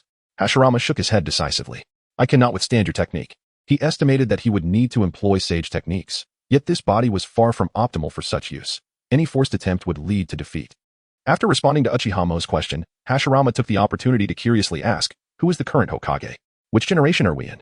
The third Hokage, Sarutobi Hiruzen. And the fourth, Minato Namikaze, has perished, Uchiha Emo replied. The monkey? He didn't select a fifth Hokage? What do you think? Hashirama frowned. What happened? You can visit Konoha, provided Orochimaru allows it. As you are quite the unpredictable variable, Uchiha Emo chuckled, believing that Hashirama possessed the strength to resist Orochimaru's control. For he was indeed the reincarnated chakra of Ashura. Yet, Hashirama seemed inclined to observe. Unless absolutely necessary, he would not easily let himself, a deceased figure, disrupt the current world. Suddenly, Hashirama's expression shifted slightly, and he smiled at Uchiha Emo. It appeared that Orochimaru had fled far away, and he hoped there would be no further opportunity to meet, for this little Uchiha was formidable. Hashirama's form grew still, his skin pale, the black tight suit and the red armor of the Warring States period all fading to a charcoal gray. Ultimately, he transformed into ashes, slowly dissipating into a pile of soot, revealing a corpse that had met a tragic end. Uchiha Emo cast a glance at the remnants before turning and walking toward Yakushi no Nai and Kabuto, who were not far off. It seems that there is no text provided for me to edit or translate. Please provide the content you would like me to work on. Chapter 38. Orochimaru Emo-kun. It is not a good habit to intrude without cause. 2 days later, at the Uchiha Shursui household, Uchiha Shursui abruptly lifted his head from his studies, revealing his Sharingan adorned with a wind demon shuriken pattern, exuding an air of bloodlust and authority akin to a cold, unfeeling emperor. In the next moment, his piercing gaze locked onto a small figure among two larger ones, and he stood up in surprise. Emo. He had not anticipated that Uchiha Emo would reappear before him. From today onward, he is a member of the Uchiha clan, Uchiha D, Uchiha Emo declared. Uchiha Shursui followed the direction of Uchiha Emo's gaze and observed D, who wore glasses and appeared somewhat reserved. He paused for a moment, scrutinizing him, feeling a chill as he realized this was the famed Sharingan that had stirred the ninja world. This meant that aside from the shadow abilities, Uchiha Emo possessed such eyes as well, which made D increasingly wary of him. Uchiha Shursui withdrew his gaze and turned to Uchiha Emo, saying, good. Uchiha Emo examined the attribute panel, still unable to locate D's name. Is it not permissible for the Uchiha clan leader to acknowledge him? Uchiha Emo pondered, contemplating whether it was an issue of Uchiha bloodline or loyalty. If it was a matter of bloodline, he would have Orochimaru devise a method to inject Uchiha blood into D. If it was loyalty, there was no need for concern, with a little more time. It could be honed. If worst came to worst, he could find another test subject. I shall leave him in your care, Uchiha Emo said, dismissing Yakushi no Nayu, intent on departing with D to seek out Orochimaru. Wait. Uchiha Shursui quickly intervened. Uchiha Emo halted, frowning slightly. It was Uchiha Shursui who had initially expressed the desire to prevent a coup within the Uchiha clan, aspiring to become its leader and the fifth Hokage. If he was now questioning him about these matters, Uchiha Emo would perceive Shursui's resolve as somewhat feeble. Realizing this, Uchiha Shursui stiffened momentarily before awkwardly stating, after all, Izumi is your sister, you ought to see her. Once I become the fifth Hokage, I will naturally meet her, Uchiha Emo replied, departing with D. Uchiha Shursui's lips twitched. Once I become the fifth Hokage, I have been preparing for this for 2 decades. By then, Izumi will likely have born children. For a moment, he felt a pang of uncertainty. Yakushi no Nayu cautiously interjected. In the presence of that Sharingan, she acutely recognized her own frailty. At present, she was unwilling to meet her demise so easily. She had yet to witness D's marriage and children. What is it? Uchiha Shursui resumed his authoritative demeanor, looking down upon her. I wish to visit the children at the orphanage. The orphanage? Please wait a moment. Uchiha Shursui instructed Yakushi no Nayu to rest in a nearby room and directed his clansmen to investigate her identity and background. As trust in outsiders was minimal within the Uchiha clan, many matters could be swiftly examined. In just one night, they unraveled the general situation. After deliberating for several minutes, Uchiha Shursui made a decisive choice upon recalling the sight of Uchiha Emo having D adopt the name Uchiha D. From today onward, the orphanage shall relocate to the Uchiha clan and be renamed the Uchiha Orphanage, with expenses covered by our clan. Yakushi no Nayu was taken aback. But the third Hokage and the root. Uchiha Shursui's tone was resolute, interrupting her. The root is the enemy. The Uchiha clan will protect you. Fortuitously, Yakushi no Nayu was momentarily overcome with joy and disbelief. Uchiha Shursui quickly issued commands. From today, the children of the Uchiha orphanage are our Uchiha clan's children. In the land of Rice, within the underground laboratory, Orochimaru regarded the dark, serrated mark on his heart with a calm expression, still unable to eliminate it. Yet in the next moment, a smile gradually spread across his face, growing louder with laughter. Haha, how intriguing. Uchiha Emo did not kill me but deliberately allowed me to go. Is this a signal of cooperation or an attempt at subjugation? What are you truly after? Emo-kun, A day later, in the Forest of Fire, the entrance bore an inconspicuous seal, guarded by a white serpent. Upon breaking the seal, he felt as if he had returned to his domain, keenly sensing the presence of an unfamiliar entity that even he, the master, was unaware of. This unfamiliar being had entered at least 2 or 3 hours prior. His eyes sparkled with excitement. A peculiar being capable of breaking seals. What a fortuitous opportunity. As he followed the trail of the presence, he encountered 2 figures at the end, stunned. Uchiha, you awaited my arrival here? Did you know I was coming? To sense from such a distance. Orochimaru's thoughts raced, and his heart skipped a beat, yet his expression remained composed as he raspily chuckled. Emoken. It is not a good habit to intrude without cause. You traveled a great distance from the land of rice. How could I not come to welcome you? Uchiha, seated in a high-backed chair, appeared diminutive, resting his chin on one hand with a smile directed at Orochimaru. He immediately comprehended Orochimaru's subtle intentions. Orochimaru was concerned that the anomaly within him was accidental, hence the deliberate journey from the land of rice to the land of fire to test Uchiha. If Uchiha sought him out, it would indicate that Orochimaru could not resist him for the time being. A survival instinct would compel Orochimaru to comply. Conversely, if Uchiha did not come, it would imply that Orochimaru could plot further, continuing to covet Uchiha's Sharingan. Now, the answer was unmistakable. Orochimaru laughed silently. Uchiha did not expose him, and knowing Orochimaru's intelligence, he promptly inquired, "Is there something you need me to do, Emo-kun?" Standing slightly behind Uchiha, furrowed his brow at these words. He was unaware of the underlying test between Uchiha and Orochimaru. He only witnessed Orochimaru's immediate willingness to submit upon seeing Uchiha in his lap. Is this not a bit too timid? He was acutely aware that Orochimaru, one of the legendary Sannin of Konoha, was far from weak and incapable. Otherwise, he would not dare to engage in human experimentation or betray Konoha. D cast a worried glance at Uchiha. He did not wish for anything untoward to happen to him, especially not at this juncture with his director still within the Uchiha lands. Lord Emo, he began to caution, only to be interrupted by Uchiha D. Let us show our dear Orochimaru some respect. D's expression grew increasingly perplexed and bewildered. Orochimaru chuckled softly, unperturbed. Uchiha turned his gaze to Orochimaru, stating, "What I seek is cooperation, Orochimaru." Chapter 39, Cooperation. His desire for power is unquenchable. Orochimaru narrowed his eyes, a smile gracing his face. He did not place his faith in Uchiha's words. The notion of cooperation often veiled ulterior motives, and he had encountered such scenarios before. What truly mattered was not the words spoken, but the actions taken. Nevertheless, his interest in Uchiha grew, compelling him to uncover the schemes behind Uchiha's intentions for collaboration. Uchiha paused for a brief moment, casting a glance at Kabuto, and stated, "Kabuto, you two shall have the opportunity to depart with Yakushi Nanoya once you can provide me with equivalent value in return for what I offer." Kabuto, much like Orochimaru, remained skeptical of Uchiha's assurances. Having already faced betrayal from the root, he was resolute that such a fate would not befall him again. He maintained a facade of respect, replying simply, "Yes." Indeed, the atmosphere was reminiscent of a lurking serpent. Uchiha surveyed Kabuto and Orochimaru once more, reiterating, "There is no need for such formality. I am fully aware of your identities, which is precisely why I seek you. In this regard, you have ample reason to trust me." Kabuto's expression faltered for a moment. It was evident from the matter concerning Yakushi Nanoyu that Uchiha possessed significant insight into him. Otherwise, he would not have so effortlessly extracted him from Orochimaru's grasp. Upon this realization, Kabuto slightly tempered his outward demeanor of reverence, adopting a more cautious stance behind the scenes, though he remained tense. In stark contrast to Orochimaru's nonchalant demeanor, he was far from relaxed.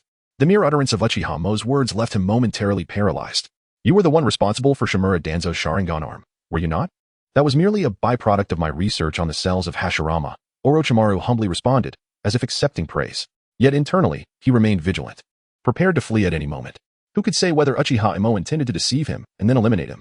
The Sharingan, for any member of the Uchiha clan, whether they had defected or remained loyal, was a forbidden subject. To reach out for it was to court death. And Orochimaru had gone so far as to experiment on it. If he were to be discovered by a typical member of the Uchiha clan, he would surely face dire consequences. However, he was confident that ordinary Uchiha clan members were no match for him. Should they pursue, they would merely provide him with more material for experimentation. At that moment, he was also not a match for Uchiha. Thus, his life and death were firmly in Uchiha's hands. Uchiha discerned that Orochimaru had shifted the conversation from the Sharingan to the cells of Hashirama, and he smiled, stating, "I am only concerned with the Manjiki in the Uchiha clan." Upon hearing this, Orochimaru, despite his reluctance to trust Uchiha's words, recognized that at least for this moment, his life was not in jeopardy. Yet he could also sense the coldness concealed beneath Uchiha's smile. Any notion of harming the Manjiki, kill. Any negative implications for the Uchiha clan, kill. This signified that he could eliminate members of the Uchiha clan who possessed the three-tomo Sharingan. But should he be discovered, his fate would be sealed. Recalling a past incident where he had killed a three-tomo Uchiha, a wave of anxiety washed over him, prompting him to reflect. He realized that at the time, he was still in Konoha, and he had managed the situation deftly. Even Shimura Danzo remained oblivious. This thought brought him some peace. Maintaining a serene facade, he smiled back at Uchiha Emo, awaiting the reason behind Uchiha Mo's inquiry regarding Shimura Danzo's Sharingan arm. Uchiha Emo was forthright. There are two matters I can overlook. Please. Orochimaru, exuding a gentlemanly demeanor, his chilling aura softened with a smile, replied, of course. The first matter is discovering that others possess the same bloodline as the Uchiha clan. The second is taking me to the Dragon Cave, Uchiha Emo stated. Regarding the second matter, Orochimaru was not surprised. If Uchiha Emo could so easily take someone from him, it was no wonder he would be informed about the situation with Reigu and the Dragon Cave. As for the first matter, was it to support his research on the Uchiha clan? Wouldn't that ultimately jeopardize the Uchiha? Would he, as a researcher, end up facing death? Though his time spent with Uchiha Emo was brief, Orochimaru felt that Uchiha Emo would not deny him an opportunity for survival. Therefore, he inquired, where shall the samples come from?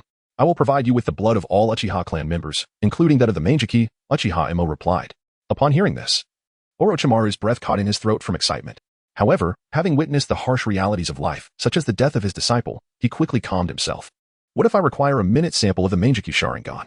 He boldly proposed, testing Uchiha Emo's limits. Uchiha Emo was not opposed to allowing Orochimaru to study his Manjiki, but that would depend on his sister, Uchiha Izumi. At that moment, Uchiha Izumi, only 12 years old, had already awakened the three-tomo Sharingan. Her ocular prowess still on the rise, exuding an unusually vibrant crimson that astonished even some older three-tomo clan members. Many speculated that she might be the fourth member of the Manjiki clan. Uchiha Emo had heard from Uchiha Shursui about Uchiha Izumi's condition, which mirrored that of himself and Uchiha Itachi prior to their own awakenings. This led him to a vague hypothesis that relatives of those who possessed the Manjiki were more prone to awakening it, perhaps as a means to preserve the existence of the eternal Manjiki. Given this possibility, Uchiha Emo was determined to explore it further. The plan to bring Konoha to ruin would present an excellent opportunity. Should Uchiha Izumi awaken the Manjiki, he would undoubtedly be inclined to bestow his own on her. The bestowal of an eternal Manjiki would be sufficient to grant him a new pair of Manjiki, and of an eternal caliber no less. Perhaps he could arrange for Uchiha Fugaku to pass his Manjiki on to Uchiha Itachi? His thirst for power was insatiable. As for Uchiha Sasuke, that easily swayed individual was not someone Uchiha Emo intended to nurture. Moreover, Uchiha Sasuke was the reincarnation of Indra, the sage of Six Paths' eldest son, and thus required no guidance from him. Consequently, when Orochimaru made excessive demands, Uchiha Emo simply replied, when the time is right, I can grant you my eyes. But for now, focus on producing something that satisfies me, Orochimaru. Your eyes. Orochimaru gazed at Uchiha Emo, discerning the boundaries of his intentions. Manjiki clan members Uchiha Emo Uchiha clan members. To make a move against the Manjiki necessitated an offense against Uchiha Emo himself. Yet he could not overcome Uchiha Emo. Even summoning the first Hokage, Hashirama Senju, through Edo Tensei would not grant him victory. Thus, he resolved to fulfill Uchiha Emo's demands, earn his trust, and create an opportunity to acquire the Manjiki.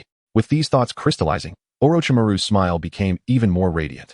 This path seemed promising, and above all, safe. I understand, he acknowledged. Observing Orochimaru's demeanor, Uchiha Emo recognized the success of his persuasion and felt a surge of satisfaction. Only Kabuto stood beside them, bewildered. He had anticipated that Orochimaru's request for the Manjiki would incite Uchiha Emo's wrath. After all, Uchiha Emo had previously declared that he valued only the Manjiki and the Uchiha clan, yet here was Orochimaru still demanding the Manjiki. To his astonishment, Uchiha Emo's response of I can give you my eyes was utterly surreal. Kabuto came to a stark realization. His understanding of Uchiha Emo paled in comparison to Orochimaru's profound insight. He must deepen his comprehension of the true nature of Uchiha Emo. Such betrayals from the root were not something he wished to experience a second time. Chapter 40. The Dragon's Cave. The advantage is mine. The Dragon's Cave stands alongside the mystical Wood Mountain in the Wetbone Forest as a renowned site of inheritance. Upon its discovery, Orochimaru attempted to harness its power, but his body was then ill-equipped to endure it. Uchiha Emo speculated that the contradiction between the eternal soul of the impure world reincarnation and the natural sage mode of the physical body rendered Orochimaru incapable of mastering sage techniques, allowing him only a superficial grasp of them. Emokoin, I shall not accompany you any further, Orochimaru remarked with a sly smile. The White Snake Sage is notoriously capricious and difficult to please. One can never tell when he might decide to devour the person before him. Though Uchiha Emo appears rational, cautious, and decisive, he possesses a profound arrogance, unlikely to bow in deference to the White Snake Sage. Should a conflict arise between them, it would surely culminate in a fierce battle, yielding no benefit to either party. it would be better to keep matters amicable and fulfill the requirements. Escorting Orochimaru to the entrance. Yes, the blood sample from the Uchiha clan will arrive in 3 days, Uchiha Imo stated. He had already discussed this with Uchiha Shursui, who found it incomprehensible and believed it tarnished the Uchiha name. However, after a year of guidance from Uchiha Imo, he trusted that Imo would not jeopardize the Uchiha clan. After all, why would he save him? Why expend such effort and guidance? Moreover, if ordinary clan members could awaken their potential, the strength of the Uchiha clan would increase significantly. Uchiha Shursui, who believed in the primacy of power, could not help but feel a twinge of anticipation. Orochimaru nodded with a grin, eager to discover the differences in the Mangekyou Sharingan blood sample. He then departed, seemingly indifferent to Uchiha Imo's prospects. Growing cold once he felt he had obtained what he desired. This puzzled Do, who furrowed his brow. Something was amiss. Such short-sighted behavior was uncharacteristic of Orochimaru. The only possibility he gazed at the entrance to the dragon's cave, which loomed ominously, as if it might consume him whole, filling him with unease. Uchiha Imo cast a sidelong glance at him, his eyes narrowing slightly, a smile playing at the corners of his lips as he strode forward. Do hurried to keep pace. The surrounding dry rock cavern was adorned with sharp, jutting stones, and as they walked, a thick fog began to envelop them. In a mere minute, visibility was reduced to 3 meters. Anything beyond that was obscured. Uchiha Imo sensed that, aside from his own shadow, the surrounding shadows concealed a certain energy. While he could not wield this energy, it did not impede his strength. However, should he attempt to control the shadows, he would be detected. Is this natural energy? Uchiha Imo was not here to cause trouble. Obtaining the sage techniques of the dragon's cave was his true objective. You shall take the lead. Uchiha Imo instructed Do. Since Do was to cultivate sage techniques, it was only fitting that he assumed the role of leader. Do nodded solemnly. Suspecting that there were rules within the cave that Uchiha Imo was expected to adhere to, this heightened his wariness of the dragon's cave. Yet he also wondered if this was a test of his capabilities by Uchiha Imo. Thus, he proceeded ahead. The two advanced through the mist a day later. Do noted that Uchiha Imo truly followed his lead, as if whatever choice he made would be supported by Imo, dispelling any doubts about whether Imo had ulterior motives. This allowed him to focus more fully on the dragon's cave. From the footprints on the ground, it appeared they had entered a natural labyrinth and were now traversing in circles. This was not particularly challenging, with patience. They could uncover the trail and find the way out. However, he paused, brow furrowing. He sensed a decline in his condition. Hunger was beginning to hinder his movements. Master Imo, may we return to prepare some food before continuing? He ventured. Uchiha Imo nodded in agreement, showing no opposition, as if Do could do as he wished. Seeing this, Do turned around, retracing their steps along the footprints. He assumed the area was deserted, allowing them to navigate out of the labyrinth. Yet, he soon discovered that the footprints had abruptly ceased. Had the trial begun? This thought sent a shiver down his spine. As a spy, he had never before found himself in the position of being observed from the shadows. The situation was entirely beyond his comprehension and control. As if someone could strike him down at any moment, instilling a deep-seated fear for his life that left him deeply unsettled. Yet, this disconcerting feeling lessened somewhat upon glancing at the calm Uchiha Imo beside him. He began to analyze the circumstances, entering the dragon's cave voluntarily. With Uchiha Imo permitting him to lead, and Imo standing behind him in an instant, he reached a conclusion. The advantage is mine. He began to assess the intentions of the observers. The fog, the labyrinth, the hunger they sought to induce anxiety within him, having deduced their aim. Do maintained a composed demeanor and continued onward. Gradually, his stomach began to growl audibly. I apologize, Master Imo, for the noise, Do said sheepishly. Uchiha Imo immediately discerned that Do was merely feigning. Do's attitude towards him was one of caution, fear, and a hint of hostility. Thus, he would never display weakness before Imo. This performance could only mean one thing. He was attempting to lure out Tianshin Shinki. Uchiha Imo did not adopt a superior perspective, but rather observed and learned from Do's manner of addressing challenges. Do had become a spy at the age of 11 and, after 4 years of traversing various nations, had only recently been discovered, indicating his adeptness in handling issues. Uchiha Imo could not claim omniscience. When faced with unforeseen problems in the future, Do's approach to challenges might very well be his lifeline. On the surface, Uchiha Imo merely grunted in acknowledgement, choosing not to speak further, granting Do the impression that he could act freely, even to the point of undignified behavior. Do quickly realized that Uchiha Imo was aware of his charade, which only heightened his wariness. Just how much did Imo know about him? However, this unsettling thought did not deter him from his act. Perched atop a rock 10 meters behind Do and Uchiha Imo was a female figure. Clad in a green and white garb resembling that of a shrine maiden, yet lacking the traditional hakama, she draped a white mantle over her shoulders. Adorning her head was a golden crown, topped with a golden orb.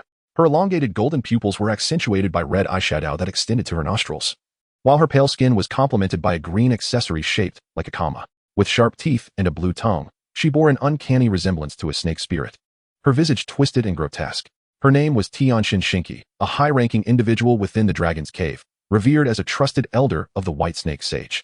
She possessed immensely powerful sage chakra, primarily responsible for screening those who entered the trials of the Dragon's Cave. Those who failed to pass would invariably be consumed. Granted permission by the White Snake Sage. Chapter 41. The Trial of the Dragon's Cavern, Part 1. In a shadowy haze. The golden elongated pupils of the deity Tianxin seemed capable of piercing through the thick fog, revealing the presence of two humans, one large and one small. Her gaze, fixed on Uchiha Mo, shimmered with insatiable greed. This child's chakra is truly extraordinary.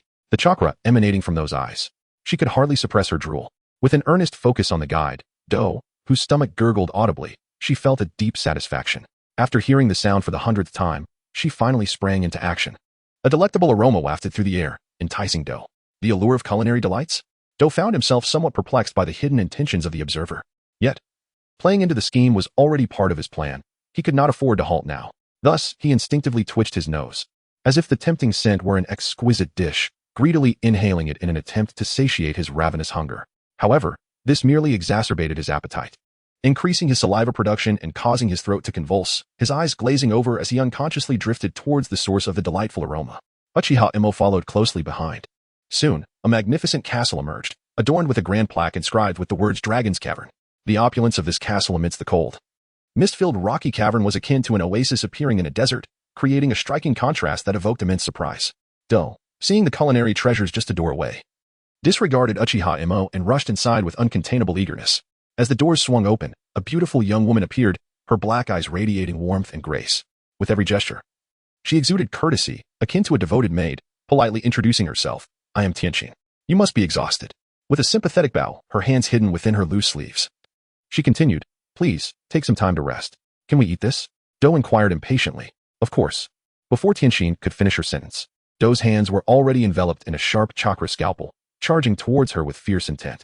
Although Tianxin possessed an immense reservoir of sage chakra, the effects of sage arts primarily manifested in vitality and acute perception. Faced with the razor-sharp scalpel, she dared not confront it directly and leaped backward to evade the attack.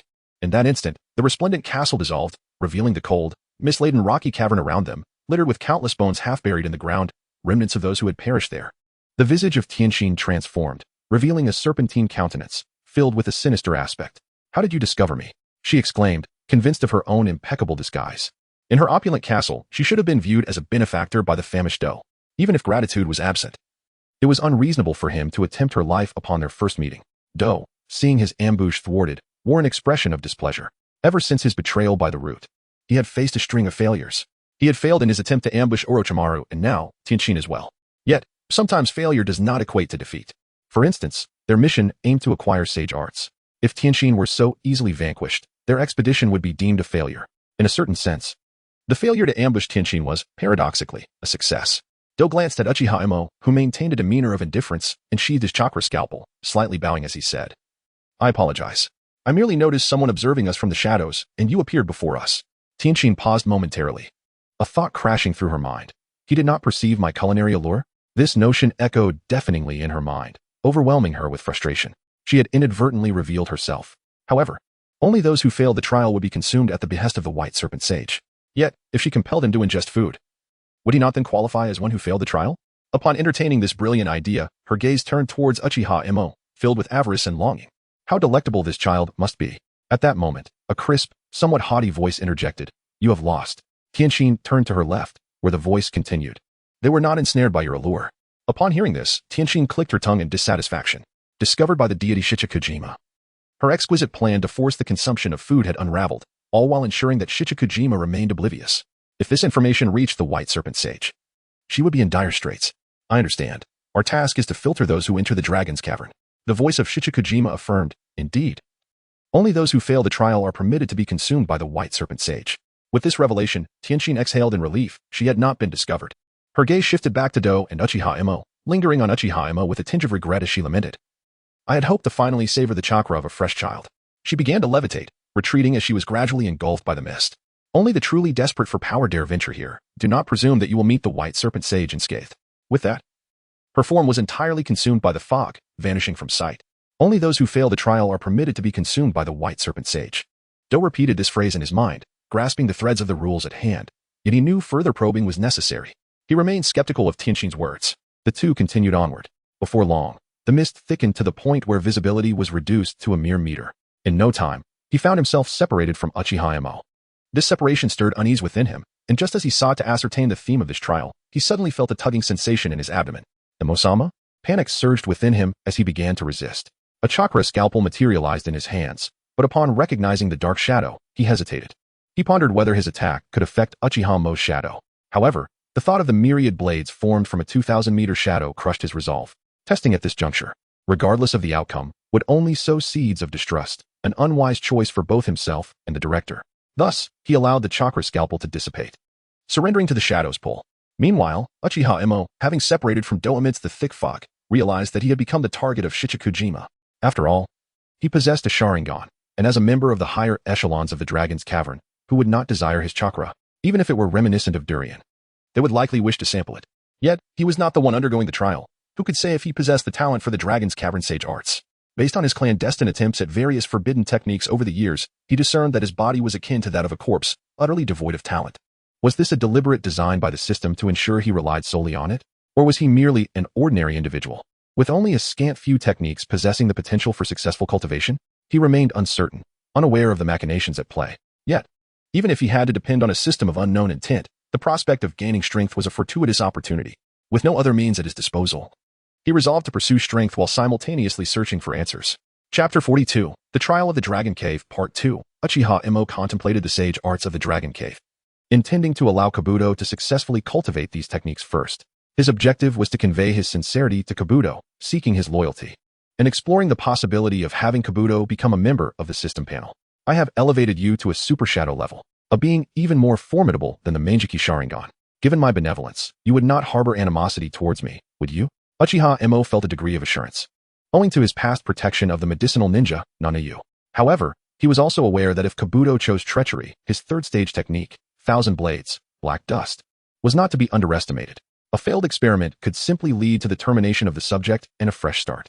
Options like J-Go and Kisame were appealing. Stealing Uchiha Madara's Rinnegan would also be advantageous. With that, he could resurrect powerful figures such as White Fang, Kushina Uzumaki, Rin Noara, Yahiko, and SH-10, thereby rallying various factions for further experimentation. Furthermore, there was a possibility that Orochimaru's bloodline could yield progress, increasing the number of his kin. Bloodline and loyalty. He firmly believed one of these paths must be viable. Regarding the sage arts, he could enhance his strength, returning to the Dragon Cave to learn again.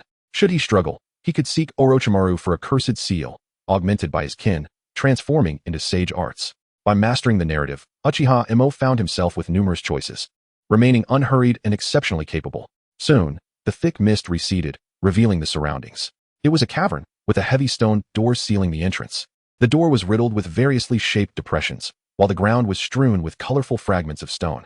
Numerous enough to match the depressions on the door, yet the latter's quantity was several times greater. Uchiha Emo understood that this challenge entailed filling the holes in the stone door with the debris, but he reiterated, the one being tested is Kabuto. What concern is it of mine? Why are you not moving? Remaining idle will not lead to your escape. A girl with a bun hairstyle appeared behind him, clad in a blue and white garment resembling a shrine maiden's attire. Albeit sleeveless and lacking a hakama, she revealed a glimpse of her thighs and knees, exuding a lively charm. A golden crown adorned her head, topped with a golden orb, her blue eyes shining and turquoise ear ornaments dangling from her deep blue hair, all combined with a hint of haughty demeanor, evoking the image of a willful young lady. She was Ichikashima, holding a status equivalent to that of Tanshin Shinheim within the Dragon Cave, serving as the examiner for the second trial. Uchiha Emo remained unfazed. Come, play with me, Ichikashima invited. Uchiha Emo continued to observe her in silence. In the next moment, Ichikashima vanished, reappearing behind him, her voice laced with mockery. Do you not wish to meet the great white snake sage? Unexpectedly, Uchiha Emo reached out, seemingly as if she had presented herself, and pushed her head aside. This startled Ichikashima, her eyes widening in surprise. You managed to see through my invisibility. Her interest in Uchiha Emo deepened. Just as she was about to speak, she suddenly noticed a dark entity rapidly contracting within the gap beneath the stone door. In an instant, it returned to the side of the shadowless Uchiha Emo. A shadow? She pondered, but before she could contemplate further, she witnessed a figure emerge from the shadow, a Kabuto who had been guided to an unknown location by her. For a moment, she was taken aback. What is happening? The trial participant has arrived, Uchiha Emo stated calmly, stepping aside to play the role of an observer. Ichikashima exclaimed. Well, she finally comprehended why Uchiha Emo had ignored her. I have no interest in him. Ichikashima seethed, her golden elongated pupils and the black, red-tinged eyeshadow extending to her nostrils, manifesting a feral yet youthful appearance. But he has arrived here, Uchiha Emo remarked. In an instant, Ichikishima fell silent, while Kabuto appeared somewhat dazed. Nevertheless, he quickly recognized that Ichikishima was the one who thwarted Tanshin Shinheim's nefarious intentions. Perhaps he could extract some intelligence from her. With this thought, Kabuto scanned the vicinity, promptly noting the depressions on the stone door and the fragments on the ground. Are you confining us here to engage in combat with you? Kabuto began, guiding the conversation. Although Ichikishima was displeased, she responded, No.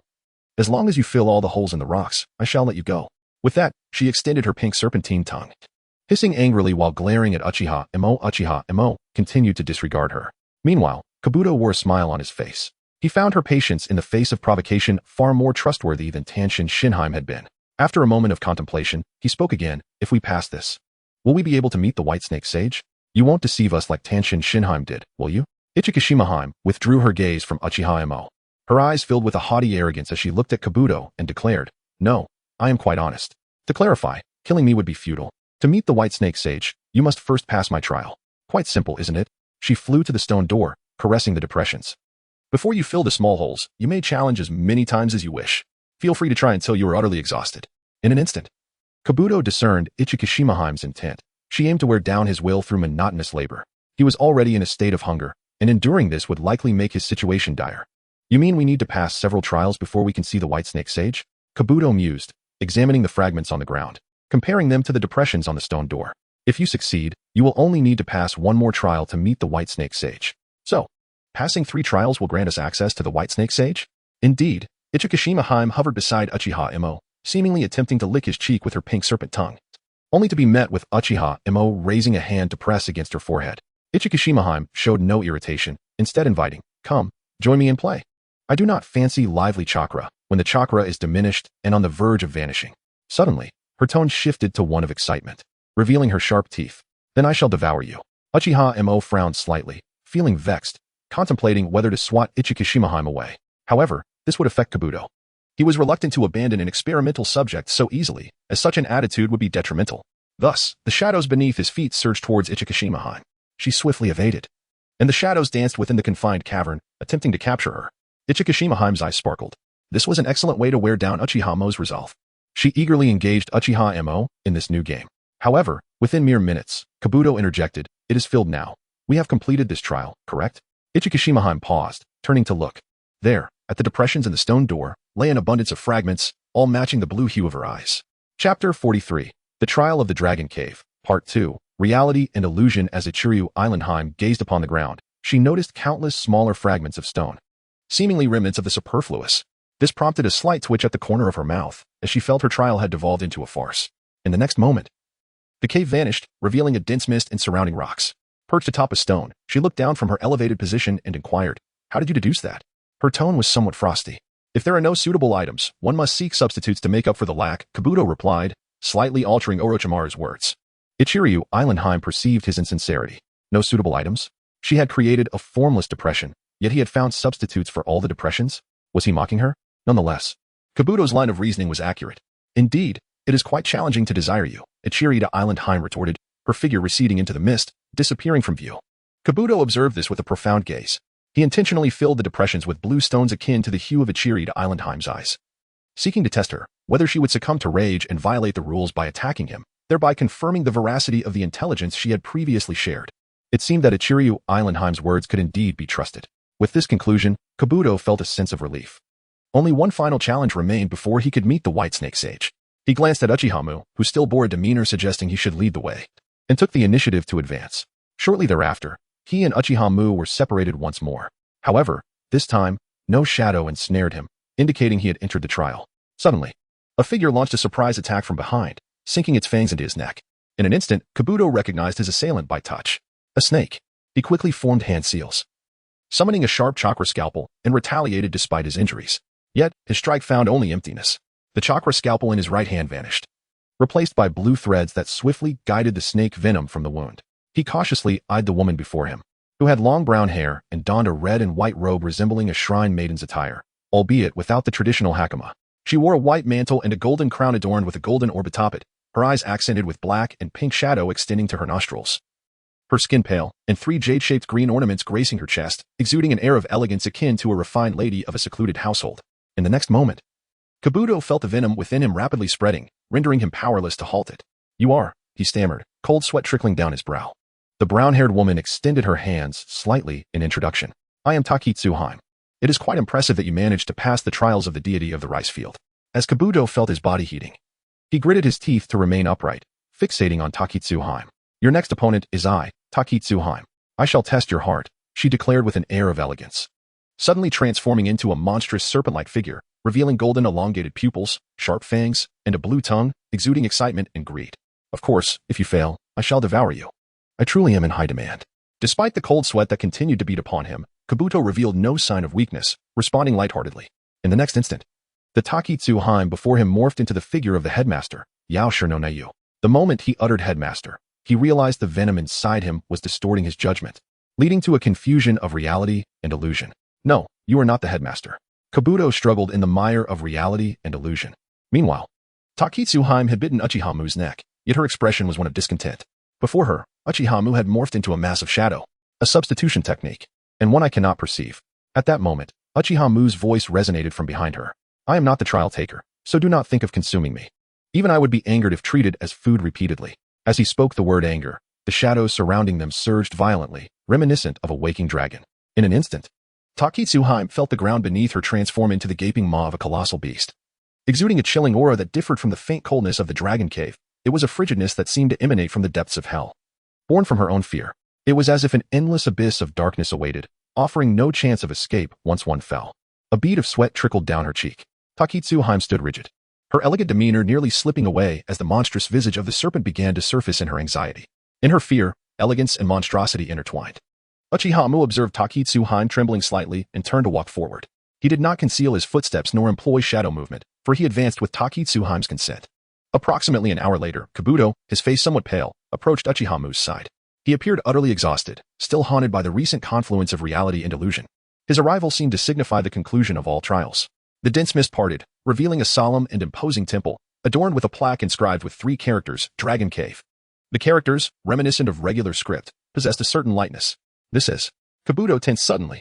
Just then, Takitsuhime materialized before them, floating 10 centimeters above the ground. Responding, the temple of the revered Whitesnake Sage. Kabuto's pupils constricted, instantly becoming vigilant, refusing to grant himself another opportunity to be bitten. Takitsuhime perceived his caution, her elegance tinged with malicious amusement. "We have lost, but that does not mean you have won." Pausing momentarily, Takitsuhime regained her composure and stepped aside, stating, "The revered Whitesnake Sage awaits you." Kabuto turned his gaze toward the pathway leading directly to the temple's entrance, glancing at Uchihamu. Noticing Uchihamu still maintained his authoritative demeanor, he cautiously began to advance. Particularly as they passed Takitsuhime, Kabuto's pace slowed considerably. The disorientation between reality and illusion had left him with a lingering psychological shadow. However, with Uchihamu behind him, he felt somewhat reassured. Soon, the two arrived at the temple's grand entrance. Pushing open the door, they beheld a colossal serpent entwined upon a couch at the darkened end, its scales shimmering white, adorned with an unusual mane of orange hair. A green cat's eye gemstone graced its chest, secured by a purple silk ribbon, with military green horn-like adornments at the front of its headdress, topped by a red luminous pearl. A pipe rested in its mouth, its elongated body and tail adorned with 2 golden rings. As it puffed on the pipe, its chin raised slightly, the serpent's yellow eyes gazed down upon the 2 humans, regarding them from a lofty perch. The Dragon Cave had not encountered such intriguing humans in quite some time. Its gaze settled upon Uchihamu before retracting, muttering to itself, "Humans are born of desire, destined to gradually fall into darkness. Those who seek me invariably abandon everything to satiate their cravings." It turned its attention back to Kabuto, stating, "One day, you too shall forsake all that you hold dear." Chapter 44, The Ambitions of the Villager Ninjas. D felt an unsettling discomfort. What was this? His future? Now awakened, he believed he could alter everything. How could he accept such notions? Yet, he did not forget the purpose for which Uchihamu had brought him. "Do I possess the qualifications to cultivate senjutsu?" The Sage of Whitesnake slowly closed his eyes and, in a manner reminiscent of a host bidding farewell, replied, "Bring me the reverse scale of a snake. However, it must be you who does so. If that young man assists you, then you will require the reverse scale of Shinya from deep within the Dragon Cave." As he spoke, the door behind them creaked open, suggesting it was time for them to depart. With their needs compelling them, D and Uchihamu had no choice but to comply. Upon exiting the temple, D remained perplexed. "Lord Mu, do you understand the intentions of the Sage of Whitesnakes? Why would he wish to teach me senjutsu?" D was unaware of the sage's formidable perception, one that allowed him to be acutely aware of all happenings within the Dragon Cave. He even understood the circumstances within the ninja world, albeit not through mere sensory means. Uchiha Mu, without hesitation, elucidated, the Sage of White Snakes has lived for over 1,000 years, essentially existing in an invincible state. He lives for amusement, delighting in the chaos wrought by his pawns in the ninja realm. Is that not an engaging prospect? D was taken aback. He suddenly realized the insurmountable chasm that lay between himself and the Sage of White Snakes. A millennium of life. What kind of mindset would devise such cruel trials merely for entertainment? He could not comprehend it but accepted it nonetheless. But why demand the reverse scale? What benefit does it confer upon the sage? D probed further. The serpents possessing reverse scales within the Dragon Cave are notoriously volatile and uncontrollable. Removing the reverse scale may significantly impact their futures, Uchiha Mu explained. D experienced a moment of clarity. Thus, to avoid inciting collective ire while simultaneously expressing dissatisfaction towards the reverse-scaled serpents, the sage instructed them to procure the scales. Observing the trials they faced against the serpents must have been a source of amusement for the sage. Truly, a 1,000-year-old entity, he was not one to suffer losses easily. Having gained insight into the nature of the Sage of White Snakes, D promptly relinquished the idea of seeking Uchiha Mu's assistance in obtaining the reverse scale. His aim was to be of value to the sage, to be someone who could provide him with amusement, rather than merely a sycophant clinging to Uchiha Mu. Through experiences at the roots, he had awakened and resolved not to rely on others. Obtaining a reverse scale from a snake was, for D, most challenging in locating the reverse-scaled serpent. However, with the information that such serpents were irritable and uncontrollable, he simply needed to create distractions and hide. Should many come, he would evade and attempt again. He was patient, waiting until only one remained before he would strike. This was not a daunting task for him. Half a day later, he successfully acquired a reverse scale. Shortly thereafter, the two returned to the temple. The trio of Tianshin Shinji, Ichikishimaheim, and Tatsujiheim stood nearby, observing D, who had obtained the scale with such apparent ease, their expressions somber. They realized that not only Uchiha Mu warranted attention, this young man named D was equally noteworthy. His capacity to endure in the shadows of others was enough to merit a fresh perspective. Should he acquire power, the ninja world would likely undergo a profound transformation. However, such a transformation, was it not an enticing prospect? They felt a thrill, as if they recognized a kindred spirit within D. The Sage of White Snakes appreciated D, taking the reverse scale he presented with both hands, and stated, "Follow me. You shall remain here to cultivate senjutsu." D turned to Uchiha Mu for guidance, seeking affirmation while expressing loyalty. Yet, such superficial displays of allegiance were not what Uchiha Mu desired. He only wished for the name Uchiha D to appear on the system panel as a sign of loyalty. Nevertheless, Uchiha Mu intended to send D for senjutsu training. So he nodded and departed. Ichikishimaheim led D to begin his training. The temple was left with only the Sage of White Snakes, Tianshin Shinji, and Tatsujiheim. Tianshin Shinji spoke, "Sage of White Snakes, shall we truly allow him to depart?" She was, of course, referring to Uchiha Mu. He is not our enemy from the Dragon Cave.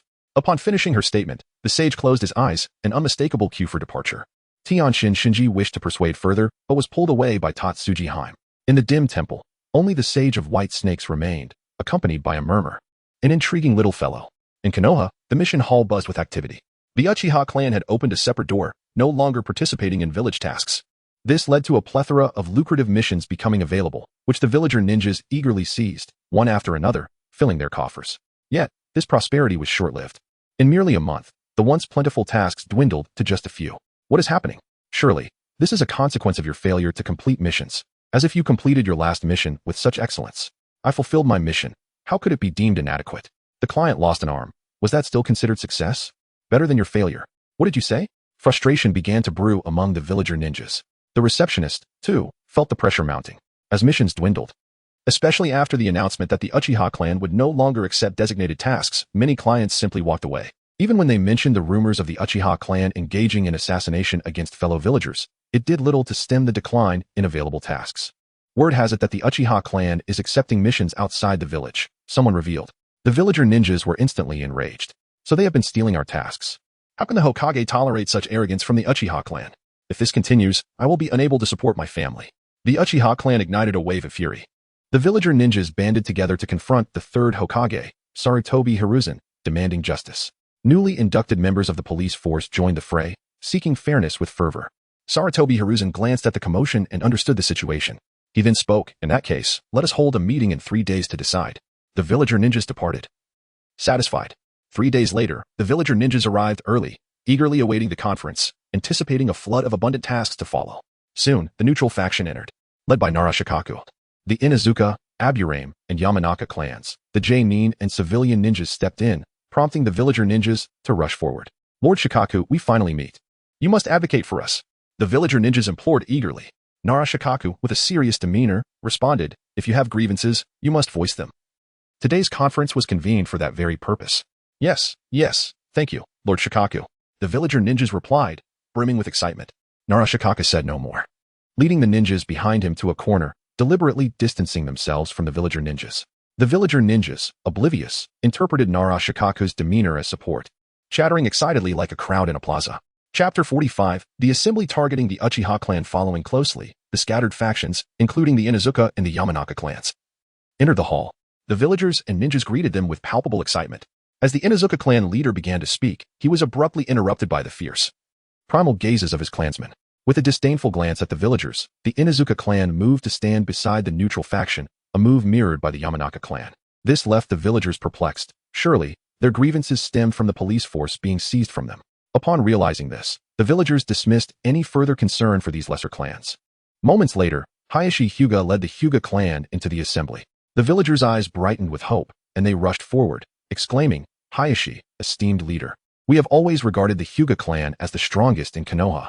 Yet, under the cold, blank stares of the Hyuga, their confidence waned, and they found themselves stepping aside to allow the clan to pass.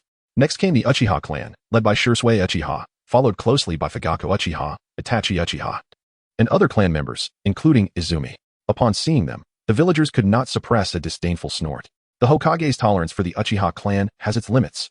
After today, the Uchiha clan, before they could finish their thought, they were met with dozens of Sharingan eyes, dark as Avengers, fixated upon them, instilling a paralyzing fear that rendered them mute. The Uchiha clan moved past them with an air of superiority, inciting a mix of fear and anger among the villagers. They were determined that the Uchiha would pay for their insolence, driven by the belief that the Uchiha already owed them a debt. Soon after, the four prominent clans of Konoha, the Sarutobi, Nara, Akimichi, and Yamanaka, entered the hall, each led by their respective clan leaders. They maintained a measured distance from the higher-ups of Konoha, projecting an image of impartiality, with Hiruzen Sarutobi, Kohor Udatane, Hamura Midokado, and Danzo Shimura standing as pillars of authority due to their individual merits rather than familial favoritism. Before long, Hiruzen Sarutobi entered, accompanied by Koharu and Hamura, flanked by several Umbu members. The third Hokage had arrived. The villagers felt a surge of anticipation. The prolonged tolerance of the Uchiha clan was finally coming to an end, and their own lives would improve.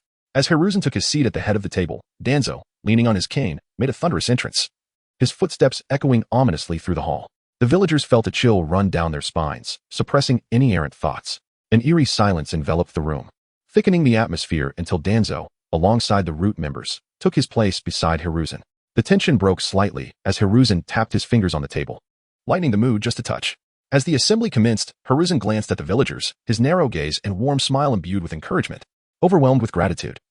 One of the villagers stood up and declared, "This assembly is to discuss the Uchiha clan." Drawing in a deep breath, he continued with righteous fervor.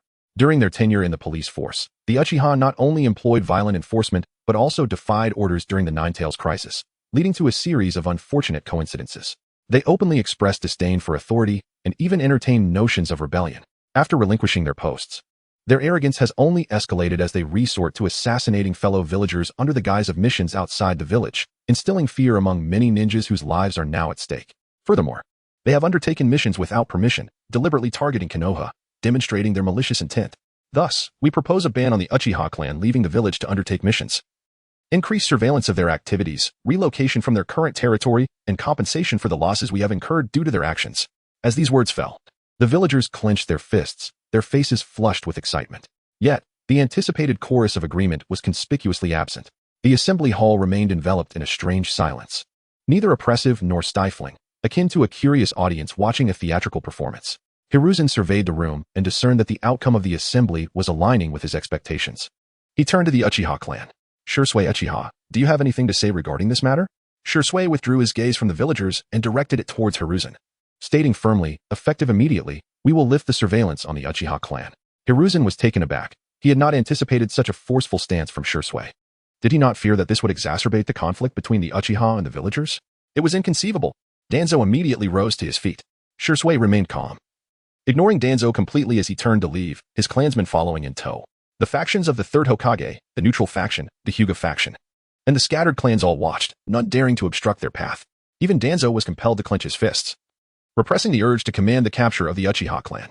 He understood all too well that with 3 Meijiki Sharingan against him, uttering another word could provoke a reckoning from the Uchiha. The atmosphere thickened once more. As the Uchiha clan reached the doorway, Shisui paused, turning to Danzo and proclaiming, "Danzo Shimura, I will repay the debt for the day you sought to take my eyes." Hiruzen's pupils constricted as he spun around, fixing a fierce glare on Danzo. "Danzo, you." All ninjas present turned their astonished gazes towards Danzo. It was one thing for him to recruit their clansmen into the so-called route. Now, he had even attempted to steal the Uchiha clan's Sharingan? Was he coveting their bloodline? It was akin to desecrating their ancestors' graves.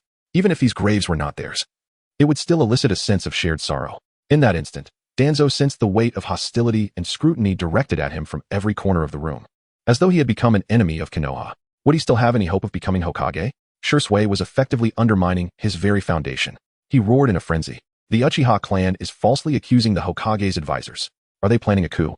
Instantly, the members of Root fixed their steely gazes on the Uchiha, gripping their short swords with palpable tension, poised to strike should the Uchiha make any sudden moves. Yet, the Uchiha clan of today was no longer the same clan that had faced the Ninetales. The members of Root? The Uchiha regarded them with contempt. A pair of uniquely fierce, blood-red eyes captured the attention of all present, and the atmosphere turned electric, as if an emperor had suddenly graced this modest assembly room. Chapter 46. Stagnation of Water Konoha. Is it to be at odds with the Uchiha clan? Lower your head. That is the Meijiki. Shimura Danzo shouted urgently. Yet, the 3-tomo pattern of the Meijiki Sharingan had already manifested. A profound silence enveloped the room. All members of Root, their faces flushed and mouths agape, struggled for breath, yet their own hands tightened around their throats, thwarting any possibility of air. Their complexions rapidly darkened to a shade of iron, filled with a bizarre struggle, utterly disconcerting. Shimura Danzo was no exception, feeling as feeble as a mere insect. Acutely aware that the Uchiha clan could extinguish him at will, the villagers and ninjas nearby were left in a state of shock. The Uchiha, how dare they? Are they truly opposing Konoha? Stand down. Sarutobi Hiruzen shouted in haste. Uchiha Shisui turned to face Sarutobi Hiruzen, his previously calm demeanor gradually morphing into a piercing, frigid gaze. In his blood-red eyes, the pattern of a wind-style shuriken emerged, as if he were an emperor descending upon the meeting room of Konoha. Konoha, is it to be at odds with the Uchiha clan? A jolt of fear struck Sarutobi Hiruzen's heart. He sensed that Uchiha Shisui was aware of the pressure Sarutobi Hiruzen was exerting on the Uchiha clan. Today's events were precipitated by the villagers and ninjas sensing a hint of ambition from the police force, prompting Sarutobi Hiruzen to attempt to suppress the Uchiha clan. Naturally, this would intensify the conflict between the Uchiha and the villagers, though not to a significant degree. After all, the villagers already harbored animosity towards the Uchiha clan. Adding to it would hardly matter. Meanwhile, he, as the 3rd Hokage, would remain a passive observer, reaping the benefits as a key figure in the situation. He had never anticipated that the Uchiha clan would erupt so suddenly. Upon reflection, he realized that the Uchiha clan was not expected to attend today, having declared their partial withdrawal from Konoha. Their presence, therefore, was a statement to Konoha. If the surveillance on the Uchiha clan were lifted, they would still be considered part of Konoha. However, Shimura Danzo's immediate intent to treat the Uchiha clan as rogue ninjas incited Uchiha Shisui's wrath. The question, is Konoha to be at odds with the Uchiha clan? Was Uchiha Shisui's final plea and warning. He hastily glanced at Uchiha Itachi. To his astonishment, Itachi, who typically approached matters from the perspective of Hokage, also exhibited the fierce, triangular, crimson eyes of the Meijiki. 3 Meijiki-s, akin to 3 sovereigns, descended upon the small conference room. Panic surged through Sarutobi Hiruzen as he anxiously said, Shisui, calm down. This is merely Danzo's ramblings. Uchiha Shisui remained deaf to his words. As green chakra began to flicker around him, forming enormous rib-like structures, as if a skeletal giant were awakening, ready to manifest in reality. At that moment, even the likes of Hyuga Hizashi and Nara Shikaku, aware of Uchiha Obito's presence, felt a tinge of panic. 3rd Hokage. I ask you once more, is Konoha to be at odds with the Uchiha clan? Uchiha Shisui fixed his gaze upon Sarutobi Hiruzen. Will you choose justice and maintain peace today, or continue to protect your old comrade, leading to a complete rupture? Uchiha Shisui was pressing Sarutobi Hiruzen. No. The Uchiha clan will always be a part of Konoha. How could Konoha be at odds with the Uchiha clan? Sarutobi Hiruzen hastily reassured him. He believed he must continue to placate the suddenly volatile Uchiha clan, yet unexpectedly, Uchiha Shisui and the others withdrew their fierce demeanor without uttering a word, turning to leave. At this, Sarutobi Hiruzen comprehended the situation entirely. Uchiha Shisui was compelling Konoha to concede. He understood, yet the Uchiha clan possessed 3 Meijiki-s. What did Konoha have? Once, there were the legendary 3 ninjas, but now, Reflecting on this, Sarutobi Hiruzen felt a weight of age settle upon him. He glanced at Shimura Danzo, who lay unconscious on the floor, and waved his hand, commanding, "Take Danzo away. Imprison him for a week as punishment for his betrayal against fellow villagers. Members of Root who engage in violence against villagers shall be punished with 3 days of confinement." Yes, numerous Umbu members instantly appeared, escorting him away. Subsequently, Sarutobi Hiruzen began to depart. The villagers and ninjas, witnessing this, grew anxious. "Wait, third Hokage." Sarutobi Hiruzen halted, turning to face them. "Is there something else?" The villagers, trembling before the impassive third Hokage, felt as though they were staring into an abyss, stammering in no. Nothing. Sarutobi Hiruzen continued on his way. As he left, the villagers breathed a sigh of relief, yet uncertainty gnawed at them. They glanced at the others who had attended the meeting, only to find that none spared them a glance. One faction after another departed, as if the villagers were invisible. Why? After emulating the proposals from the previous revitalization conference against the Uchiha clan, was there no support this time? Why did the Uchiha clan dare to oppose? Why were they so resolute?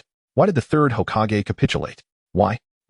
Some villagers, confronted by the disparity between reality and expectation, descended into madness. Others felt lost and powerless. In their minds, only the 3 pairs of blood-red eyes, akin to those of emperors, lingered. Power. Among these villagers were descendants of the Senju clan, who, for the prosperity of Konoha, had been disbanded by the first Hokage, Senju Hashirama. Fragmented into what were now the villagers. They watched as family after family left in solidarity, recalling the moment the Senju clan was disbanded. Filled with confusion towards the first Hokage.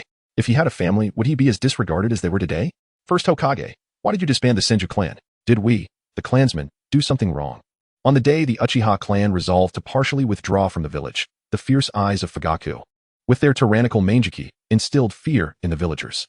Now, at the conference aimed at subjugating the Uchiha clan, the intimidation from the 3 Mangeki-s and the third Hokage's conciliatory stance made it clear to the villagers that the Uchiha clan was not a group of lambs to be slaughtered. Anxiety and insecurity spiraled among the villagers. They suddenly realized that the Uchiha clan, previously beneath their feet, had transformed into a monstrous entity akin to the Nine Tails. Gazing down upon them with a calm, profound demeanor, rendering their thoughts inscrutable. They trembled in fear, instinctively seeking the protection of the strongest Hokage, Sarutobi Hiruzen. Yet, the scene of Sarutobi Hiruzen yielding to the Uchiha clan quelled their hopes. What if the Hokage capitulated once more? They dared not gamble. The villagers, now isolated and gripped by panic, dreaded the day they might encounter the waiting Uchiha clan in the stillness of night. Chapter 47. The Eruption of Villager Conflicts. Who told you not to hide it well? In response, both the clan ninjas and the civilian ninjas cast puzzled glances towards the Hokage building, filled with bewilderment. Lord Hokage, why must you pressure the formidable Uchiha clan? Could it be that their departure would be beneficial for Konoha? They recognized the significance of the Uchiha clan's strength to the village and simply could not fathom why the Hokage would compel them so insistently. When the Uchiha clan served in the police force, the Hokage remained silent. Yet, when the Sarutobi clan took on the same role, the Hokage constantly urged the villagers to trust the Sarutobi clan and him. This glaring disparity in treatment left them utterly confounded. The nobles were equally perplexed. Hearing of the Uchiha clan's prowess, they came with eager anticipation to witness the renowned clan for themselves, specifically requesting their protection. However, they were met with the response, apologies. But the Uchiha clan has some special circumstances and cannot accept the mission. Perhaps the copy ninja, Kakashi Hitaki, would suffice? Sarutobi Hiruzen had uttered this phrase countless times, dissuading numerous nobles from requesting the Uchiha clan services. Yet among the notoriously dim-witted nobles, there were still some astute minds. For them, politics was their ninjutsu. And they quickly discerned the underlying implications of Sarutobi Hiruzen's evasive remarks. The deep-seated conflicts between Konoha and the Uchiha clan were evident. A conclusion they arrived at with ease. For the nobles of other nations, this was a boon, a cause for delight. However, for the nobles of the Land of Fire, Konoha represented the nation's arsenal and primary military force. Even though the relationship between Konoha and the Land of Fire was not one of hierarchy but rather an equal alliance, the discord with the Uchiha clan would indirectly jeopardize the interests of the Land of Fire. This incited the ire of the Land of Fire's nobility. What if the Uchiha clan severed ties with Konoha and allied with another nation? After all, they possessed 3 eternal Mangeki Sharingan. Immediate measures must be taken to placate the Uchiha clan and bring them back into Konoha's fold. Sarutobi Hiruzen, bitterly distressed, convened a high-level meeting with his advisors, Shimura Danzo, and consultants Koharu Utatane and Midokado Hamura. Danzo would relish Hiruzen's downfall and offered no suggestions, instead mocking him. Had you heeded my counsel earlier, we would not be in such a predicament. Koharu and Hamura, while adept at self-preservation, lacked political acumen but could not suppress their arrogance and confidence. To win back the Uchiha clan? Then they should allow them to return to the village and accept missions. Sarutobi Hiruzen's eyes widened, staring at Koharu and Hamura. who confidently proposed this solution. Under normal circumstances, he would have acquiesced. Why not test the waters? It would not affect him personally if anything went awry. They would be accountable, leaving him, the strongest Hokage, unaffected. Yet, in the current climate, after merely broaching the subject at the Uchiha clan's assembly, he had been confronted with the question of whether Konoha intended to be adversarial towards the Uchiha. Given the tension, how could he dare to probe further? He had assumed that Koharu and Hamura were merely playing along with him, only to realize their genuine ineptitude. Frustrated, he waved his hand, signaling the disbandment of the meeting. Koharu and Hamura exchanged glances, frowning, but ultimately had no choice but to disperse. In the end, Sarutobi Hiruzen devised a plan himself. The Hokage declares that the Uchiha clan will always be a part of Konoha. I regret not being able to prevent the events of the past, but the ancestral grounds of the Uchiha clan at the Central Assembly have been preserved for them all along. 6 years have passed. Now is the time for the Uchiha clan to return. Nara Shikaku stated. Uchiha Itachi, Uchiha Shursui, and Uchiha Fugaku exchanged solemn glances. It was disingenuous to claim they were not moved. However, in Itachi's mind, Sarutobi Hiruzen was an inadequate Hokage. To suggest the Uchiha clan return to the Central Assembly so soon after their conflict with the village would undoubtedly foster arrogance within the clan and discontent among the villagers, leading to even more intense conflicts. Therefore, the Uchiha clan must not be allowed to return to the Central Assembly. It would disrupt the village. In Shusui's view, the Uchiha clan would eventually reclaim their ancestral grounds, but it must be on their own terms. Otherwise, they would seem too easily summoned and dismissed. The villagers would surely harbor dissatisfaction, escalating the conflict, which would be detrimental to both the Uchiha clan and the village. Fugaku contemplated that the Uchiha clan had just exited the village, avoiding the tumultuous villagers. The higher-ups in Konoha were engaged in missions and well-informed about the ninja world. Enjoying a comfortable existence, why return to the village to endure grievances? Setting aside other matters, the three possessors of the eternal Mangeki could live for decades more. Why not wait 10 years? Furthermore, if the Uchiha clan were to be summoned, why not execute Danzo for having taken Shusui's eyes? He certainly harbored ill intentions. In that instant, the three eternal Mangeki Sharingan users came to a tacit agreement. They would refuse. Nara Shikaku did not press further. Very well, I shall take my leave. He turned to depart. The three Uchiha watched his retreating figure, their expressions grave. What was team leader Shikaku truly thinking? Did the decision for the Uchiha clan to exit the village stem from Shikaku's guidance? Yet now, there was this ambivalent stance. In time, one would see the true nature of a person. Patience was key, Fugaku remarked. Observing the gradual improvement of the Uchiha clan, he was willing to wait patiently. Indeed, both Shursui and Itachi nodded in agreement. The discord between the Uchiha clan and the village necessitated a gradual approach and a slow resolution. The Uchiha clan's refusal left Sarutobi Hiruzen feeling as though he were being grilled on a spit. The feudal lord of the Land of Fire and the nobles expressed their dissatisfaction, applying relentless pressure on him. Among the villagers, not all were antagonistic towards the Uchiha clan. Following setbacks faced by the factions opposing the Uchiha, some villagers began to criticize the ineffectiveness of the police force. Ever since the Uchiha clan stepped down from their roles, the village environment had deteriorated. Indeed, theft had become increasingly rampant. The police force should be reinstated with the Uchiha clan at the helm. However, the police force was the first official power structure in which the civilian ninjas had participated, akin to how the Uchiha clan had once viewed it as their sole lifeline. How could it be so easily disparaged, let alone abandoned? The police force was our villagers' first official power structure. You too have benefited. What do you mean by that? I benefited? I've had my wife's belongings stolen twice. Each time, you claim that the police force is composed of our own people. Yet they cannot find the culprits. Fine, you say we are all villagers and should not cause trouble amongst ourselves, urging me to refrain from pursuing accountability. I've had to bear the brunt of your incompetence. Am I just meant to suffer losses? Who told you not to hide it well? Chapter 48. The first outsider to awaken the Sharingan. Are you blaming me for not hiding my belongings well enough after being robbed in my own home? Are you out of your mind? What did you say? How could you utter such foolish words if your mind is sound? Are you seeking your own demise? I am part of the police force, and I possess the authority to arrest you. Come at me. If you dare to arrest me, I will gladly meet my end within your police precinct. The pent-up frustration stemming from the incompetence of the police force erupted at this moment. The villagers descended into chaos, and the village ninjas within the police force attempted to intervene, only to become further targets of the villagers' ire. It's your fault. If you can't apprehend the criminal, then so be it. Just because you are also a villager, I deserve to be robbed, right? Damn it. What's wrong with calling you incompetent? The villagers' relentless accusations drove the ninja from the police force into a furious rage. Try saying that again. The physical capabilities of ninjas starkly contrasted with those of ordinary villagers, and soon, the villagers were subdued on the ground by the ninjas. However, the hateful gazes from the villagers filled the Sarutobi clan with trepidation, yet they could not help but feel a sense of relief. They understood that this incident was merely the beginning, and further troubles lay ahead. They glanced towards the Hokage building. feeling fortunate that the third Hokage had allowed the villagers to join the police force. Otherwise, the object of the villagers' wrath would have been the Sarutobi clan themselves. Brutal enforcement. We will lodge a complaint with the Hokage. Are we not all villagers? Is this how you, ninjas of villager descent, treat us? I knew it. You have never regarded us as family. You think becoming a ninja elevates you above us, don't you? Just wait. I will ensure the Hokage sees your true colors. The discord among the villagers shocked many clan ninjas. They had assumed that the issues within the police force had subsided following the Uchiha clan's departure. Yet they could not have anticipated such an eruption at this moment.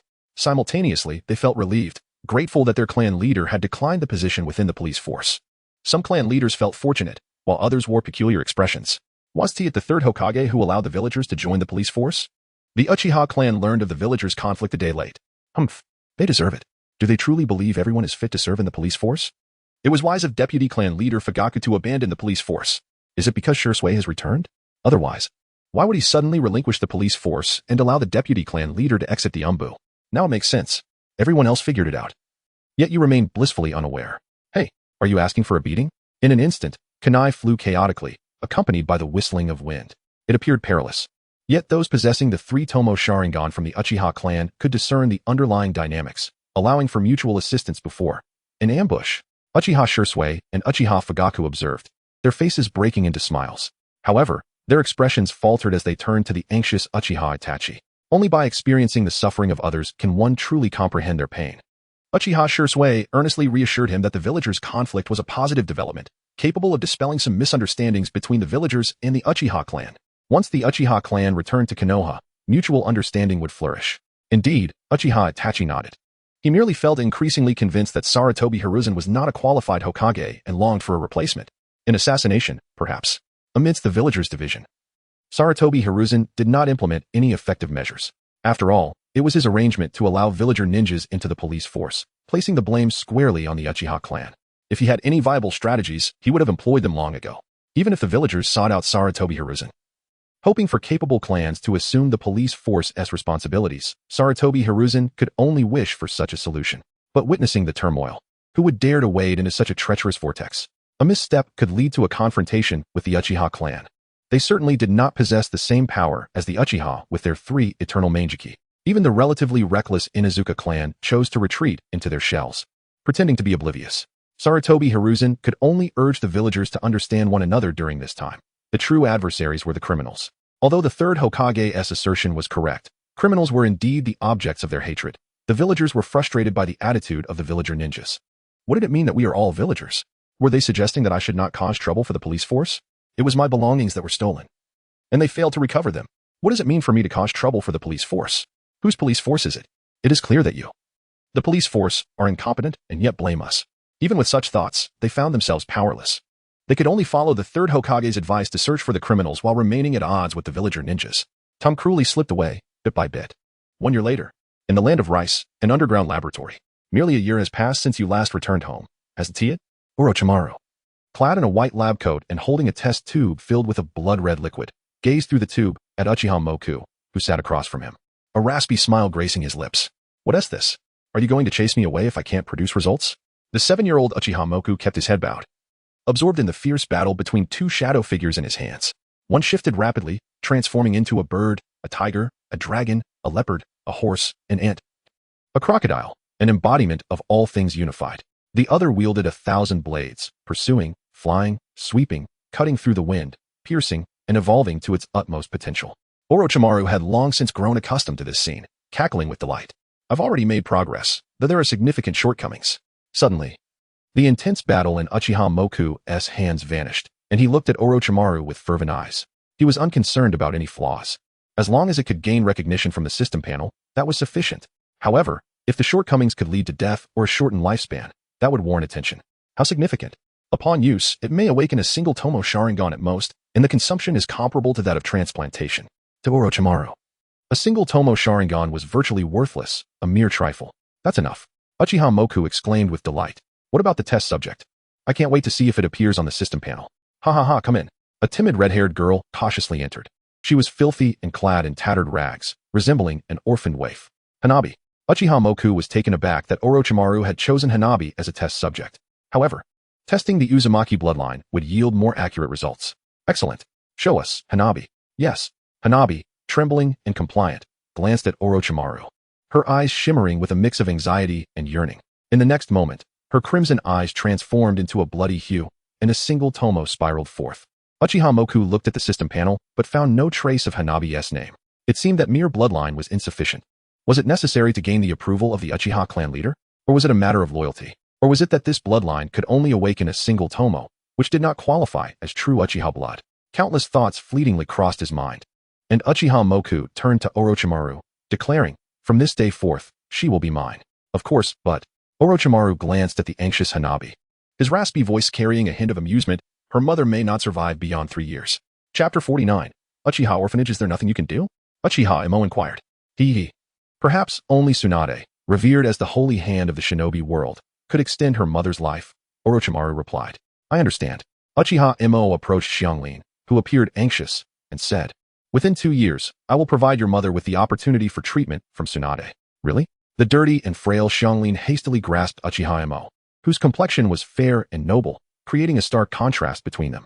Yes, as long as you do not disappoint me, I will do anything you ask, Xianglin exclaimed quickly, fearful that Uchiha Imo might think she was disobedient and thus refuse to save her mother. Very well.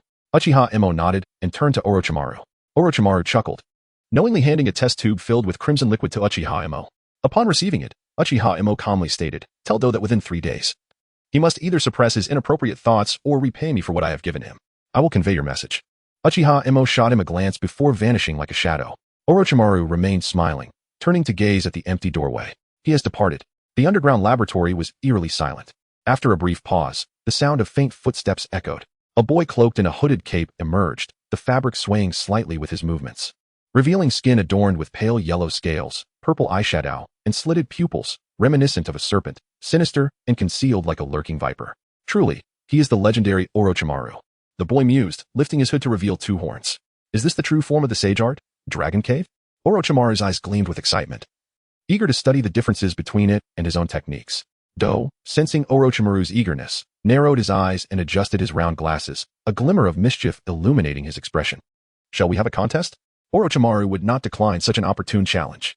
Then, Dokuin, please lead the way. The 2 swiftly arrived at a circular, open plaza. Sage art, inorganic rebirth. Shadow of the serpentine hand. Uchiha Imo, with his back to the underground laboratory, hurried away. Suddenly, he paused, glancing back. Are they engaged in battle?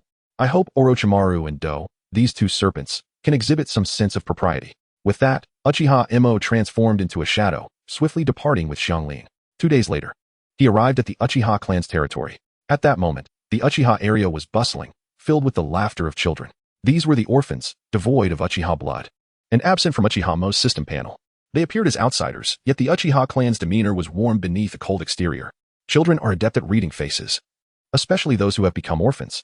Initially, when the orphanage relocated to the Uchiha territory a month prior, the children were terrified, fearing they would be devoured by the stern-faced Uchiha, whose eyes turned red when angered.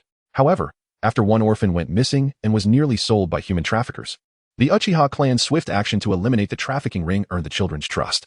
They began to perceive the seemingly fearsome Uchiha clan as possessing hearts kinder than most. Gradually, the children tested the Uchiha's limits, calling them uncle only to receive a frown in return, seeking assistance met with impatient aid, requesting a hug met with reluctant compliance, and asking to toss shurikens resulted in reprimands followed by gifts of wooden shurikens. The children grew bolder. In a matter of days, they dared to climb atop the Uchiha's heads and ride them like horses. Once, a child could not hold it any longer and urinated. The children shrank in fear, anticipating the expected wrath, red-eyed fury, beatings, and curses, but instead, they were met with laughter from the nearby Uchiha. Ida, you're not so great after all. No wonder you're so close to Tetsuhira, haha. You got urinated on, haha. Though Uchiha Ida was furious, glaring at the child who had wet him. The other children noted that no punishment was forthcoming. Their eyes brightened as they regarded the urinating child as a hero, eagerly imitating him by ambushing other Uchiha members, hoping to become the next hero. Damn, I invited you to play, and you want to make me the clan's laughingstock? Little brat, stay away from me from now on. They had no desire to become the subject of ridicule like Uchiha Tetsuhira or Uchiha Ida. Yet, the Uchiha's attempts to avoid them only emboldened the children, leading them to become increasingly unruly. Even with the efforts of Yakushi no Nai to suppress the chaos, it proved ineffective. The Uchiha clan began to grow weary of these children. Yet due to Uchiha Shurisue's orders, they could not resort to harmful measures. Some children, sensing the tension, prudently chose to step back. But many others were ignited by their nature, eager to play the game of urine neck. The orphanage began to be a source of trouble for the Uchiha clan. Consequently, Uchiha Shursui sent Uchiha Fugaku to investigate, using his Sharingan to observe the situation. That day, the fearsome glare of his eyes instilled dread in the children once more. With the pressure of the Sharingan, a comfortable balance gradually emerged between the Uchiha clan and the orphanage. Although the children occasionally yearned to play their mischievous games, they kept it in check to avoid provoking the wrath of the Sharingan again. The atmosphere became harmonious, and their interactions grew amicable. During that year, orphans aged 6 or 7 were sent by the Uchiha clan to the Konoha Ninja Academy to take entrance examinations, though only a handful succeeded, all with rather ordinary talents, offering no benefit to the Uchiha clan. However, this remained the only bridge of communication left by Uchiha Shursui with Konoha. Just as the Uchiha clan once viewed the police force as their sole lifeline, Konoha now regarded these Uchiha children attending the academy as their sole hope. As Sarutobi Hiruzen continuously advocated for harmony and camaraderie within Konoha, asserting that the Uchiha clan remained an essential part of the village, some still harbored resentment. What good can come from mingling with those Uchiha murderers? Yet, they merely spoke without daring to defy the call of the powerful third Hokage, fearing retribution from their families. Words alone could not harm these children, who now had their own backing. Many villagers and children envied their closeness to the formidable Uchiha clan, further boosting the orphans' confidence. Villagers gradually began to comprehend the Uchiha clan's significance, witnessing the joy reflected in the eyes of those with Sharingan. As for Uchiha Imo, he was indifferent. Were it not for the need to ensure the Uchiha clan's obedience, he would have annihilated Konoha outright, sparing no thought for the presence of Shimura Danzo. Soon, Uchiha Imo passed a tall building inscribed with the characters Uchiha Orphanage in a formal script, arriving at Uchiha Shursui's study. At that moment, Uchiha Shursui was engrossed in managing the overtures from various ninja villages towards the Uchiha clan. Now was a prime opportunity for other ninja villages. Aligning with the Uchiha clan could spell doom for Konoha. In that event, they could acquire the sun-drenched, resource-rich forests, ideal for habitation. Moreover, there is also the Nine Tails. And the Book of Seals contains numerous forbidden techniques. Which village would not be bewildered or tempted? As for the Uchiha clan, we shall first deceive them. Once Konoha is annihilated, we can feign an invitation. At that time, we shall set up barriers and traps to eradicate the Uchiha clan, thereby acquiring 3 pairs of the legendary Manjiki Sharingan, an extraordinary gain indeed. Chapter 50. Uchiha K-Rin Uchiha Shursui recognized this truth without the slightest stir of emotion. The clan members were particularly unwilling to align themselves with any village, having endured the oppression of Konoha. Now awakened, they yearned only to be masters of their own fate. However, an overt rejection would be unwise. If the village were to learn of the Uchiha clan's reluctance to leave Konoha, they might attempt to coerce them further. It was crucial to avoid inciting public ire, especially now that the Uchiha clan was experiencing a resurgence in the mission world. A pivotal moment that fostered the villagers' desire for the clan's return to Konoha, should the Uchiha be targeted by other villages. Any failure in missions or loss of clan members would render their efforts futile. The Uchiha clan now teetered on the precipice. If they could endure, boundless prospects awaited them. Their singular objective was encapsulated in one word: delay. Yet, how could they do so in a manner that seemed both reasonable and justifiable? Lost in thought, he noticed shadows shifting ahead. Familiarity breeds comfort. This time, Uchiha Shursui did not unveil his Sharingan but instead smiled warmly, exclaiming, "K-Rin." "Yes," Uchiha K-Rin replied, gently nudging the back of the red-haired girl beside her, stating, "From this day forth, she is a member of the Uchiha clan, known as Uchiha K-Rin." Uchiha Shursui paused momentarily before nodding in acknowledgement. His reaction was not as grave as when Uchiha Bido had arrived previously. Last time, inspired by Uchiha K-Rin's vision, the establishment of the Uchiha orphanage had sparked envy among the villagers, leading them to a deeper understanding of the Uchiha clan and prompting Shursui to reconsider the significance of such a family. A family serves as a protective organization for its members. The stronger the clan, the more admiration it garners. In time, the discord between the villagers and the Uchiha clan would become a mere jest. Thus, the Uchiha clan must grow even stronger. Uchiha K-Rin and Appo's method of integrating new members into the Uchiha clan was indeed a swift and effective strategy, albeit he sought only the strongest of individuals. Yet, what incentive would the powerful have to join the Uchiha clan? Hence, he had refrained from taking action, though the desire was undoubtedly present. Consequently, Uchiha K-Rin's approach to transform non-Uchiha individuals into clan members could allow for a gradual transition, easing the future acceptance of genuinely powerful warriors willing to join the Uchiha clan without eliciting fierce opposition from existing members. Particularly because Uchiha K-Rin had previously stated, "When I appear, stand behind me even if I instruct you to slay Sarutobi Hiruzen." Unless Uchiha K-Rin commanded the entire Uchiha clan to take their own lives, he would unfailingly support him. At that moment, upon receiving Uchiha Shursui's approval, a notification echoed in Uchiha K-Rin's mind. "Congratulations! You have acquired a new clan member, Uchiha K-Rin Genin." Uchiha K-Rin's eyes sparkled with delight. It was a success. At long last, a triumph. The Uchiha bloodline served as the foundational requirement, combined with the recognition of clan leader Uchiha Shisui, equating to the presence of Uchiha clan members on the system panel. Loyalty. Uchiha K-Rin glanced at the system panel. Clan member, Uchiha Obito Manjiki, currently defected. It was likely that he would be in a state devoid of enhanced abilities. Understanding how to integrate others into the system panel as clan members, Uchiha K-Rin observed a test tube filled with a crimson liquid in his hand, brimming with anticipation. Whom should he use it on first? Fourth Reikage A? Eight Tails Jinchuriki Killer B? Third Suchikage Noki? Might Guy? Kisame, Sasori, Kakuzu, Deidara, Haiden, Nagato. So many targets tempted him to administer the serum to them all. However, after careful contemplation, Uchiha K-Rin resolved to first address the matter concerning Obito. Otherwise, those he wished to convert into his clan members might establish a counter-Uchiha alliance, which would spell trouble. Sage Obito posed a considerable challenge. He feared that only a final resort would suffice to eliminate him. At that moment, he paused, narrowing his eyes. Was he still attempting to test my patience? My endurance has reached its limit. After a fierce battle with Orochimaru, Obito received an assessment. You are quite formidable, yet when compared to that Uchiha boy, you still fall short. He must possess hidden tactics capable of countering me at my peak. The reanimated Senju Hashirama, with severed limbs and gaping wounds, spoke matter-of-factly. Coupled with Uchiha K-Rin's earlier remarks, within 3 days. Either abandon your unwarranted ambitions or repay me for all I have granted you. It became evident that Obito had accomplished his training in merely 6 months. Presumably, Uchiha K-Rin had been aware of this all along. Otherwise, he would not have assigned such a brief deadline. 3 days. He must hasten his pace to reach the Uchiha clan's territory and locate Uchiha K-Rin. The time granted may be less than half a day. This realization filled him with dread. Uchiha K-Rin, just how much does he know about me? K-Rin is currently a commendable choice, Orochimaru remarked, his voice resonating with a magnetic rasp as he departed. Uchiha K-Rin's warning, Senju Hashirama's skepticism, and Orochimaru's counsel. With such formidable powers at his disposal, Obito was unwilling to simply submit to Uchiha K-Rin. He had acquired the strength to resist him. Yet, he still yearned to witness Uchiha K-Rin's capabilities firsthand. Thus, he arrived. Utilizing his exceptional sensory skills and espionage talents, he approached the Uchiha clan's territory, arriving at the edifice established at the very heart of it, the Uchiha orphanage. However, within moments, he was discovered. Who are you? How dare you intrude upon the Uchiha clan? Seeking death, an Uchiha clansman shouted, his eyes glowing red as he grasped a short sword. The atmosphere instantly turned tense. Obito displayed a smile. It was the perfect opportunity to test the purported prowess of the Sharingan. Among them, a resolute-faced youth clad in the black and white attire of the orphanage, adorned with a beret, tightened his grip on his sword. Nearby, Uchiha Tetsu, observing the scene, impatiently urged, "Go away, brat." Don and Appos, Team Metal, the determined youth, Aki, remained undeterred, proclaiming, "I'm already 16. 16 does not alter the fact that you are a useless genin. Leave at once and do not hinder us." Uchiha Tetsu retorted.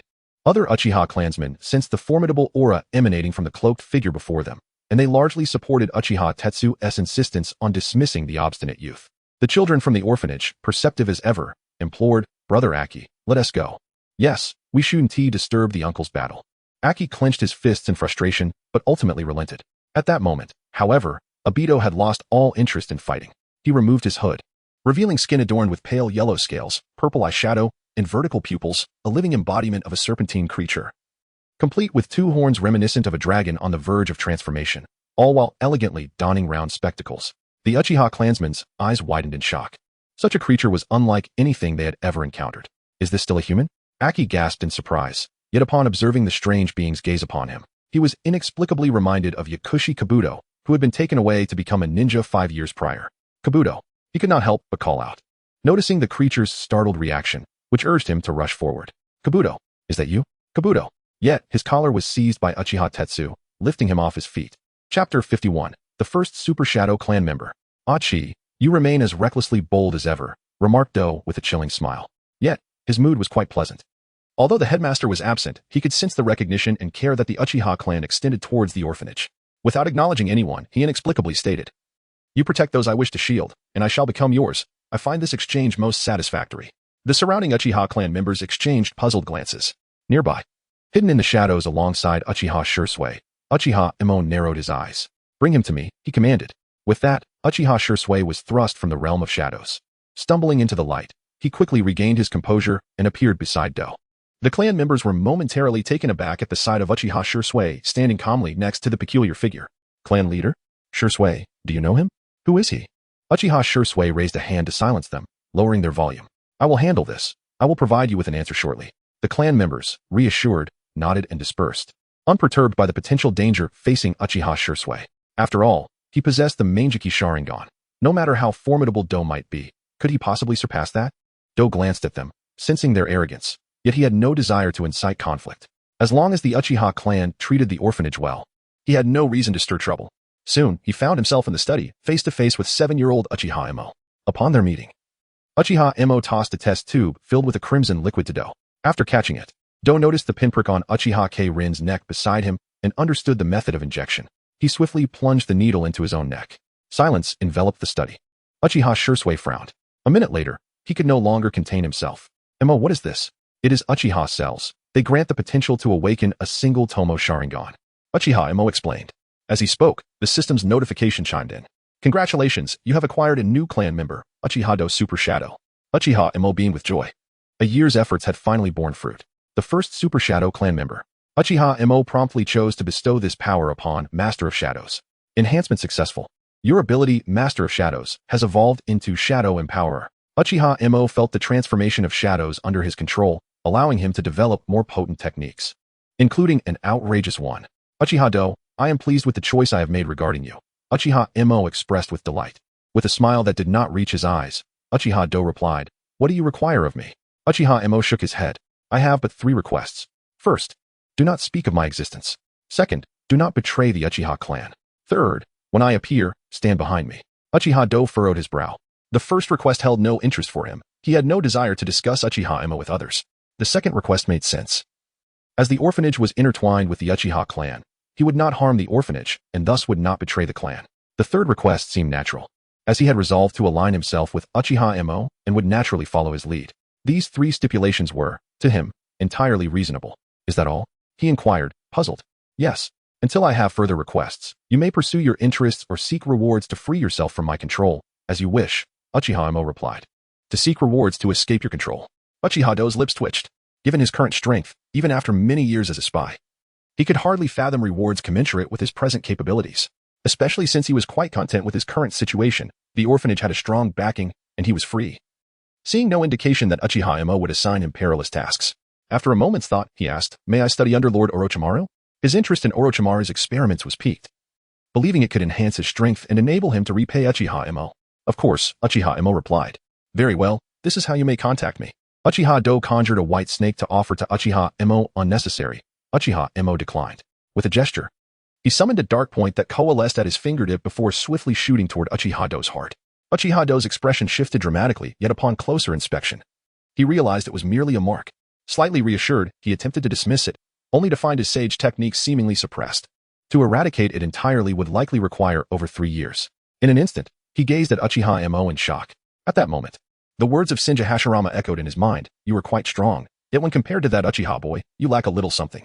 He must possess hidden abilities powerful enough to rival me at my peak. Lack a little? What does that mean? I was utterly overwhelmed. Is this what the divine capacity of the ninja world looks like? So terrifying. Uchiha Do snapped back to reality, having emerged from his daze of disbelief. Meanwhile, Uchiha Shisui had been suppressing his excitement. Not every member of the Uchiha clan had the potential to awaken the Sharingan. Even a single Tomo was sufficient to elevate every clan member to the status of ninja, significantly enhancing the clan's overall strength. He felt an overwhelming urge to acquire more Uchiha cells. Seeing Uchiha Do depart, Uchiha Shisui immediately inquired, Are these Uchiha cells a product of Orochimaru's research? Indeed. Uchiha Emo discerned Uchiha Shisui's thoughts and felt that using Uchiha cells to bolster the clan's strength was somewhat akin to losing sight of the greater picture. Had he not noticed that he dismissed even the 3 Tomo members? Nonetheless, he was generally lenient towards his clan members, particularly those of Manjiki caliber. The material should be relatively common, but I will require a dozen or so samples before I can provide you with more, Uchiha Emo stated. Not a problem. Upon hearing that Uchiha Emo only required a dozen samples, Uchiha Shisui was eager to seek out Orochimaru for details and to inquire whether the Uchiha cells could be further enhanced. If every clan member possessed a 3 Tomo Sharingan, he could scarcely imagine who would dare to oppress the Uchiha clan out of fear. With the adrenaline coursing through him, Uchiha Shisui quickly returned to a state of calm. Glancing at Uchiha Emo, whose hair had grown a bit longer, his expression tinged with concern. Emo, it seems you Haven and Appos visited the Izumi family in quite some time. Indeed, Uchiha Emo was aware of Uchiha Shisui and Appos' intentions. I have my own plans. You may hint to my sister that I am still alive, but do not disclose it clearly. Is it? For the sake of the Manjiki? Uchiha Shursui asked gravely. Recently, Uchiha Izumi and Appo's ocular power had plateaued, and she might require a potent stimulus, akin to the drastic measures Uchiha Itachi had taken when he witnessed Uchiha Shursui's suicide. Uchiha Emo smiled, yet it lacked warmth, exuding only coldness and insincerity as he regarded Uchiha Shursui. Shursui, what do you intend to do? Chapter 52, The Return to the Dragon's Cave. Uchiha Emo versus Uchiha Senya.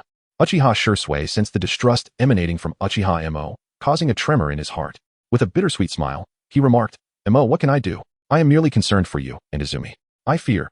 Uchiha Emo brusquely interrupted, there's no need for concern. If worst comes to worst, even the 1 against 7 of Tsukuyami can resolve all mental issues. Uchiha Shursui opened his mouth, yet no words escaped. Indeed, should complications arise, they would pertain to the mind. In that case, a century within the realm of Tsukuyami could surely provide a cure. However, he felt that this approach would be excessively cruel to Izumi. At that moment, Uchiha Emo turned to the timid Uchiha Sakurin, who resembled a frightened chick, and said, I entrust her to you. Enveloped in shadows, Uchiha Emo's words resonated once more before his disappearance.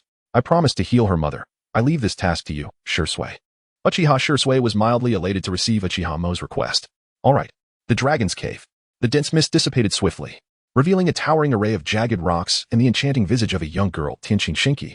Upon encountering the child she yearned to consume, her unique chakra aura compelled her to swallow hard. Yet, she recalled the terrifying power Uchiha Emo wielded over shadows and thus concealed her greedy thoughts. What brings you here? Tenshin Shinki inquired, her brow furrowed in confusion. To participate in the trial, Uchiha Emo replied. Hurry and commence the trial, Tenshin Shinki urged. As Uchiha Emo conjured a long blade, riddled with intricate cracks, Senp, for reasons unknown, she recalled the image of Uchiha D attacking her during their first encounter. Now, with Uchiha Emo in his stead, her lips quivered slightly. As the mist surged, Tenshin Shinki retreated. Only a solitary phrase lingered in the air. You have passed the first trial. Following this, another ethereal voice echoed, that of Ichikishimaheim. You have also passed the second trial. In the next moment, the poised and elegant Tenshin Shinki, resembling a refined lady of the inner chambers, appeared. You have long since passed the third trial. Follow me. The great white snake sage awaits you. She cast a glance at Uchiha Emo before averting her gaze and leading the way. Uchiha Emo trailed behind her. Soon, they arrived once more at the grand and imposing temple, adorned with a plaque inscribed in transcendent calligraphy, Dragon's Cave. The doors swung open, revealing the familiar figure of the white snake sage. It seemed to have remained unchanged through time, coiled languidly upon a couch in the shadows. With orange hair, white scales, green cat-like eyes, and a purple silk headband, it still held a pipe in its mouth, its tail adorned with 2 golden rings, the reverse scale of Senya. As the doors closed, Tenshin Shinki floated away, leaving Uchiha Emo standing alone. Uchiha Emo's expression remained unchanged as he dissolved into the shadows like ink merging into a vast ocean. In the depths of the Dragon's Cave, within the lair of the snake horde, dwelled a single-eyed giant serpent named Senya, known for its volatile temperament. The other serpents abhorred its presence and avoided it at all costs. Senya, cloaked in crimson, was massive in size, possessing remarkable agility, formidable attack power, and incredible speed. In a past battle defending a castle, it had suffered betrayal from its first master, resulting in the loss of its right eye. Consequently, it harbored distrust towards all living beings. Suddenly, Senya reared back, evading a shadowy, icy strike. Who dares? It roared, its voice seething with fury. Uchiha Emo had not anticipated the serpent's keen senses, which allowed it to evade his ambush. It appeared that a direct confrontation was inevitable. He plunged Senb into the ground. Shadow Domain. In an instant, all shadows within the snake horde's lair were drawn towards the cave of concealment. This cave, already steeped in darkness, was now shrouded in profound blackness, devoid of even the faintest glimmer of light. Though this did not greatly affect Senya, the air grew oppressive, and movement became increasingly arduous, as if some viscous substance were squeezing the atmosphere, rendering the surroundings swamp-like. A sense of urgency arose within Senya to halt this unfolding scenario. If this continued, it would become a mere turtle in a jar. Utilizing its agility, massive form, and sheer destructive power, Senya lashed its tail downward with ferocity. At that moment, it sensed something amiss. The viscous air was dissipating rapidly, and visibility shifted from absolute darkness to a vague obscurity. In an instant, it beheld the young human boy before it, brandishing a long blade that was absorbing the surrounding darkness. Shadow Domain. Senp. Senya narrowed its eyes, quickening the speed of its tail strike. The fragmented long blade shattered halfway, transforming into a semi-protective shield that interposed itself between the boy and the descending tail. Boom. The cavern resonated with a thunderous sound, the shockwave causing the walls to tremble and debris to fall, as if the very cave were on the brink of collapse. Yet, both Uchiha Emo and Senya remained undeterred, their gazes locked solely upon one another. Senya arched its back, narrowly avoiding the incoming shards of sand. Simultaneously, it opened its gaping maw and let out a furious hiss. A stream of mud-like gray-white venom erupted forth, splattering against the Sim's shield. In an instant, the shield began to petrify, rendering it uncontrollable. Uchiha Emo could only manipulate the petrified shield to dissolve a portion of it, reforming fragments of Sim in his grasp. However, the shadows that came into contact with the gray-white venom became entirely immobilized. With a sweep of Sim, Uchiha Emo struck the petrified shield effortlessly, severing it. Yet, the breakage revealed only the stone-like portion. Realizing that anything it touched would turn to stone, including his shadows, Uchiha Emo concluded that further experimentation was unnecessary. He raised his gaze to Senya. If no other techniques were to be showcased, he would have to resort to more ruthless measures. Sensing Uchiha Emo's haughty gaze, Senya let out a displeased snort. Its gaping maw opened wide. Hiss. The gray-white venom spewed forth once more, but Uchiha Emo melted into the shadows, disappearing from sight. The venom struck the ground, petrifying the stones. Senya glanced around and sensed. Come out. You can't escape. At that moment, a voice resonated from its lower jaw and chest. Escape? Senya's fury ignited. How dare you? In the next instant, it felt a slight pain at its jaw, as if a needle of 1 nanometer had pricked it. Initially dismissing it as an illusion, Senya was both relieved and enraged. Relieved that this young human lacked sufficient power. Enraged that such a being could provoke its alarm. But the following words sent a chill down its spine. Break. That seemingly insignificant needle exploded like a small bomb. Boom. Blood splattered from its jaw, and Senya realized that its reverse scale hung precariously, barely tethered by flesh. Knowing Uchiha Emo's target was its reverse scale, it looked down in terror. There stood Uchiha Emo, suspended in midair, raising Senb at the juncture of its reverse scale. No.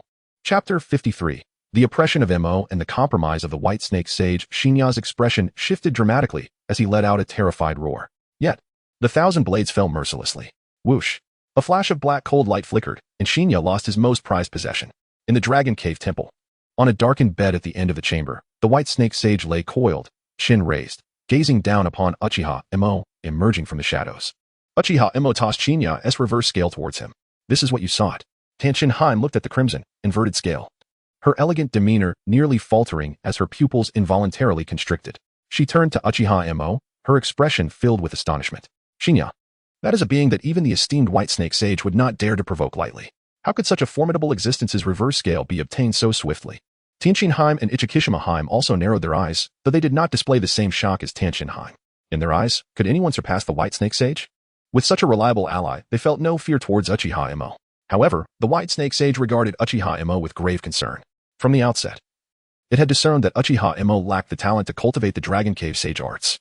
It had intended to create some trouble for Shinya, believing that if Uchiha Emo perished, it would be of no consequence. Yet, if Uchiha Emo truly acquired Shinya's reverse scale, allowing him to cultivate sage arts would merely be a means to bring about his own demise. Now, however, it could sense everything occurring within the Dragon Cave and was acutely aware of the terrifying strength possessed by Uchiha Emo. Should Uchiha Emo realize he lacked the aptitude for sage arts, it would surely lead to an irreconcilable conflict. Offending such an adversary was not a wise choice for one who cherished longevity. Thus, the White Snake Sage altered its stance. You lack the talent for sage arts. Return whence you came. Uchiha Emo paused, expecting the White Snake Sage to urge him to cultivate, hoping to seize the opportunity to slay the sage and claim dominion over the Dragon Cave. Setting aside other considerations, injecting Tanshin Haim, Ichikishima Haim, and Tanshin Haim with Uchiha cells to make them part of the Uchiha clan seemed quite advantageous. Yet, now that the truth was laid bare, that plan was evidently unfeasible. But to leave just like that? Uchiha Emo chuckled softly. Are you certain you wish to respond to me in this manner? In an instant, the dark realm of the Dragon Cave seemed to awaken, the oppressive darkness swirling violently, transforming into a fearsome dragon, looming behind the intruder, Uchiha Emo, as it fixed its gaze upon the resident, the White Snake Sage. The palpable intent to kill, coupled with fear of the unknown power, left Tanshin Haim, Ichikishima Haim, and Tanshin Haim feeling utterly powerless, as if they were children facing a colossal serpent, fearing they would be consumed.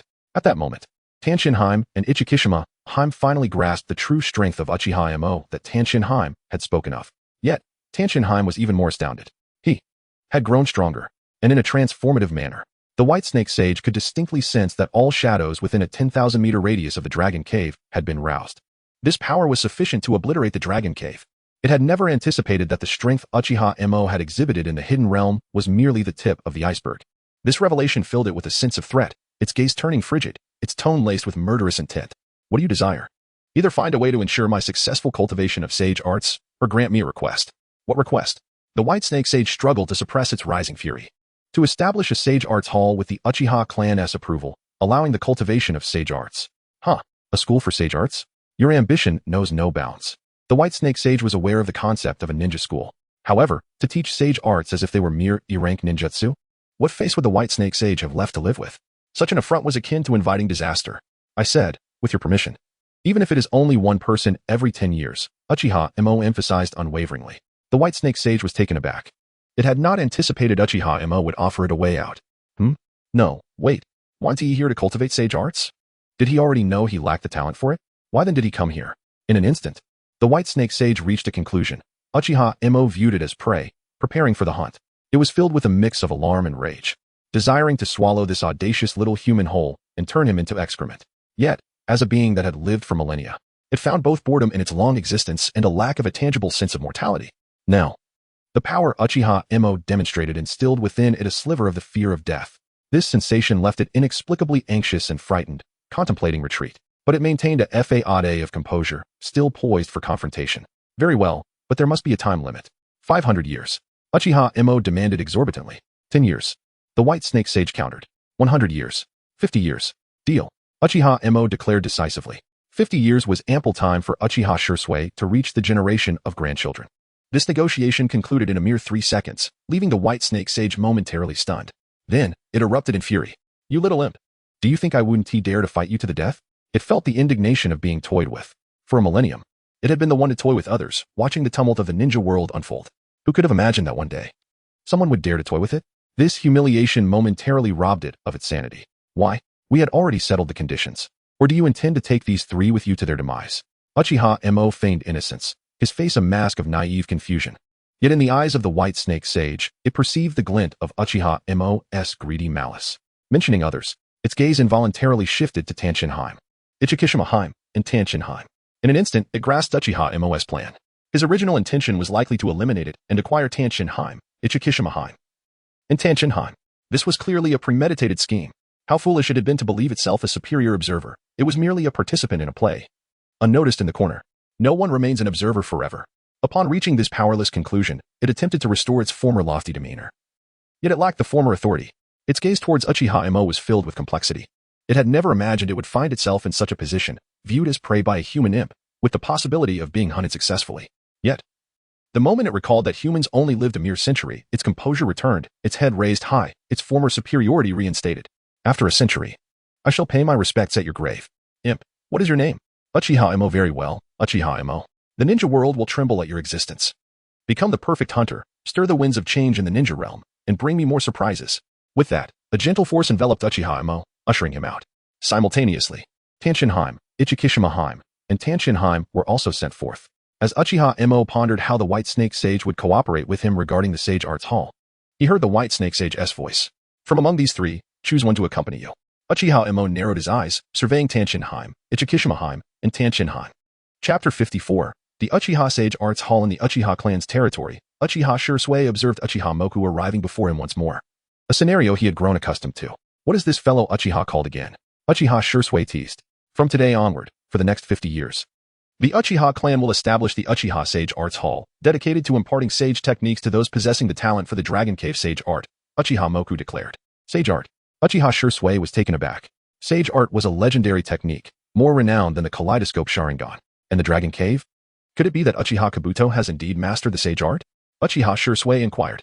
Uchiha Moku nodded, stating, Sage Art cannot be forced. Those with talent may enter, while those without must retreat. Those who attempt to force their way will be devoured. You must communicate this clearly to our clan members. Uchiha Shursui solemnly nodded in agreement. The lives of their kin were at stake, and he could not afford to take it lightly. Tsukinoko, taken aback, glanced at Uchiha Moku, surprised that he would permit the consumption of failures. After all, she understood that she had been sent here primarily to safeguard the reputation of the White Snake Sage. Uchiha Moku discerned Tsukinoko's astonishment, his expression remaining unchanged. To him, his clan members held little significance, were it not for the system. Following his suppression of the root members on the Night of the Nine Tails, his clan and Uchiha Fugaku would have been dismissed with a mere word from the root members. He might have followed in Madara's footsteps and left home long ago.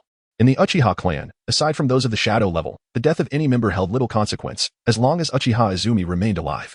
Moreover, should a clan member fail in their sage art training and be consumed, it might even result in an additional Kaleidoscope Sharingan. What could be better than that? Do not reveal my existence, Uchiha Moku instructed Tsukinoko. Before she could respond, Uchiha Shursui frowned, saying, Moku, my return from suicide has already raised suspicions with Itachi and Fugaku. Furthermore, matters regarding Yakushi no Nai, the Uchiha orphanage, and Uchiha Kabuto remain unresolved, and the issue of Uchiha cells has yet to be addressed. If we add the Uchiha Sage Arts Hall to this, Itachi and Fugaku may begin to doubt me. His singular focus was on unifying the Uchiha clan. Should trust diminish, the clan's demise would be imminent. A solution was imperative. At present, he could only think of one. That was to expose Uchiha Moku's presence. Simultaneously, he hoped Uchiha Moku would devise an alternative. Upon hearing this, Uchiha Moku nodded in understanding and suggested, then let us use a codename. A codename? Uchiha Shusui's eyes brightened. He could assert that a Uchiha clan member was secretly assisting him, but due to certain circumstances, remained hidden, only to appear once everything concluded. This way, not only would Itachi and Fugaku comprehend, but it would also instill hope in Uchiha Izumi. However, what codename should they choose? At that moment, Tsukinoko spoke up. The hunter. Uchiha Moku cast a glance at her, witnessing her trepidation as a bead of cold sweat trickled down her cheek. In an instant, Uchiha Moku transformed into a shadowy droplet, fading into the darkness, leaving behind only 2 words, agreed. Tsukinoko sighed in relief. Though she had been sold out by the esteemed Whitesnake Sage, her loyalty remained steadfast. No matter how powerful a human might be, their lifespan was but a century, and they belonged to a different dimension of existence. Their union would only lead to sorrow. It was better to remain in darkness, faithfully serving the Whitesnake Sage. Since the Whitesnake Sage desired Uchiha Moku to become the perfect hunter, the title of the hunter would undoubtedly align with the Sage's expectations. Uchiha Shursui listened to the two finalize the codename, feeling somewhat puzzled. Yet, the title of the hunter seemed increasingly fitting as he contemplated it. A hunter of the pest plaguing Konoha, a hunter of all calamities, a hunter of dark evils, a hunter of all unrest. One day, the name Uchiha Moku, the hunter, would surely echo throughout the entirety of the shinobi world. Uchiha Shursui eagerly anticipated that day's arrival. The establishment of the Uchiha Sage Arts Hall left the Uchiha clan in shock. Has clan leader Shursui truly become so omnipotent? This is a presence more legendary than the Kaleidoscope Sharingan. The clan members turned their gazes toward Uchiha Itachi. If they could successfully learn the Sage Art. Though Uchiha Shursui had warned that failure would lead to death by consumption, their excitement was palpable. Motivated by their aspirations, they immediately rushed towards the hall. However, upon reaching the entrance of the Uchiha Sage Arts Hall, they found themselves halted. This is the Sage Barrier. It poses no harm, if one can enter. It signifies a talent for the Dragon Cave Sage Art, though it does not guarantee successful training, Uchiha Shursui explained. At that moment, Uchiha Tetsuhan effortlessly walked inside, momentarily catching them off guard. He then noticed the clan members stuck at the entrance, his smile becoming increasingly sinister. Oh dear, what has happened? Stuck, are we?